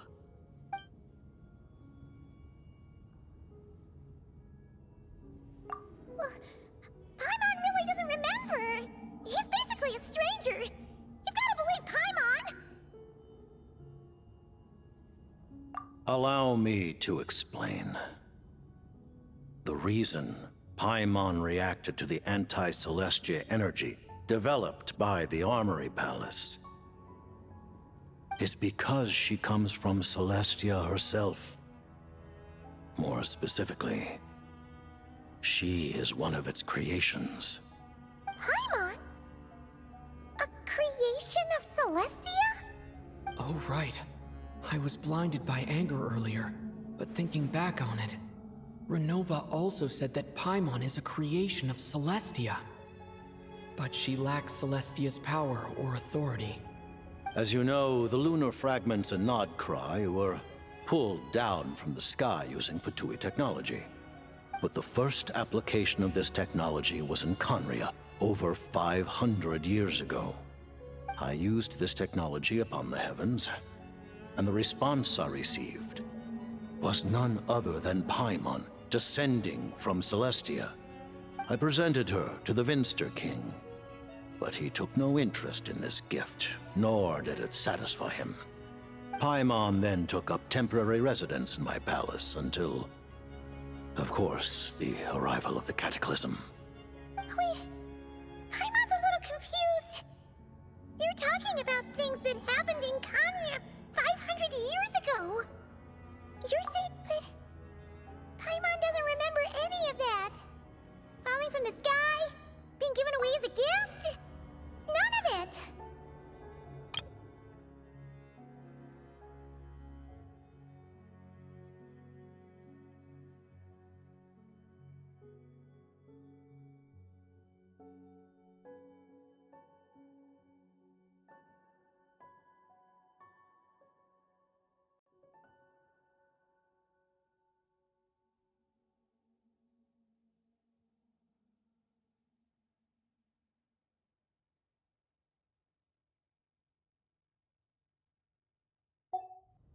Having lived through the Cataclysm, perhaps you too were burdened with some manner of curse. Although, losing your memories would indeed be the smallest price I've ever seen paid. But it's not just her memories from Khaenri'ah. Paimon doesn't even know how she spent the last 500 years. She only has memories from the past few years. No matter how hard she tries to remember. What was Paimon like back in Khaenri'ah? Did she know a whole lot because she came from Celestia?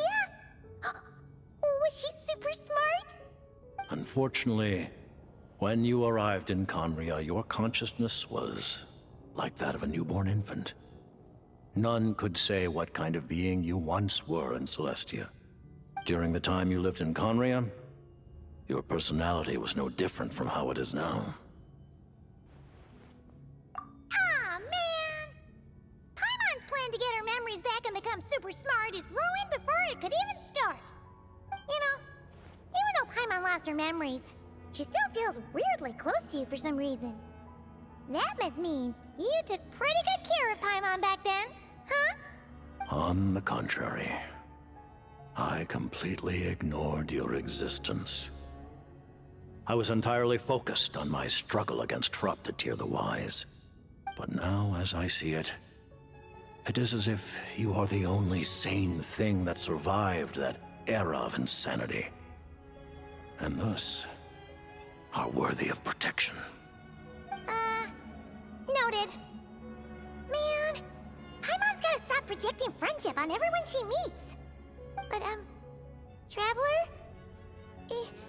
Even though you know Paimon's some creation of Celestia now, you still want her, right? You're not going to abandon her? Oh, phew! That's a relief. Paimon's just learning about this too. She's barely even processed it.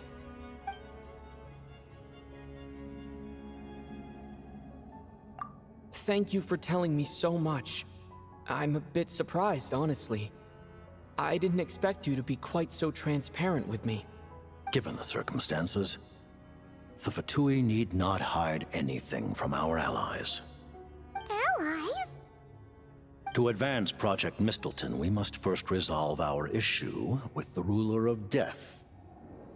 And, if I presume correctly, you have no intention of letting her actions go unpunished either, do you?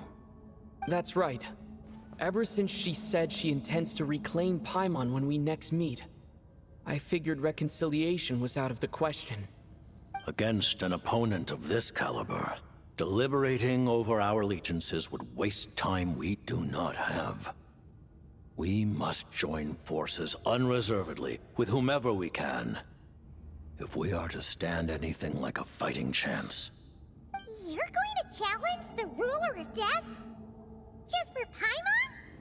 But Paimon's only... Thank you! Thank you! Oh, gee! Now Paimon doesn't even know what to say! Anyway, Paimon's super touched! The Tsaritsa will return in triumph in short order, and the Fatui shall hold internal discussions regarding the enemy. The time for us to meet again will come very soon. Got it. Thanks for your help with Paimon. I'll be sure to look after her for you. There was just one other thing. Well, it's just a request, really. Paimon really wants to see what this Mistleton thingy you're gonna use against the Heavenly Principles looks like. Of course, Paimon knows it's top secret and stuff, but she just just had to ask. It's okay if the answer's no. Certainly you may. Whoa! For real? Actually, maybe it's best not to. What if her Nova suddenly pops up again? She might take this chance to... While the technology is not yet fully developed, it has nevertheless reached the stage where Celestia's creations are unable to damage it. In that regard, you may rest assured. Oh. Wow. No wonder Paimon felt so out of sorts recently, even though it was super far away. Alright then! Paimon's ready to take a sneaky peek at this top secret super weapon!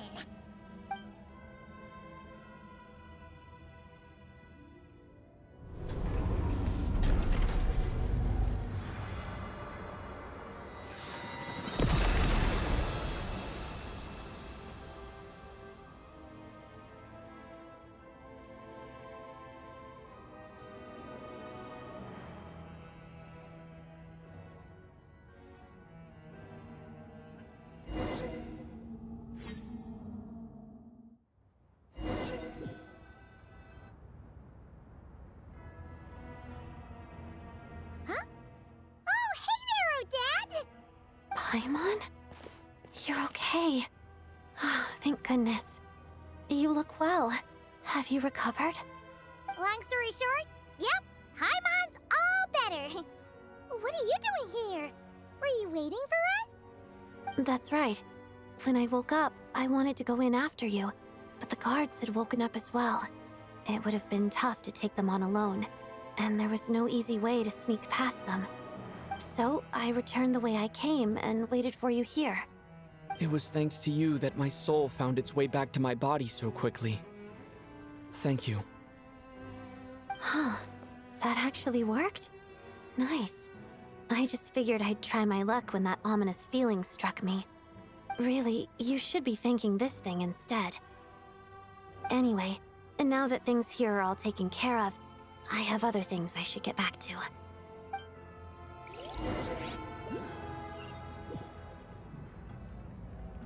Ah, Director Chuganov, you're back. We just received notice that Project Stuja has been suspended, so we've convened an emergency meeting. This is the preliminary plan. In addition to expanding production capacity, we've also discussed feasible layoff plans to optimize revenue and expenditure structure. Our calculations indicate that the factory's profits will increase by at least 30%. Just give the word, Director.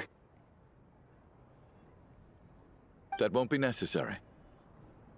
Leave the energy for those who need it.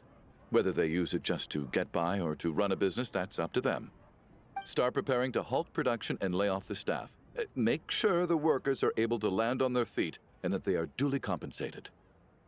Thank you all for your hard work during this time. Am I hearing you right? Why?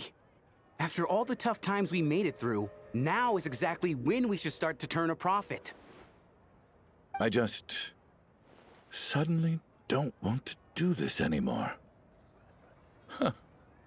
Does there have to be a reason? Iskra, it's time to rest. Dear esteemed members of the Rokot, given the effects of Lelic's radical actions upon our organization's reputation and social stability, a decision has been made to permanently withdraw this codename from use. Considering that Lelic did what they did for the benefit of the people, the Rokot has nevertheless negotiated with the authorities, ultimately securing a waiver for all penalties due to them. Lelic will be suspended for a period of time. Depending on their future performance, they may be allowed to adopt a new codename and continue acting as part of the Rokot. The purpose of this notice is to remind everyone once again that motives and methods are equally important when one operates in the shadows. Even with Project Stuja's suspension and our interim operational victory, we must guard against complacency and rashness and work to consolidate the progress we have made so far. We act only for the greater glory and solidarity of our nation. May the aurora shine ever on, and the tundra always stand firm. We act only for the greater glory and solidarity of our nation. May the aurora shine ever on, and the tundra always stand firm. Looks like it's finally over. You mean for us? Just thinking out loud. I've never seen the Snezhna Grad Vecha so lively before. I never once thought I'd come here. But I understand everything now, Rosaline.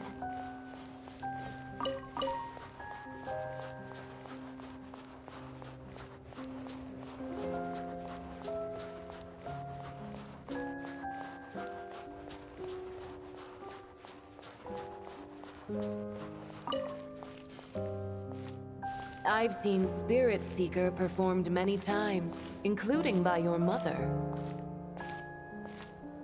Why do you bring that up all of a sudden? Even though the choreography is always identical, every dancer finds a...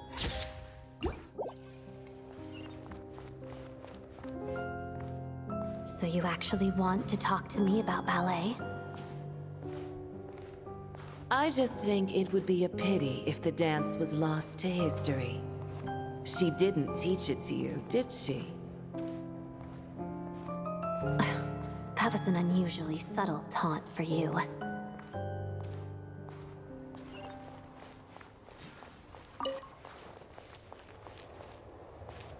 We embraced one another on the snow-swept plains, melting the ruthlessness of time.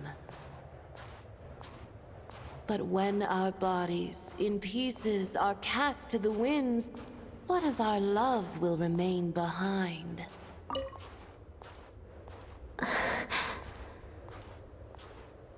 Don't tell me you can't sing.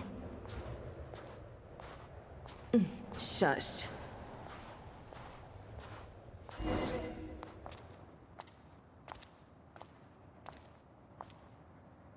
I understand her hatred. The Fatui robbed her of the life she should have had. I never opposed her dancing. Yet still I became an enemy of her ballet. I'll just keep my distance.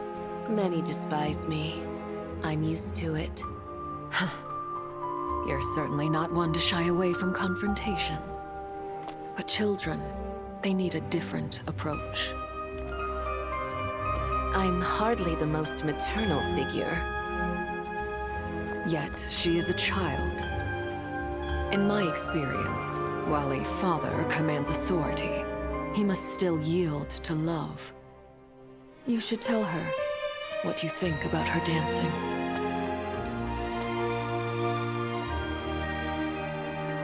Odette will soon take the stage at the Koralyevsky Theater. This could be your chance. Geonosis secured. It went smoothly. I'll be there. Have them send me an invitation.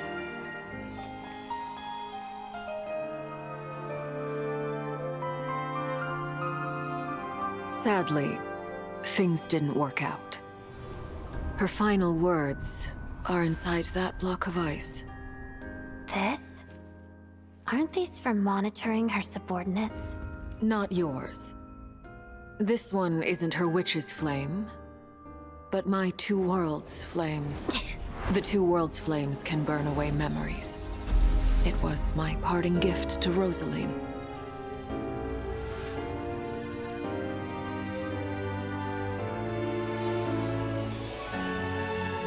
If all goes to plan, she and I will both live to see the Tsaritsa succeed. I believe she'll find peace. But if anything happens to me, she needn't follow in my footsteps. The cryo-energy will fade away in time. Then the two worlds' flames will burn away all memories of the Fatui. She'll be free to dance. She deserves this. I will handle the aftermath. The choice is yours, child.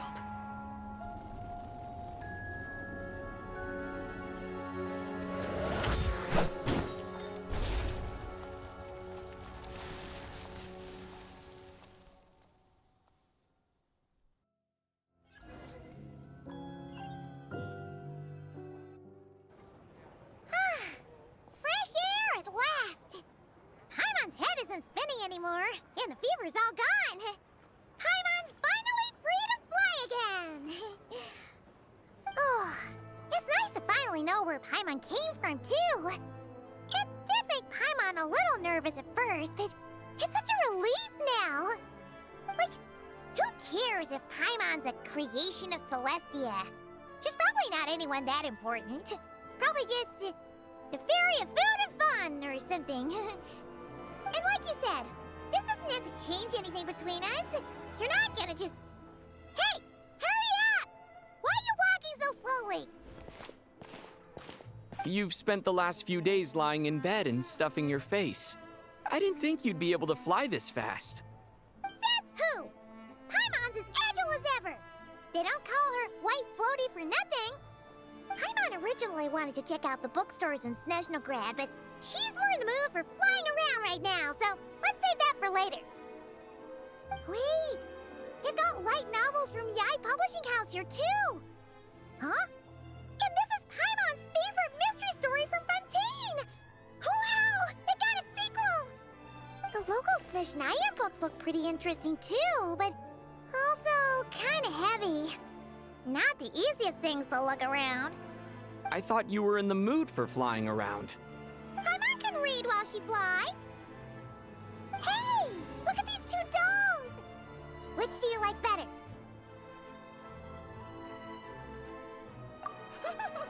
All right, boss, we'll take both. Paimon will have the other one. Oh, I thought we were only getting one. All right, fine. I'll pay. There you are. Thanks for visiting. Paimon will grab this and then...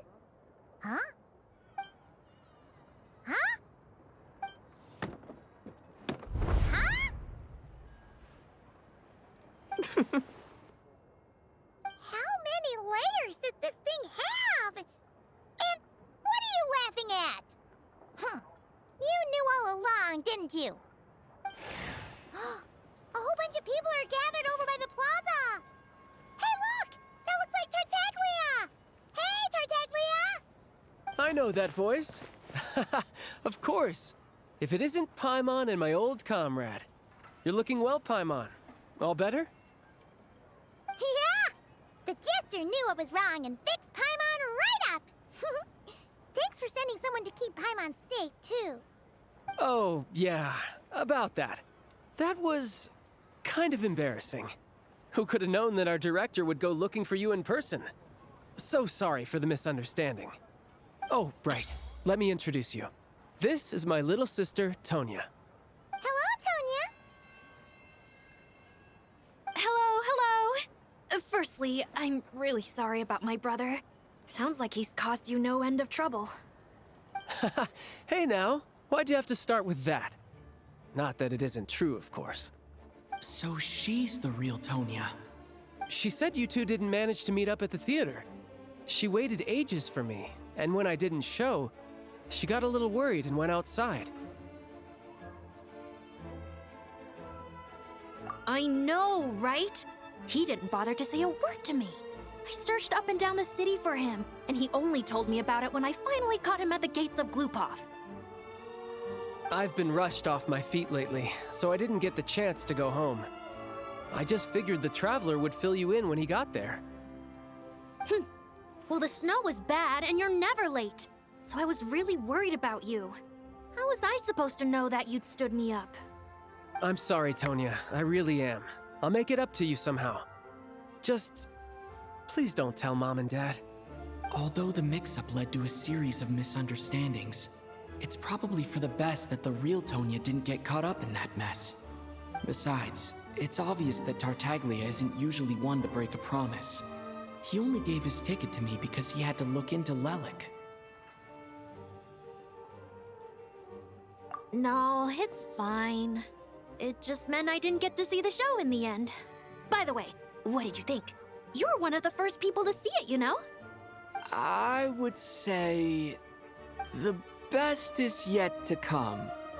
Huh? What kind of review is that? Hey,